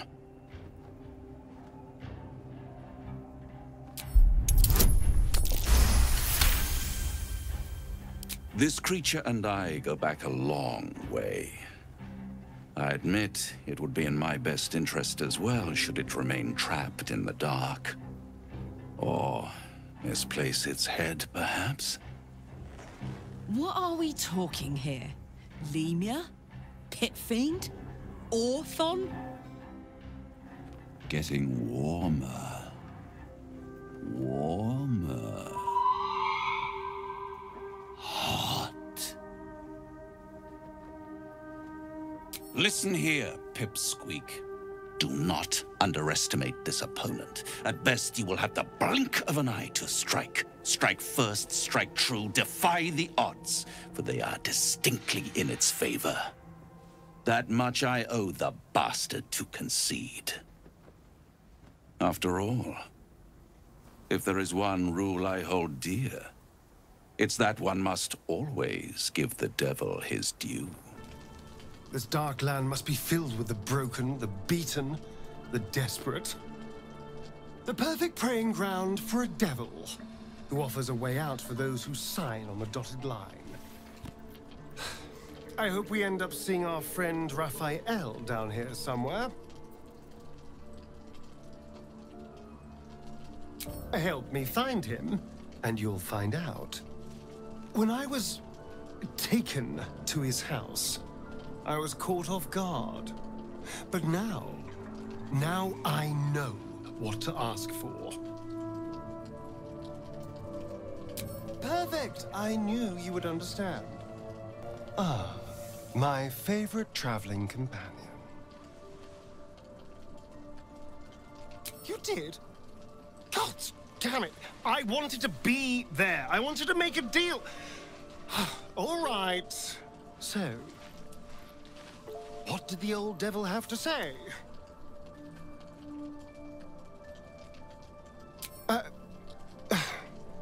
Well, I do like killing.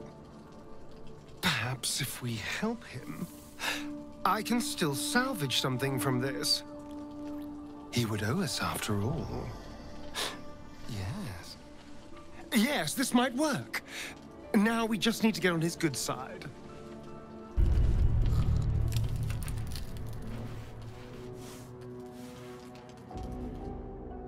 So you found the seat of the Absolute's power. And what a power it is. I don't know how much longer I can resist it. Ketheric Thorm is clearly important. But I wonder if there's more to it than that. It just doesn't stop. We are being bombarded by waves of telepathic energy. Wave after wave with hardly a breath between them. I almost dare not rest. Each wave a set of orders to the infected. The order for your transformation has been given many times already. I just hope my powers last long enough to see this through.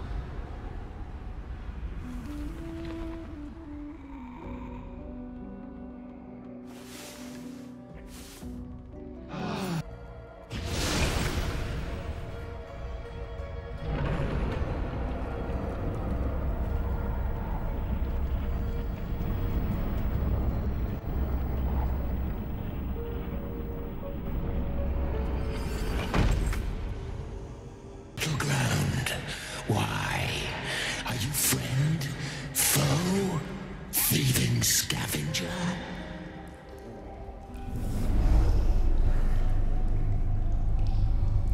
find yourself in a dead, putrid skull, somehow hosting a tadpole amongst a squirm of maggots.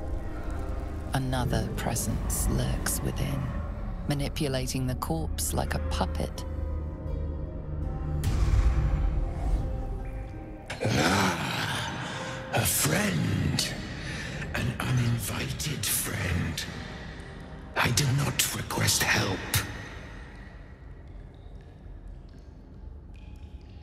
Did she now? Enter. I will see if I have any use for you.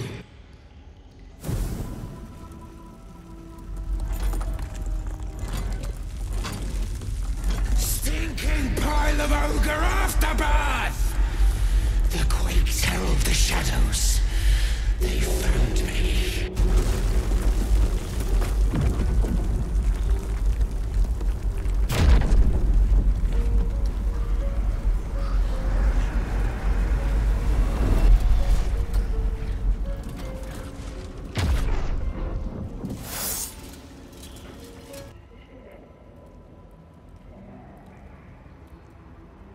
Ah, the interloper.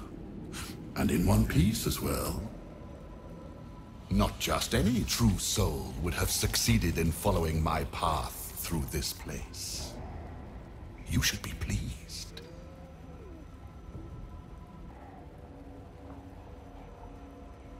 General Thorm? Rubbish. Everything is at hand here. Zorel merely envies the General's faith in me. I am in the midst of a grand strategy. But you're here now, and I may be able to put those limbs to work.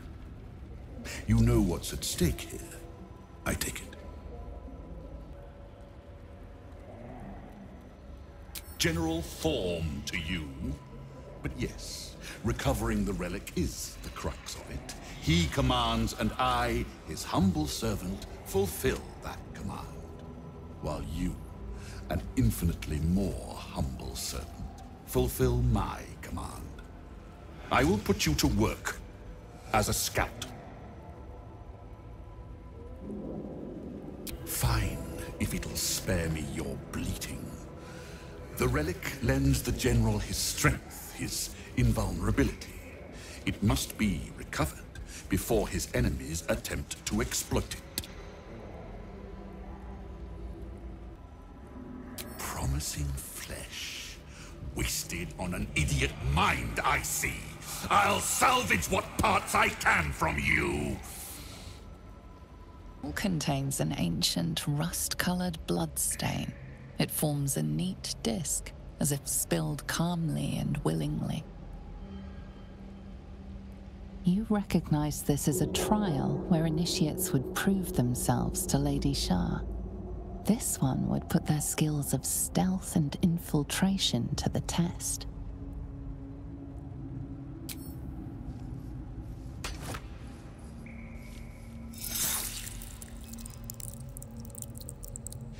Such a noble shrine.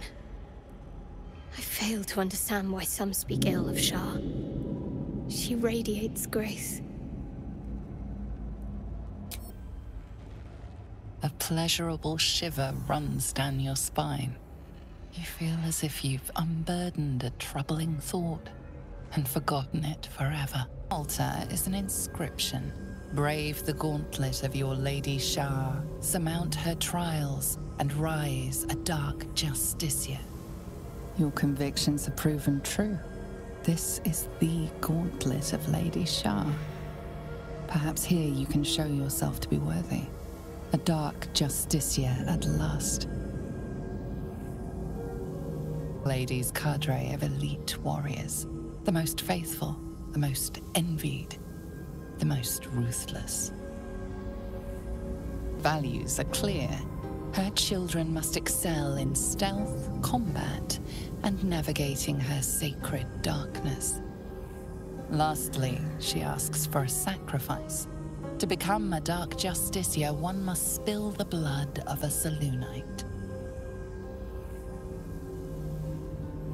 There are recesses on the altar that look intended to house something. Another such receptacle already contains a gemstone. Wait.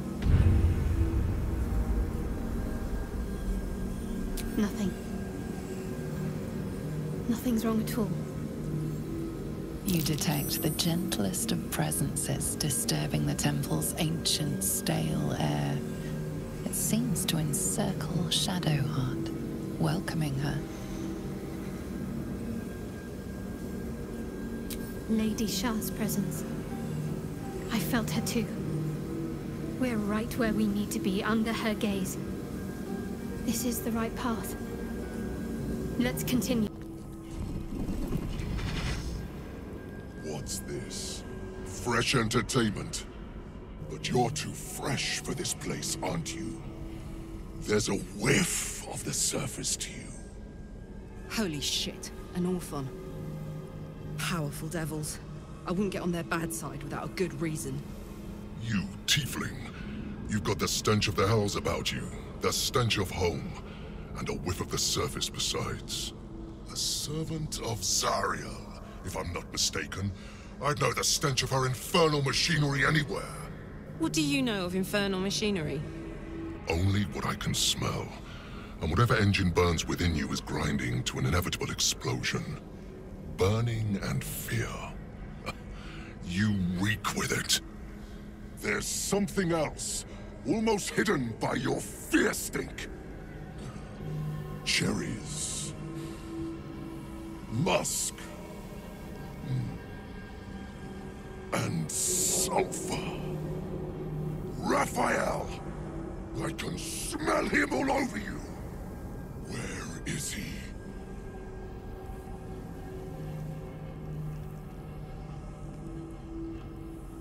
That perfume trickster swindled me. Trapped me.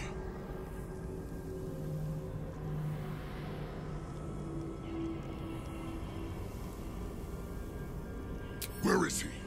Spit it out. Now!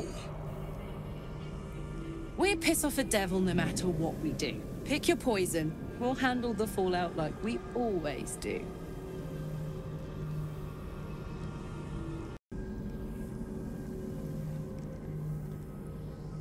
If you won't speak, then you don't need to draw breath.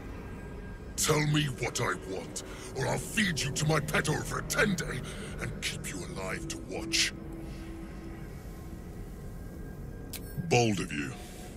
Stupid, but bold. This must be the last step. I need to pray.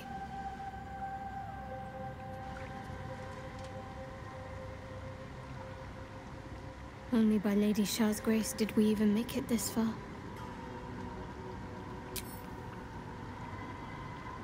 Feel your mind slip into Shadowheart's.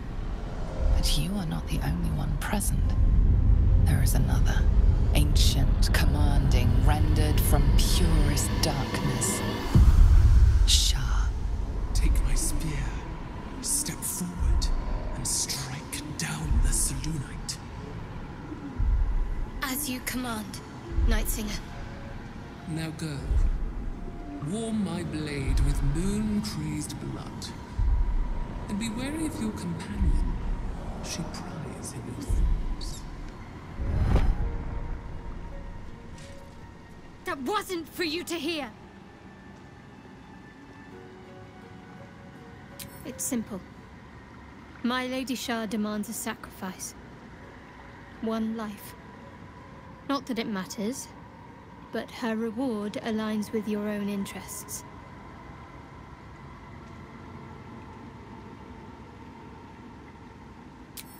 You will not stand in my way. Draw your weapon.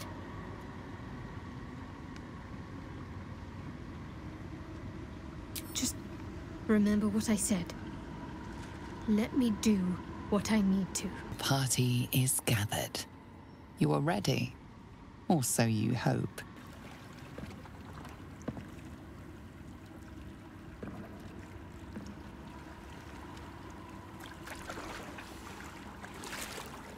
Trepidation and awe ripple through you as you enter the water, beyond Last Shah's domain.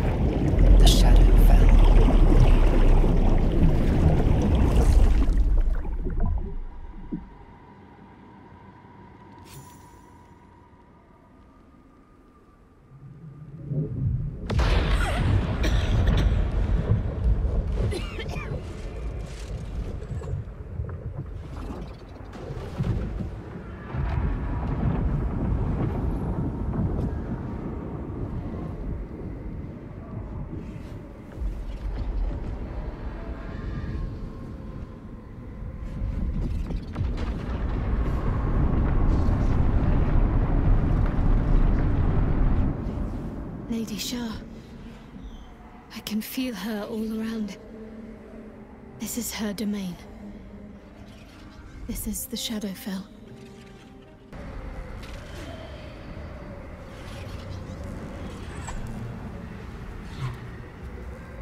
I have felt you coming.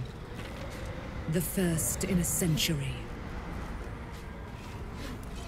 You, who have come to seek the praise of your wicked goddess. You, who have come to drive a dagger through my heart. Not a dagger, a spear. My Lady Shah's spear. Her fate is mine to seal. Let me handle this. The fate you seal is your own. To be a Dark Justiciar is to turn your heart from everything but loss.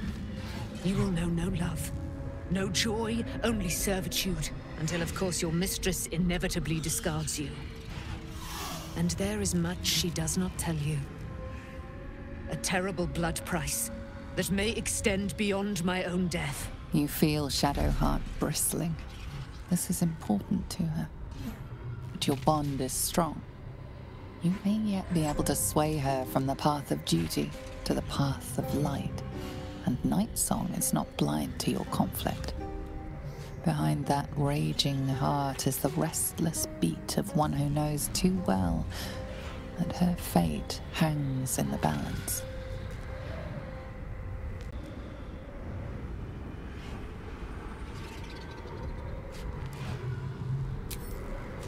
Cannot allow! This is my mistress's will, my life's purpose!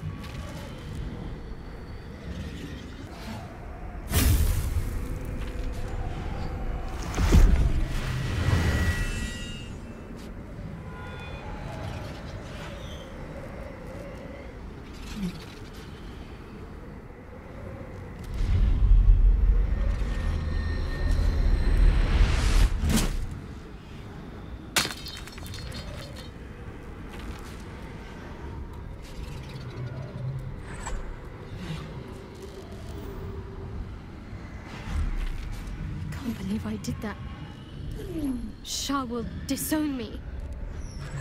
Now I'm truly lost.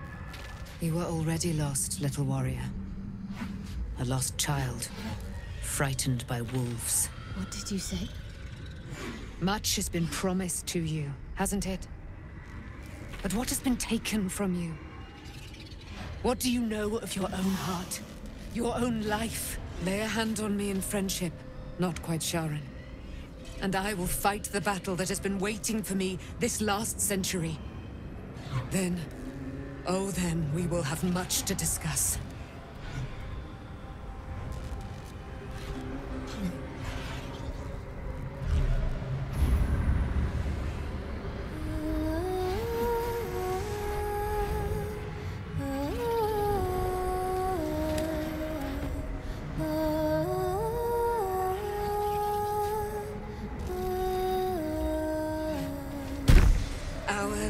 Silver, hear me. She who guides the Moon Maiden Seluna, mother of the so-called Night Song. The Night Song is no more!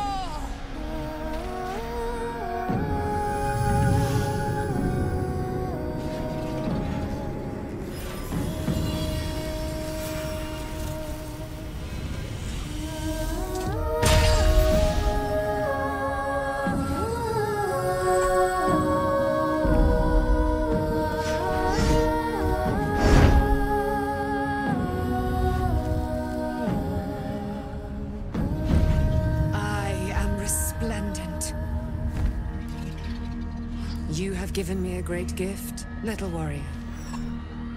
Don't you find it oh so curious that you would spurn your dark lady? Perhaps you feel a stirring of the truth already. But that will come later. There is a battle yet to be fought. You have done what we feared was impossible. You have released me from a century of sorrow. Your power is great. So too must be your weapon. You must choose what you will wield. And the Moon Maiden will provide. Thus I have said, thus will it be so. Are you ready?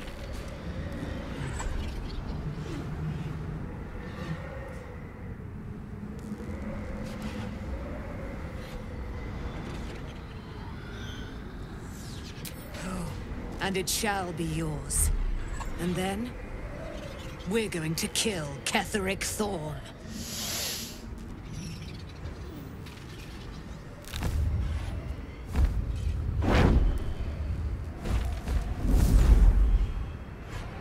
We need to leave. Lady Shah won't stand for us to be here, not after what we did.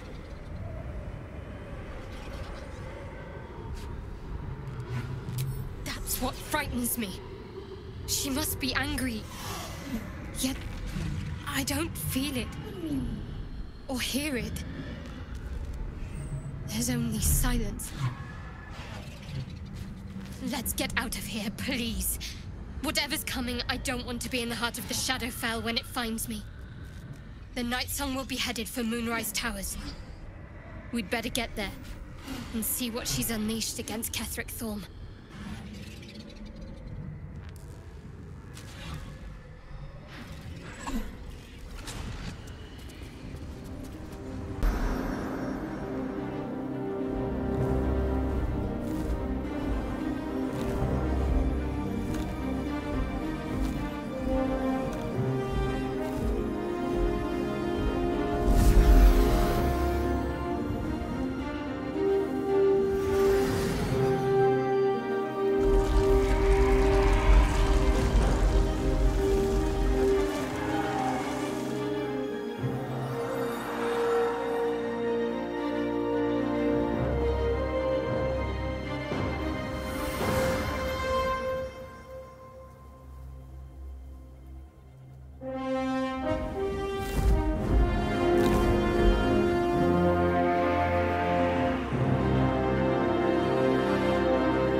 I was done for.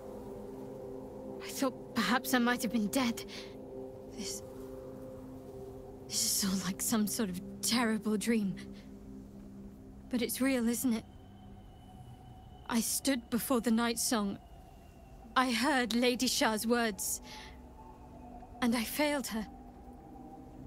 Worse than failed her, I defied her. Just because of what that Asimar said. I tried to leave, but Shah blocked me. Punished me for failing her. I thought I knew the limit of pain that the incurable wound could inflict, but I had no idea. It felt like I was suffering the agony of 1,000 people all at once. My blood was boiling, my hair was on fire. I thought I'd claw my own face off with the pain. But then she released me. Banished me, more like. She said I was an outcast. That all of her children would know me and revile me. Shadowheart looks distraught, abandoned by her goddess and all former allies. And as for her divine magic, admitting who empowers her now may break her spirit for good.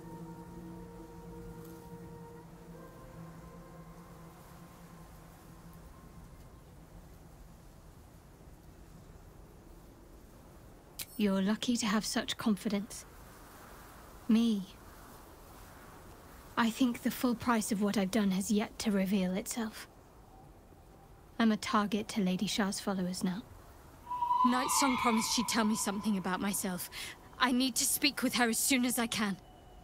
What she said to me back in the Shadowfell about the wolves, that's no coincidence. She took flight to hunt down Ketheric Thorn. All I can do is help hasten his demise, and hope that answers soon follow.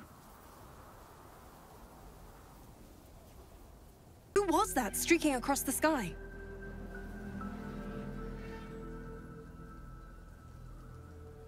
An immortal. But it couldn't possibly be. Never mind. It doesn't matter. What matters is you have him in a corner. Jaheira and every fighting body in this place have gone to Moonrise Towers to face Ketherick down. She's waiting for you there. End this. Now. We're all counting on you. You spot a name on the dog's collar. Scratch.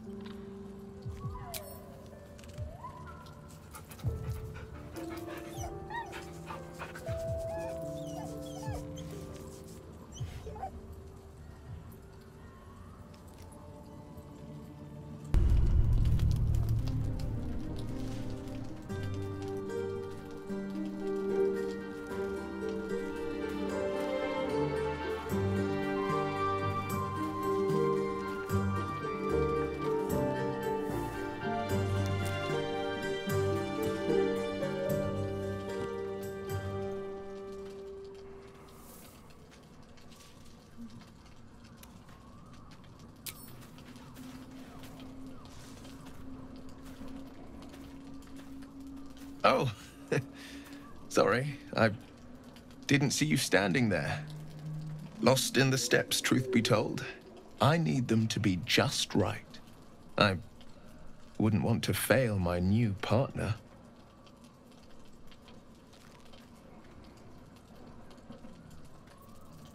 As luck would have it, she just arrived.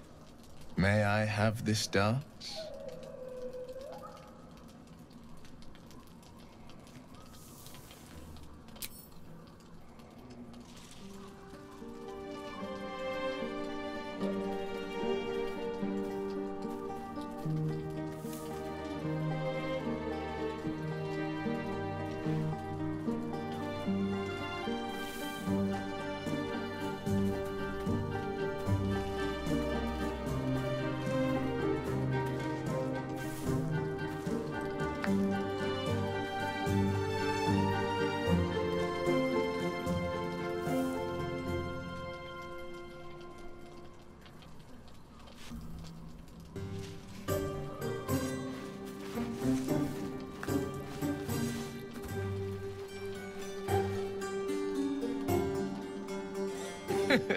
How utterly charming.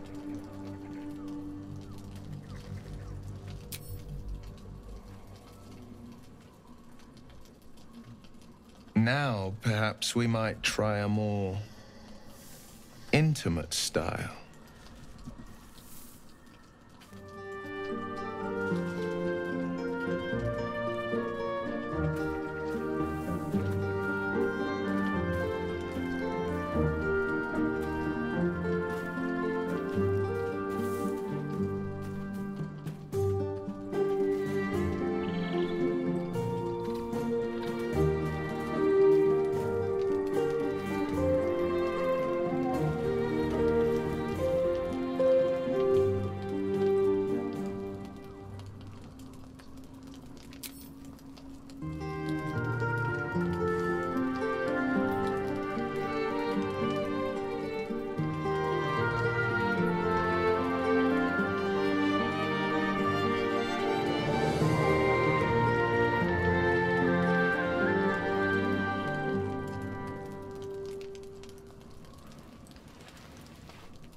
So much shadow around us. To think I almost missed the light.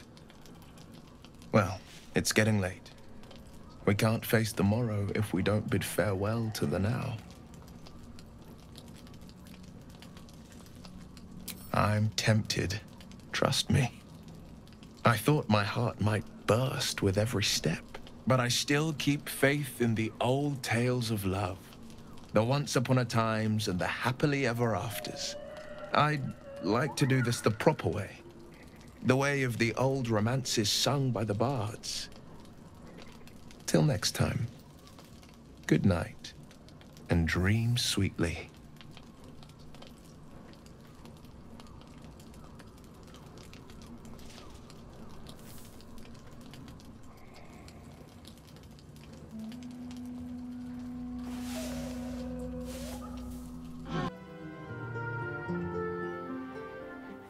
Unshackled from shadows,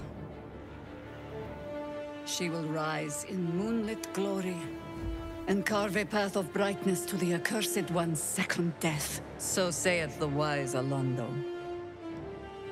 That beacon of angelic wrath has taken the fight to Ketheric on the rooftop. In the first line of defense are dead. But storming the tower won't be easy, and if we wait too long, Ketheric will gather his strength and retaliate. For now, though, he's on the back foot for the first time since he returned from the grave. This is it. The spearhead moment. You brought us this far. So how shall we proceed?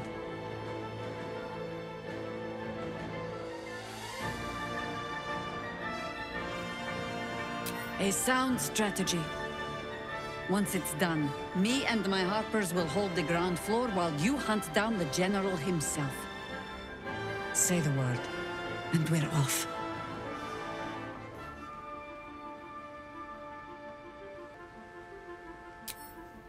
At the ready, harpers! In this light, there will be victory. In this light, we will avenge the fallen! The time has come. Ketheric will taste of death at last. Dare show yourself here after all you've done? You have betrayed me, you have betrayed General Thorm, you have betrayed our god! And for what? These harpers. Moonrise will be their tomb, and in death, you will all serve the Absolute.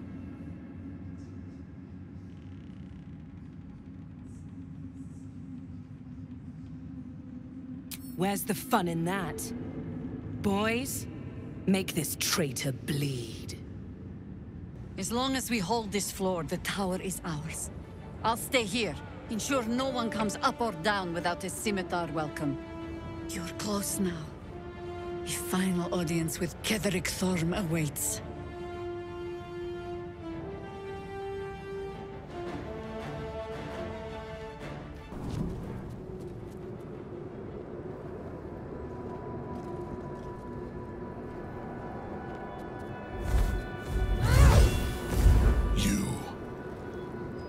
What have you done?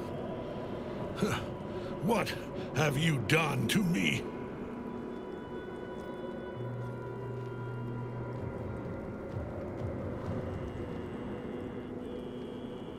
A pawn cannot lecture the chosen of the gods.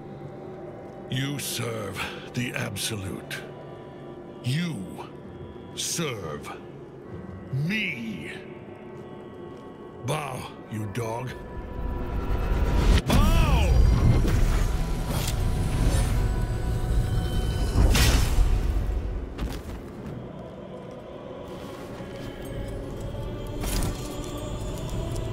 The prism.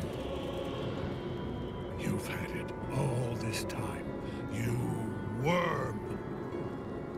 You will bow before me. And if you will not bow, you will break.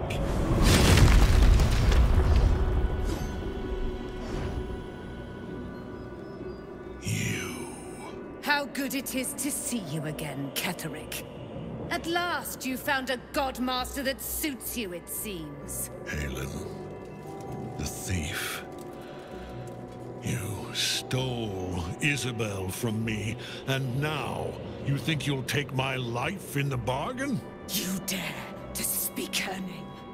After your crimes innumerable, you would evoke her before me! Enough! This ends, here and now, at last. He will crumble at the power of your touch. Give him all you have. The gods fight at our side! My lord beckons me. You must return to your prison, and my daughter must be reclaimed. Your daughter? Isabel.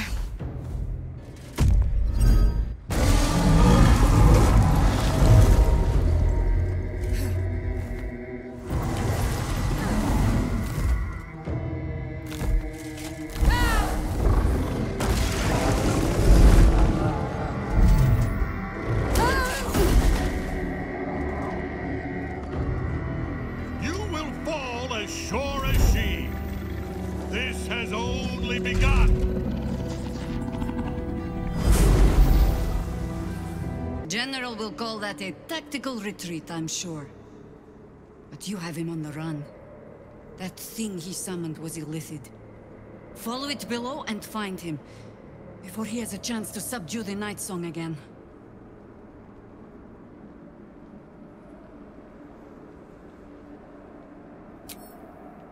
I don't doubt it.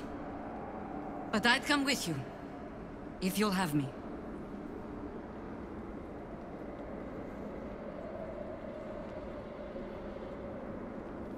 You have numbers enough already, I think. You'll want a small force, if you are to finish this quickly. Good hunting. The hole yawns back at you, impossibly wide. A single tentacle burrowed through stone. You don't actually want to jump, do you?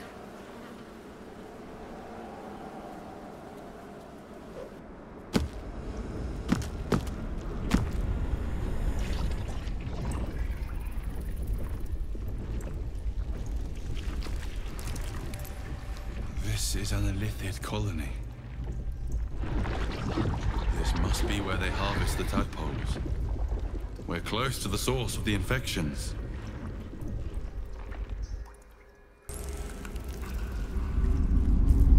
Your tadpole forms a telepathic connection with the device, and a chorus of static energy fills your mind.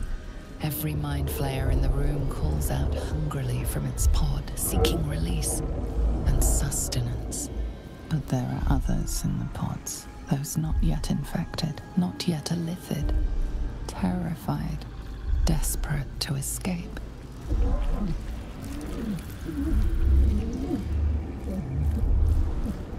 The device is open to your tadpole's command, to your authority.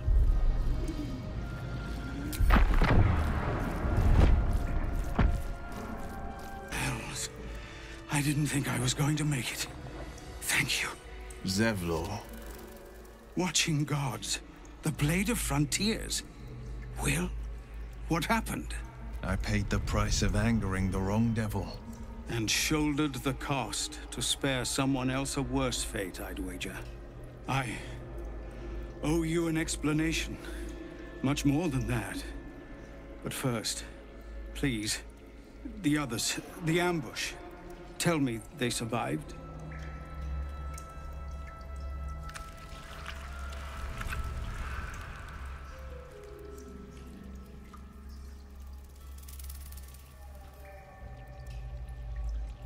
You've heard some of it, I'm sure.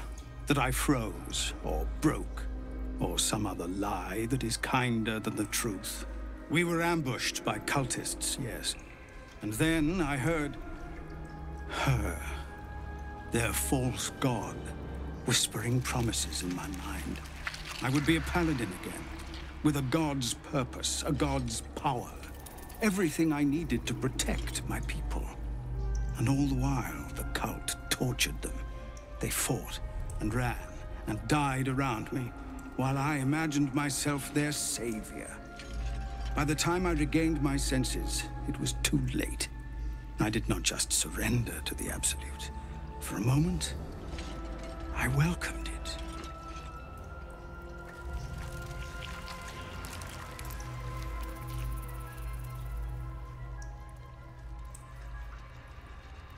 I fell short of that mark in Avernus, and even so, it was not so bad as this. I won't make excuses. I can't make amends, but I know something of what you came to do. I want to help, if you'll let me. Ketherick is below. He thinks you're no longer a menace. Descend and show him how wrong he is. If there are any more survivors to be found, I'll find them and lead them out of this place.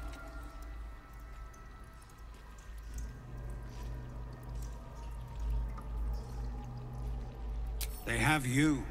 Go, my friend. Please, let me do this much. Oh, stench. I'm beginning to think I should have stayed in that pod. In there it only smelled like me. Is there any news about Duke Ravengard? Did he get out alive?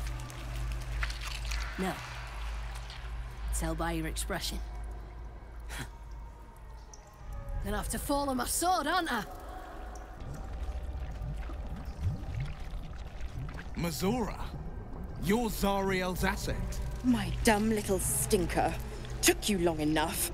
Now, by Grazit's cock, get me out of this thing! I'll do it, and you'll set me free. That was the deal. Yeah.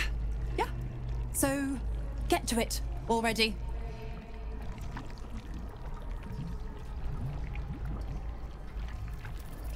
The controls are open to your tadpole's command, to your authority.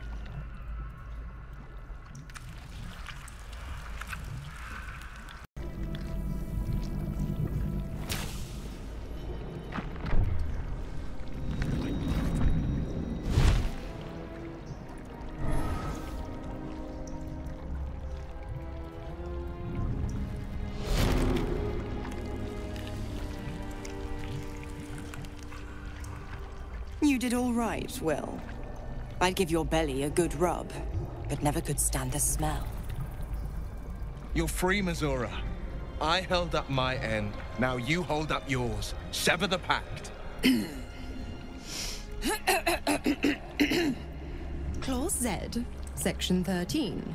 If the Soulbinder consents to separation, she will release the Soulbearer from all obligation within 6 months.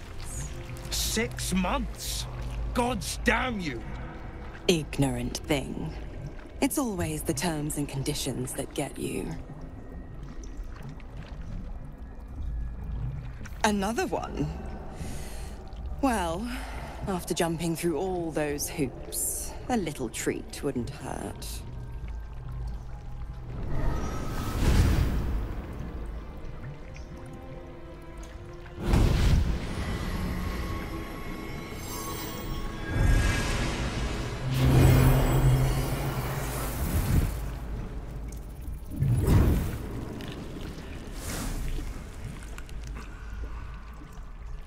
All that power. And to think you want to throw it away. Now, you've got business in the towers to take care of. Don't you fret. I'll find you soon enough. You're going to need me. Count on it. Oh, and go ahead. Tell your chums how we met. It's a real cracker of a tale. Ta-ta.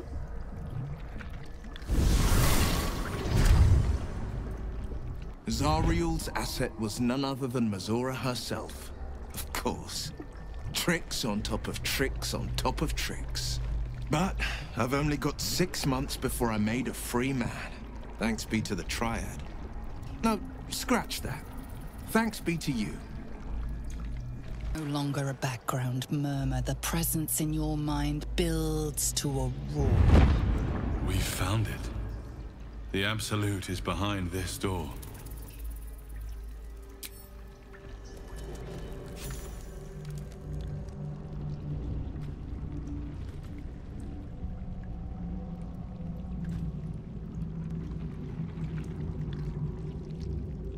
You said it was under control.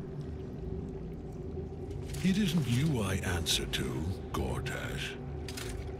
Motherfucker. Gortash. Oh, the general voice. Is this where we salute? Salute, yes. With cleavers through his blood-starved flesh. How it crawls with failure. Like flies on lick-wet carrion. You forget yourself, Orin. I have played my part.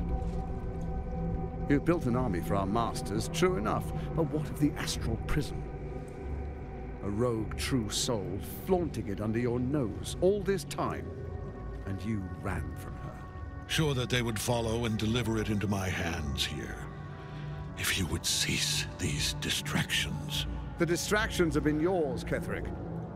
Perhaps we never should have dug your daughter up. So you haven't lost your edge. But you're still not as sharp as Orin, I wager.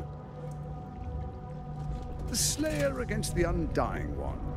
That'd be fun to see.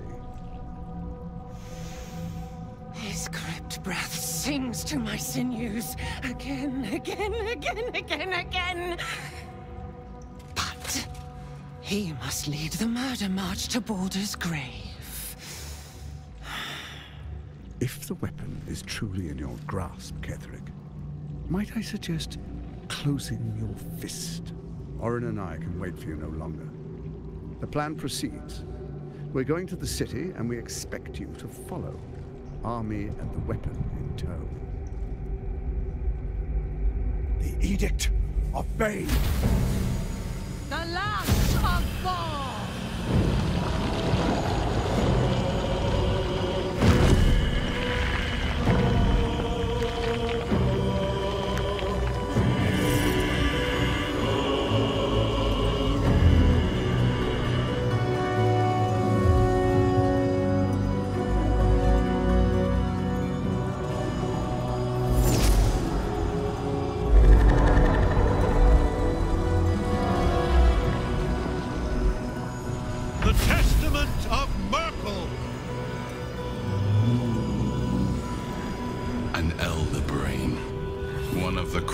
And most powerful creatures in existence, enslaved by mere mortals.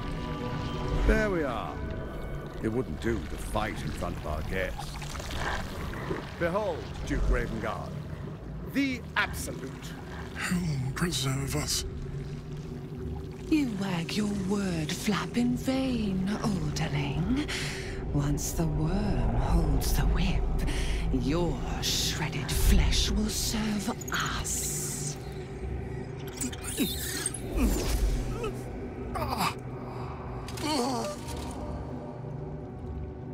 Shit, no! Father! Now, it's really time we were going. We will empty this place and begin the march. You may catch up with the army once you've retrieved the weapon. And Ketherick, do try not to sulk. You're supposed to be the fearsome general come to conquer the city. And I am the hero who will save it.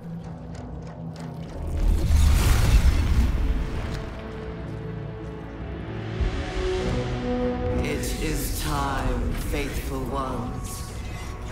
March on Baldur's Gate. We go to prepare the way! Well, as predicted. What is it, I wonder, that draws one toward death like a moth to light? You could have run away, absconded with the prism. The one thing that could prevent me from fulfilling my destiny. But the lure of one's destiny is irresistible, isn't it? Perhaps you hope to learn your place in history before you are erased from it. A bright flash of clarity before the snuffing out.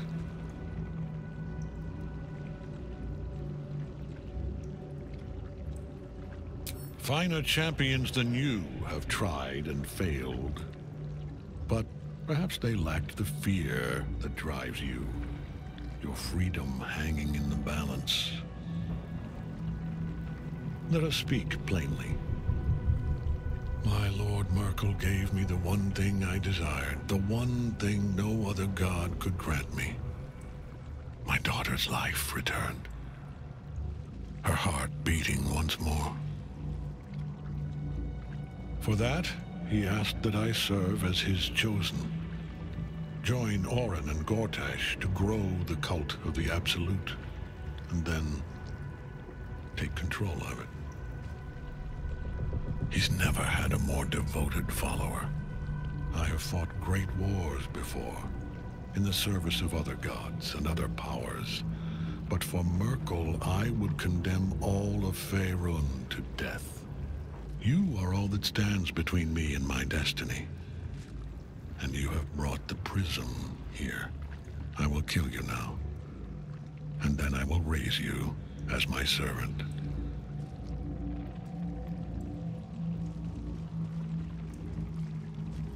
With pleasure.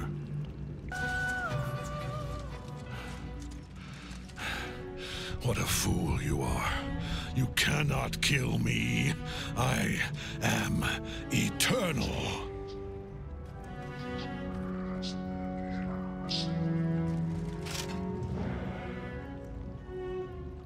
Merkel, Lord of Bones, I am here. I am ready. I am yours.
The Triad help us.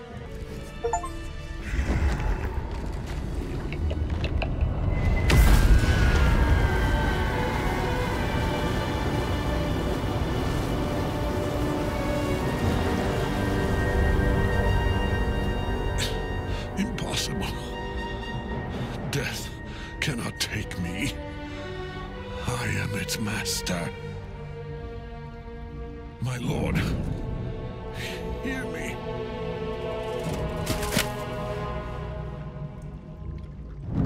Nothing. I am forsaken. You have no idea what you've done. Isabel.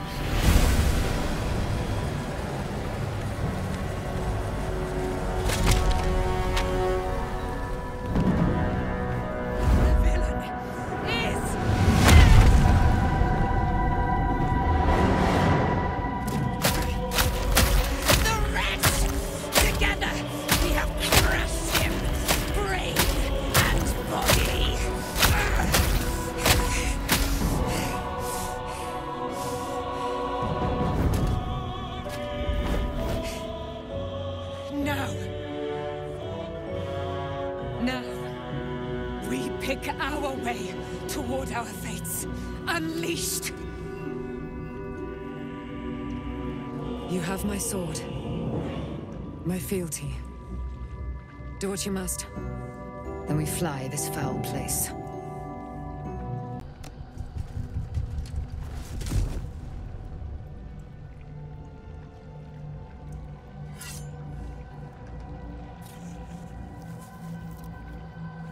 In death, the body is cooling, but energy radiates from the stone.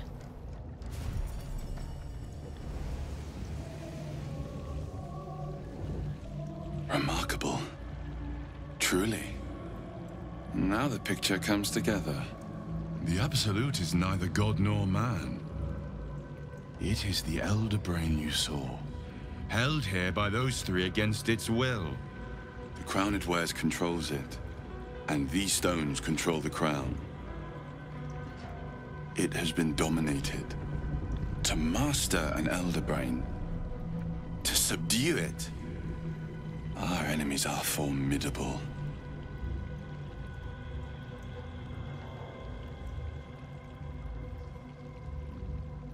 The crown's markings suggest it was forged in Netheril, an ancient empire whose mastery over magic rivaled that of the gods. It is a crown of domination. The stones were taken from its crest. They are nether stones, imbued with the ability to control the wearer of the crown. The crown's Netherese magic must be the true source of the parasite's abilities. This must be what elevates their potential. And it must be the reason nobody could heal you. If the crown can do this to the parasites, I dare not imagine what it is doing to the brain. One of them I know, Lord Enver Gortash, an arms dealer and a slaver, a worshipper of Bane, the god of tyranny. The other is a mystery to me, but the way she spoke, it's most likely she follows Baal, the god of murder.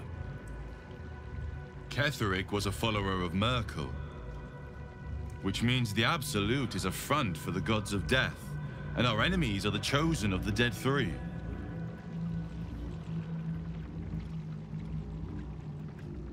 Bane, Baal, and Merkel.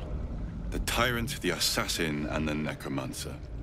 They are known to pick from their most devout followers a chosen, granting them incredible powers. Each one alone would be a formidable enemy. But working together and controlling an elder brain, I dare not imagine what they might achieve.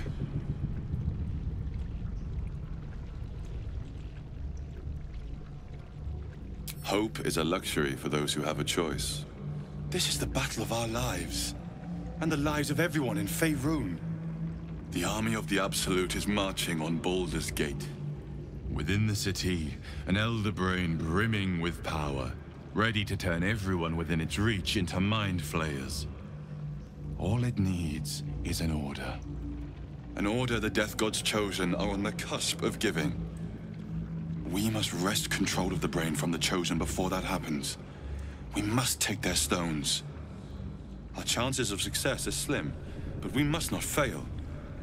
If we fail, everything ends. I will be your shield, but you must be the sword.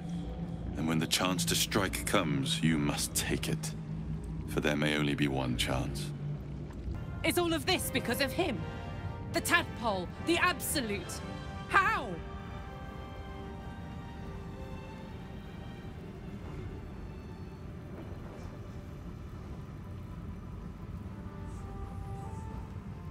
I was his bodyguard. I looked after him with my life. I trusted him more than anything. He gave me away to Zariel just for kicks. He ruined my life just when it was starting. And now he'll use up the entire Sword Coast. He has to die. And I'm gonna be the one who kills him!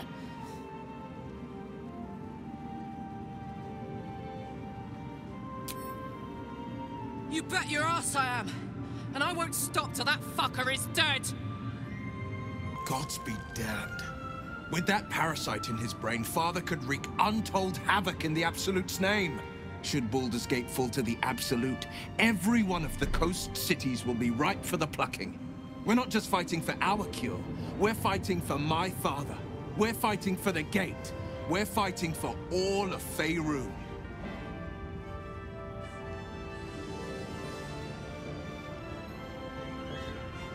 Worm's Rock Fortress. All travelers to Baldur's Gate flow through it. It serves as headquarters for the Flaming Fist, and their commander, my father. The Absolute's army's on the march. Gods forbid a tadpole Grand Duke throw open the gates for them. Yes, but first, a question.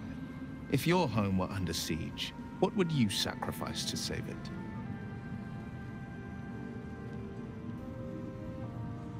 As would I, and more. I was 17.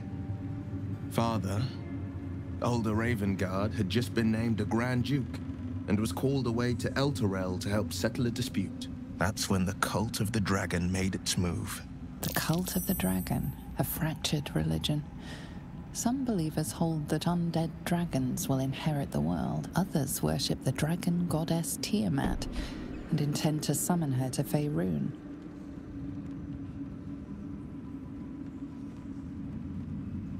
A 10-day after Father left, I heard a whisper as I slept. Duskhawk Hill.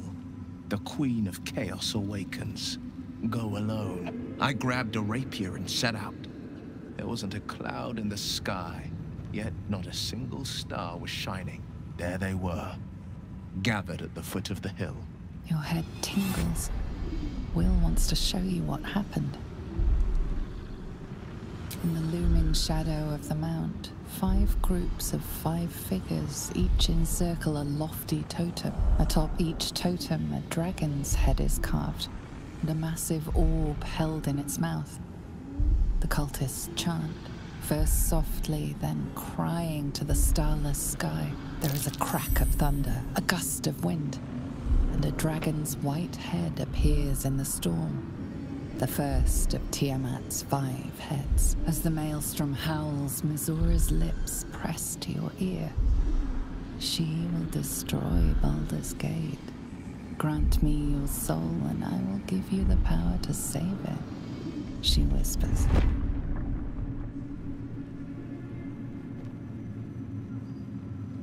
She read the terms while 2 devils stood witness, and I said yes. 1 soul for 1 city.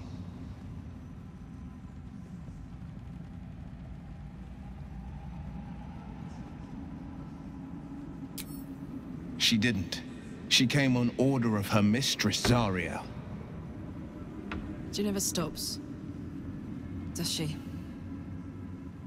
Not for a second. Tiamat made a play for power. Zariel had other plans. That was the most Mizura's ever said. All that mattered was that she got her prize. Another pet added to her warlock menagerie.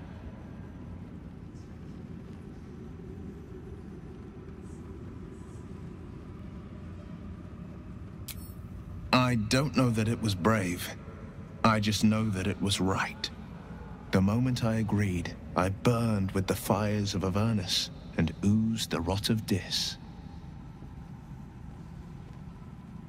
The cultists choked on our poisons and burned from our flames. And when we were done, all that remained were 5 grayed orbs atop a pile of ash. My soul was bound, and my lips were sealed. Our enemies spread like rub rot. Treat 1 patch, and 2 more bloom in its place. An elder brain, bound by lost Netherese magic, with servants of the dead 3 holding the chain. Reminds me of old times.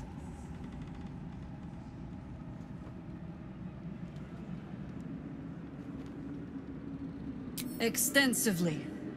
Mind flayers, too. But I never dreamed of seeing gods and Illithids working in consort. It is most disturbing. But take courage. We have killed a man who could not die, and stripped the Absolute's army of its general. You have a nether stone, and you're on the scent of 2 more. These Chosen have reason to fear you, and I would like to be at your side when you confront them.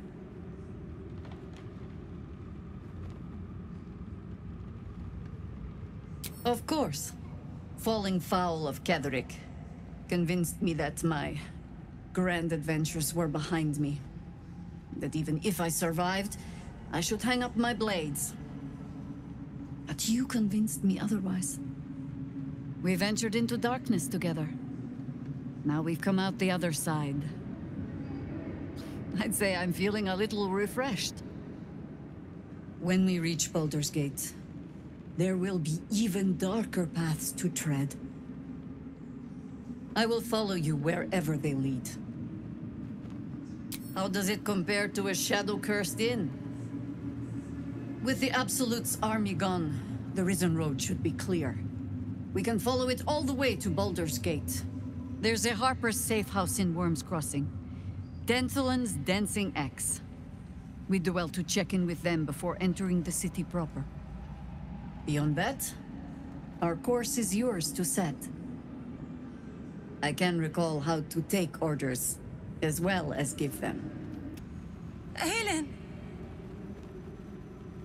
Isabel.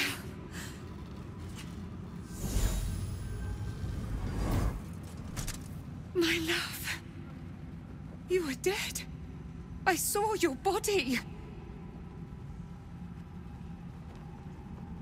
I'm here. And so are you. And my father, he can't hurt us any longer.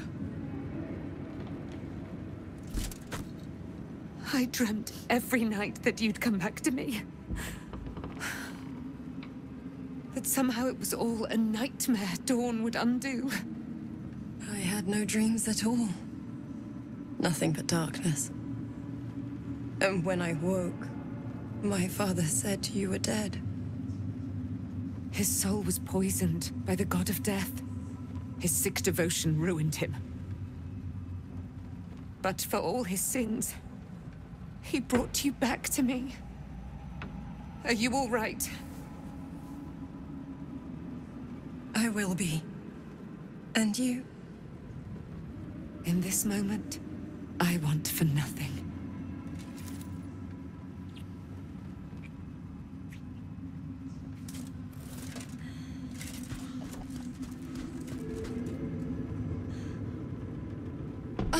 There you are. This is Aelin. Aelin, this is... Oh, but we have met. This is the soldier that freed me most valiantly from the Shadowfell. They watched my boot crush the very brain of villainy, and fought well against your changed father. May he rest in peace at last, now that he's dead. I have more to thank you for than I knew. And we have much to discuss. Perhaps we could join you in your camp later? We look forward to it. You there, Sharon. By the fires of your camp's hearth, we will discuss all we must. I'll be ready. Whatever you have to say had better be worth your life. Now, you will leave us. We must take succor in one another's bodies and words. Aelin! We'll see you later. You prevailed, my friend. Now your path takes you to Baldur's Gate. But I cannot join you. Out there, the curse still thrives. I failed this place. Now I must remain behind, and stand watch over it.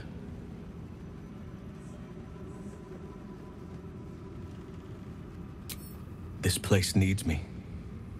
I wish it were different. I truly do.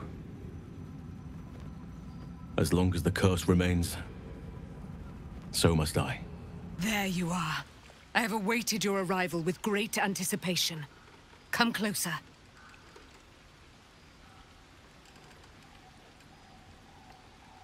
Feel my voice rattle your bones as I proclaim our victory. Moon Maiden Selûne, hear me. Ketheric Thorm, traitor, apostle of Merkel, is dead at last. My mate, Most High. Darling Isabel is safe and well. Safe and well, and return to my embrace. Blessings upon the slayer of the Wicked One.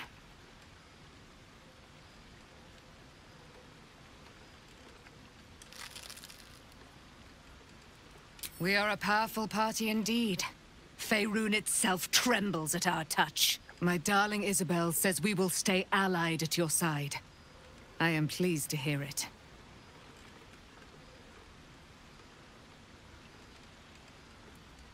I am free from my bonds, but not my duty. The dead 3 are risen. The dead 2 remain. You must face them. I will help. Believe it. I can't believe Aelin is here. And my father. I heard what happened. What he'd become. By killing him. You set him free. You set Aelin free. And me.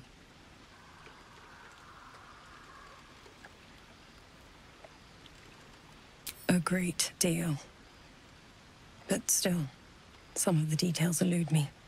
Ketheric Thorm was my father. He raised me to serve Selûne as my mother, rest her soul, had wished. He was everything to me, all my life. When an emissary of Selûne came to our little town, we were elated. Dame Aelin, daughter of the Moon Maiden herself. Tell me, do you believe in love at first sight?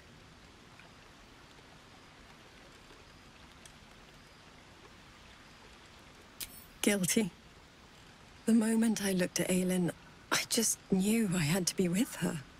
I was hers. That was it. Lucky for me, she felt the same way. But my father was skeptical. Aelin is immortal, after all. I understand it's strange. There's an imbalance between us, certainly. But I suppose loving Aelin felt the same as loving myself. It was natural. Then... and this is where I still need answers. I died.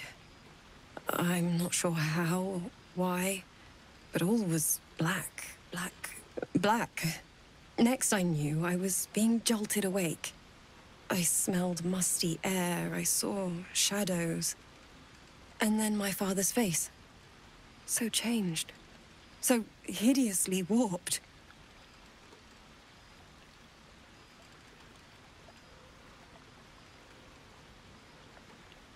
I didn't know that then, but I could see the change in him. He told me we'd be together now, said that Aelin was dead. I couldn't speak, could only run. I found by the time I couldn't tell her who I was. What do you know about me? You spoke of my past, being chased by wolves. I told no one about that. Almost no one. But I certainly didn't share that with you. There is nothing I can tell you that you do not already know yourself. They trained you well, trained you hard. Chiseled away any part of you that did not fit their plan. They made you forget. I chose to do that. For the mission to protect Shaz. Secrets. Yes, that is an old song, girl. Your goddess cares more for her precious secrets than she does her devotees. Get to the point. When you freed me, you severed a bond between me and that dog, Thorm. A bond of pain. His, inflicted on me. When I laid eyes on you, I sensed a similar bond. You, tethered to two others. Someplace distant. Let me help you remember. You feel Shadowheart's mind tug at the edges of your own. You know this sensation. She wants you to see whatever is about to be revealed.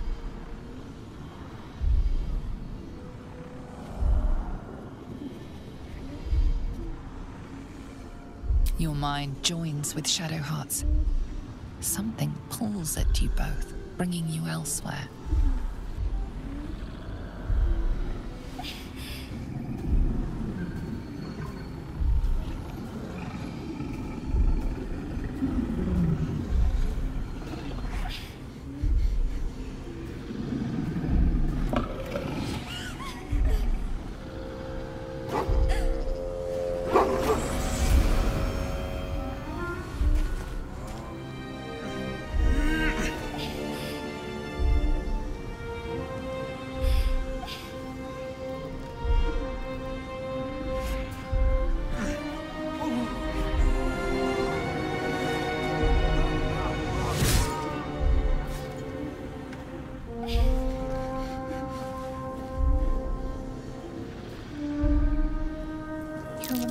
It is a common rite among Selûne's followers to send their children off into the woods to find their way home.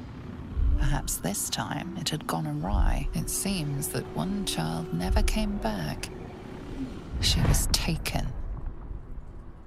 What? Who was that man? You already know. Did you not see yourself in him? Do you not recognize your own blood? My father. That was him. That is him. He lives still.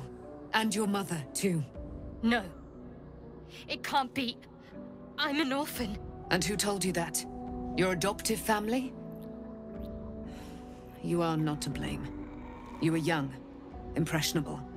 They took you because they wanted to break and remake you. But you are a child no longer. You are a woman, one who knows what must be done. My parents... I need to save them. Your parents are with your abductors. You will need to return to their lair. But be warned. You may have once thought of them as comrades, mentors, friends, even lovers. They will all be enemies now. You have been forewarned for what is to come, but not yet forearmed.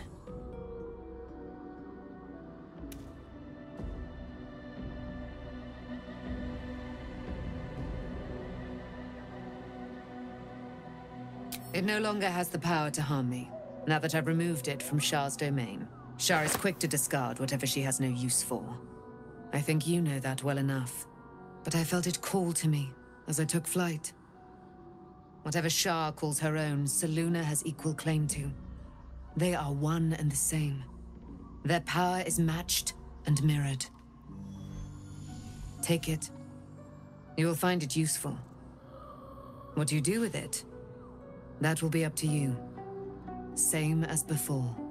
I'll need every advantage, it seems. Thank you. A debt repaid. You returned my life unto me. Now go and claim your own. It hurts. Shah torments you still. What a spiteful creature she is. This will not stop until you take action. See that your parents' sacrifices are not in vain. Allow the Moon Maiden to guide you at last. I've been lied to. My whole life. And I was gullible enough to just believe it. My parents are alive, and I have to save them. I think a part of me always knew that. A part that Shah denied to me.